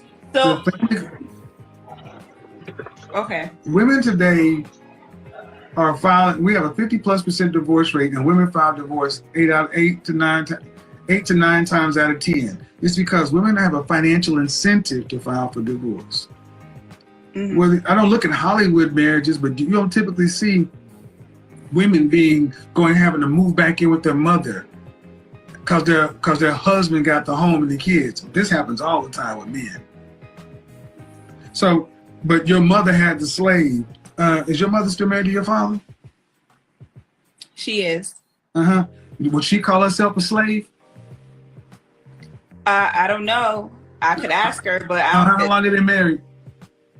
About 32 years. They got married right before they had me. Thank you very much. See, what you said to me, what reminds me of so much of what happened with silent generation and baby boomers. The baby boomer generation, my mother's generation, looked down upon their mother and their grandmother's generation because they had to slave for their husbands and do all this other kind of stuff. And then they realized that when they got to be later in life, that they had failed as women.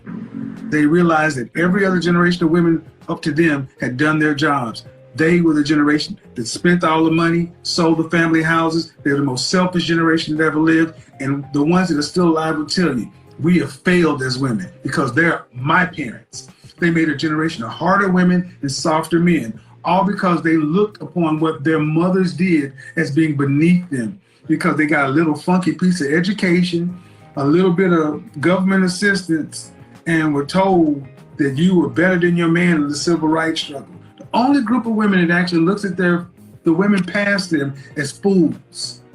But yet, now you're the most you make more money, you're more educated than the previous groups of women, you have more options, opportunity, you're freest than ever been, and you're the most unhappy group of black women that ever existed. I don't feel that way because the stats say that though. Okay. You don't feel that way. The stats say that though. 1 in 4 of you will marry in a lifetime. Yeah, but she does feel that way because she said slave. She called it slavery. I don't look at it as slavery. I just look at it as normal wear and tear. It is what it is. I mean, I had fun. I mean, I wouldn't say fun, but I enjoyed being married. Let's put it that way. I enjoyed being married because I didn't have restrictions like that, so I never understood what the restrictions were all about or what they're talking about. So, I mean, I had fun when I was married. But she said slavery as soon as he got done talking about marriage or something to that effect. So she does see it that way. She's just trying to cover it up now because it didn't sound good.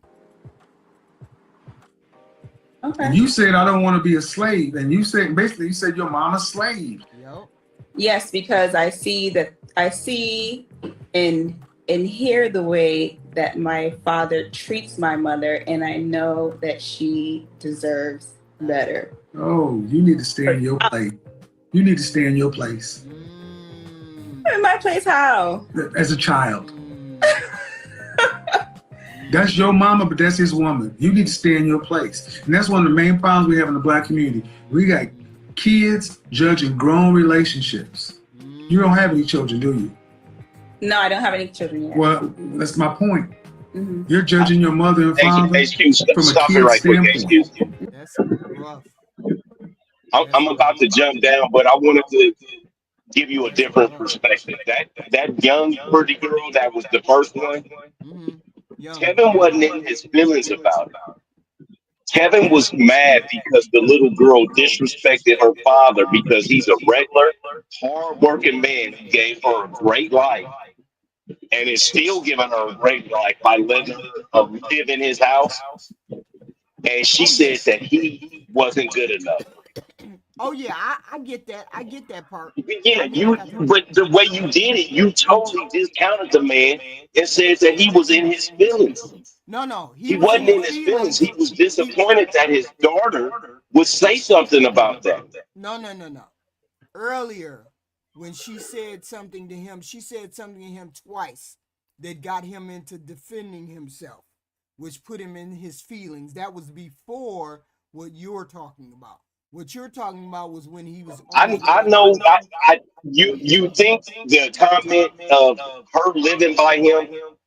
He know that that man was making $100,000 a month easy. Yeah, but that still don't mean that he can't get his feelings hurt. He's a human being. No, he's a man. We don't care. I keep telling you, we don't care about stuff Yeah, like but that. his, but Excuse. no, I'm sorry, it wasn't his feelings, it was his ego. I'm sorry, not feelings, ego. Okay, that's all I'm saying. His ego. She bruised that ego a little bit. Not his feelings, his ego. Oh, all right. Well, my baby keep calling me. I gotta Okay, give all right, her a call. all right. So I'll be watching though. Okay, thank you. Let's finish. Not that they're just individuals. You don't know what your mama does behind closed seats, goes to your daddy, but your What do you mean? Did the guests on the panel follow up on the better husband point? What do you mean? Can you explain the better husband point? mama is your mama knows enough to have her ass in a marriage. She got more than you do. What's that? A husband. Okay. How many siblings you got? I have 4 brothers, 4 stepbrothers, well, half brothers, and one like other brother who we have. How many children your mother have? All 6 of us. How many children do your father have? Just the 2. Well, now. So, hold on. Now. So let's start. Hold on. Pump the brakes. Mm-hmm. Your biological father Yes. went with your mother and raised kids from another man? Yes. No. Later on. Ma'am, I don't need your interpretation. The biology is all I'm concerned with. Mm-hmm. Your mother had children from another man? Yes. How many men?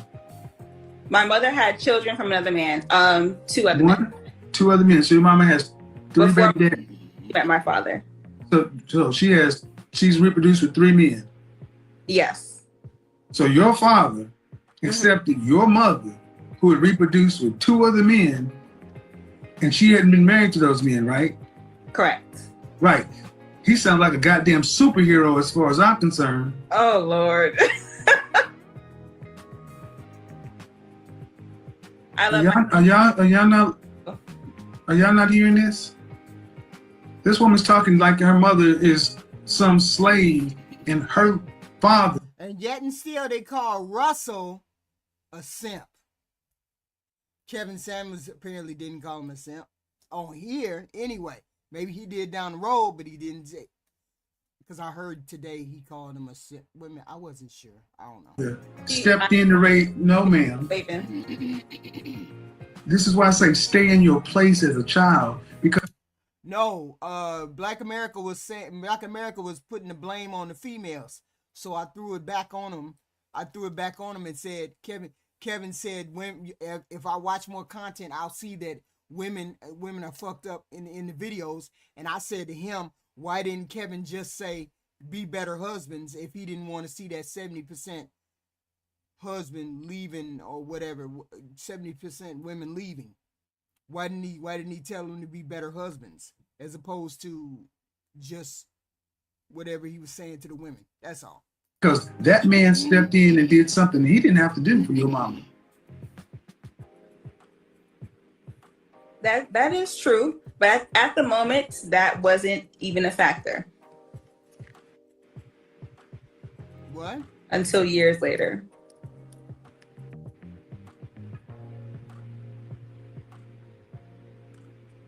But the main reason that I came on was honestly, I had a few questions. I wanted to know, how do women determine if our price is too high? How do we determine that? You don't get no results. Ain't nobody coming over there trying to court you. Ain't nobody coming over there trying to talk to you. That's when you know your price is too high. Ain't nobody willing to pay your price. Man, the low-level lack of respect and contempt that you seem to have for men, black men in particular. I don't think I have a low level and lack. Man, I'm telling you what I'm experiencing. Okay.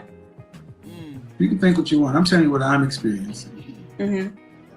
Make sure you all are hitting the like button in and out, please. We need the engagement. I need to get the likes up, please, and thank you. Likes, hit the like button, please. And subscribe to the channel if you wish, please, and thank you. And I'm a pretty accurate judge of character. Pretty accurate judge. You said slave. You judge your mother as a slave. Right. You talked about stuff that you cannot substantiate. You have nothing to back up. Your mama is married to a man of 32 years who took her in with 3 children from 2 different men. I would almost bet that she's just thankful that she has this man, regardless as to what you think you saw. You think what you saw is what you saw. Mm-hmm. Stay in a kid's place and stop judging your grown parents. Because what are you doing at your life? Because you right now, to know if your price is too high, you judge your price. Let me answer the question. How's how you answer the question? That's all I 5'7". Dress size. Sorry? Dress size. Dress size, I would say about a 10. How much did you weigh last time you weighed yourself? 170. So you weigh more than a man at your height. Some men. Oh, at my height? At your height. 5'7". Yeah, the average height of an American man is 5'10". The average weight is 168. You weigh more than a man, so that lowers your value. And where would you judge yourself on a scale from 1 to 10? Just your face. You can't. She better not say nothing crazy. You 7. Just my face? I would definitely say I'm an 8, 9. Okay. Beyonce is an 8. Kelly Rowland's a 9. Okay. Do you put yourself there? Oh yeah, absolutely.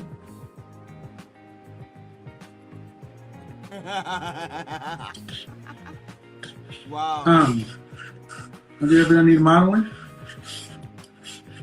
No. Okay. Wait. No? That's No. crazy.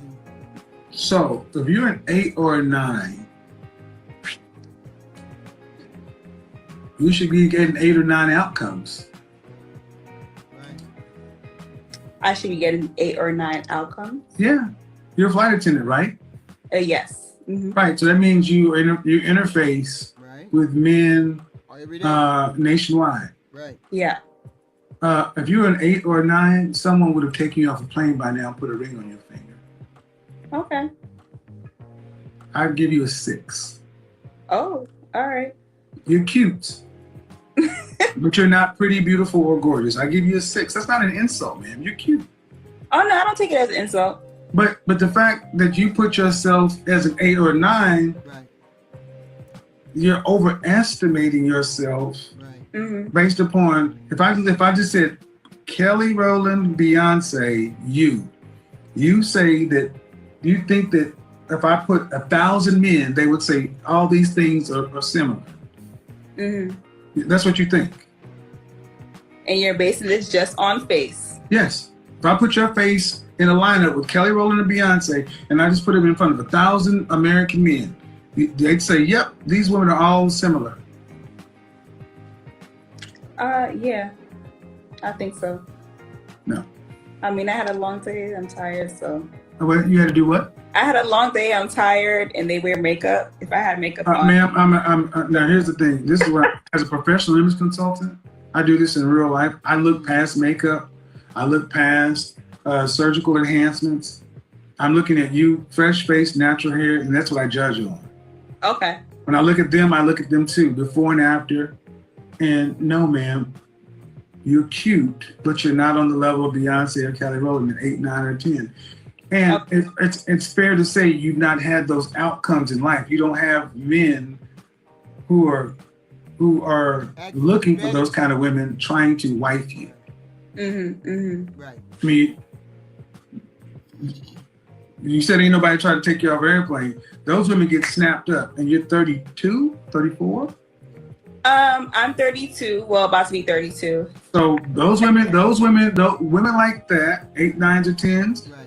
don't tend to make it past 23 single. They typically get snatched up. Right. Okay. And this is before any kind of personality. This is just strict. So, and the reason we're here, you talk about putting your price too high. One, you have an overestimation of your actual level of your overall sexual marketplace value. Right. Right. Okay. At 5'7", you should be closer to about 135 pounds. That's size 4. That's light for me. I don't want to hear. I don't want to hear what you think. Right now, that's I don't want to hear what you think. too low. Okay, I don't want to. But see, so people understand. As a professional image consultant who does this in real life, who's done it for modeling agencies and casting agencies, I'm talking to a flight attendant who's telling me what's too low. Yeah. You weigh more than a man. It's not too low. Go back into your family album and look at the women about. That's crazy. He said it 3-4 different times. Even in your mind, even thinking about the weight chart.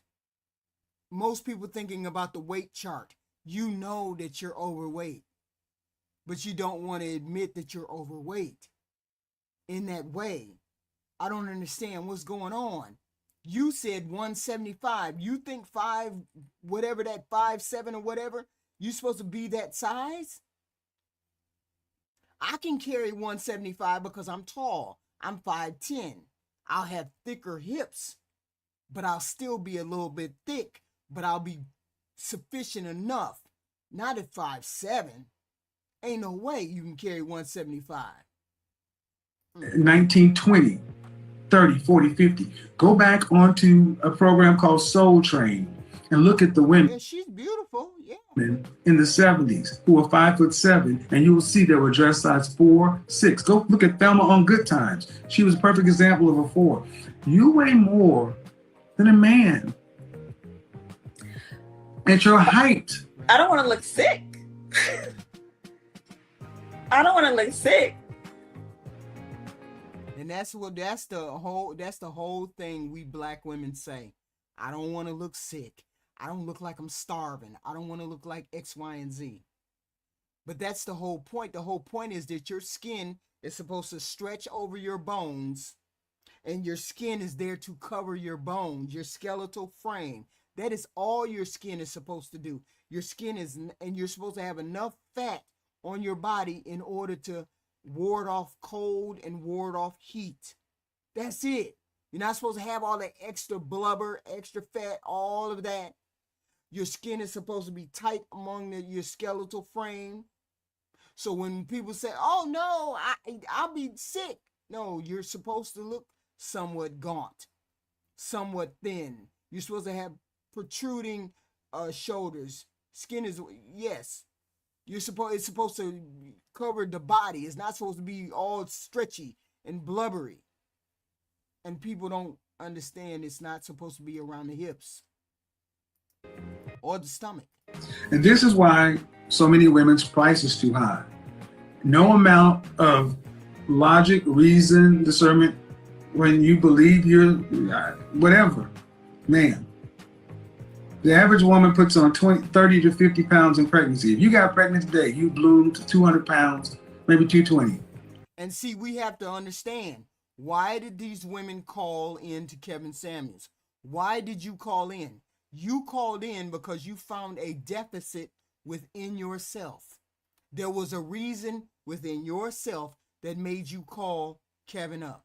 There was a reason. Why did you call? Why do you call someone up and get their critique of what you look like? Get the critique of what your life is like. It's because you need that validation. You need that understanding. You need that sympathy, that appeal. He didn't go to your house and call you. You called him, which meant you knew you were lacking in some particular way. Being smaller. No, being smaller, I mean, it's not being sick, but looking sick, but it's you'll be able to see your bones. Let's put it that way. And then after the first kid, you're not going to drop all the baby weight. If you actually have 4 kids, a guy will probably look at a woman about 220, 230 when you're all done. See, the average black woman today weighs more than the average black man at her height. And you can't tell you nothing about weight. Nothing. Absolutely nothing. No physician, no professional can tell you a goddamn thing about it.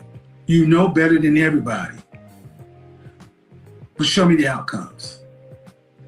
Right. Mm-hmm. So when we talk about weight, Sorry. we talk about weight. Right. We talk about weight, that is a component. Then we talk about, your overall look, there is a subjective component to looks, but there's an objective component to looks too. Yeah. And objectively, when I listen to a woman who would say, I know Kelly Rowland, Beyonce, they've been on the cover of People or Cosmopolitan as the most beautiful women in the world, you're putting yourself up there saying that, yes, People or Cosmo could put me up as one of the most beautiful women in the world, and that would make sense. Right. That's what you're effectively saying over and over again. And that simply does not hold water in the world I live in. You're free to believe it. You're free to think that. But if you think that of your estimation of your look, and if you think what you said is an estimation of your physique, then you're going to have your price way up here. Versus if you was more in line with what most people see. Right.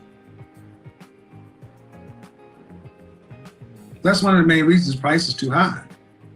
And that's before we get into anything regarding femininity, cooperation, agreeableness, actual wifely skills, anything like that. That's just straight aesthetics. Right. I completely understand what you're saying in regard to that. What? But like I said, my main question was, how do women determine if their price is too high? And he just went through the whole process of determining how you think your price is too high.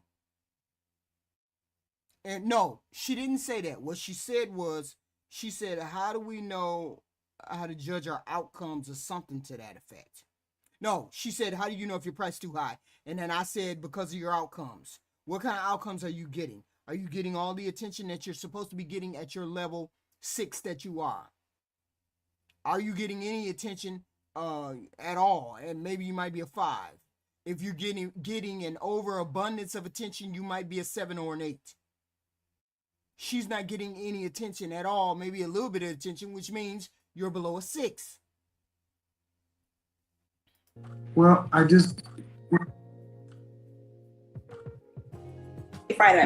Well, that's normally not we don't suffer from a world of women who think their value is too low. We suffer from a world of women who think their value is too high. Yes. How do you judge it? On the outcomes. The kind and caliber of men that you think you want or qualify for, are they trying to make you their wife? Yes or no? Do the kind and caliber of men that you think you want, are they actively trying to make you their wife? Right. There you go. That would be simple. That's just... Say no. No, they're not.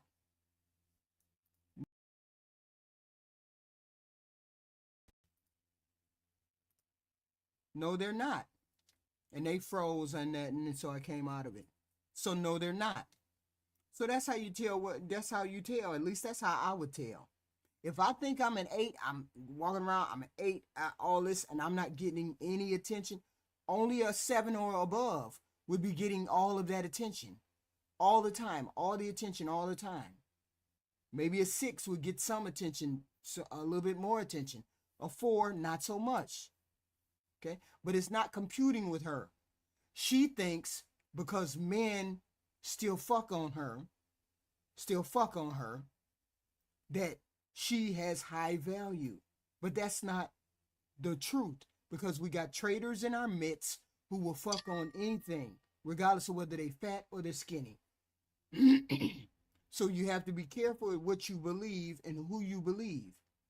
That's why it's best that you be the optimum self, the best that you can be individually, look wise. That way you get the best outcomes. And you should be brutally honest about yourself. Brutally honest about yourself. I know, hey, look, I know, I know I'm not a 5. I know I'm not a 4. I ain't no 8 or 9. I mean, it's for other people. I've never really looked at myself and said, well, what number do you have, HQ?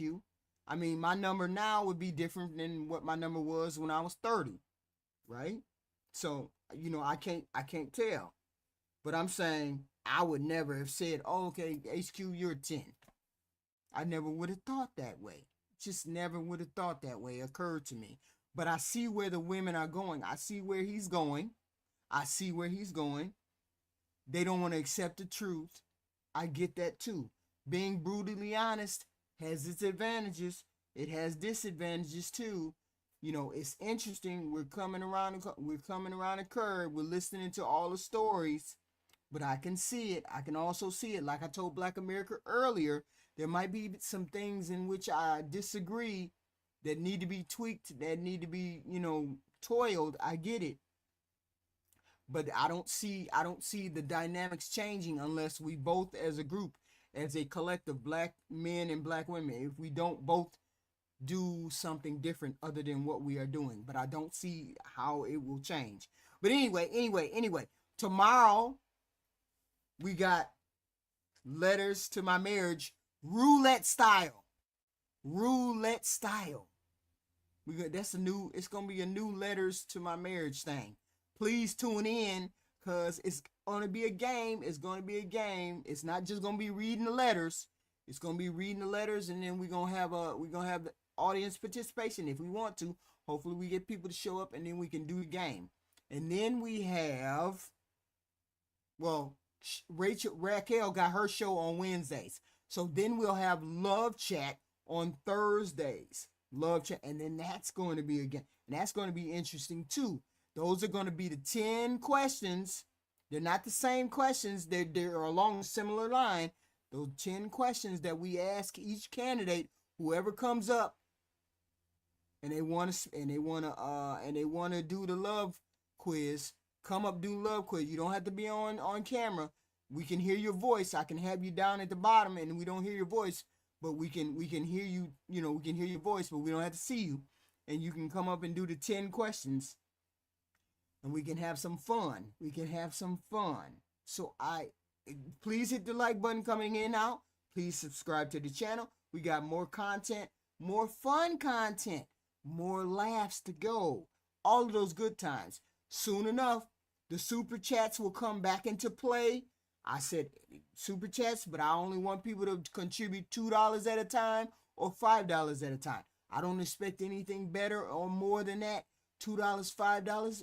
Cash App works. If you please do a super chat, $2, $5, whatever you feel like contributing, that'd be amazing. Great. If you want more content, please and thank you. We will be back here tomorrow at 6 o'clock to do Letters to My Marriage roulette style. Letters to My Marriage roulette style.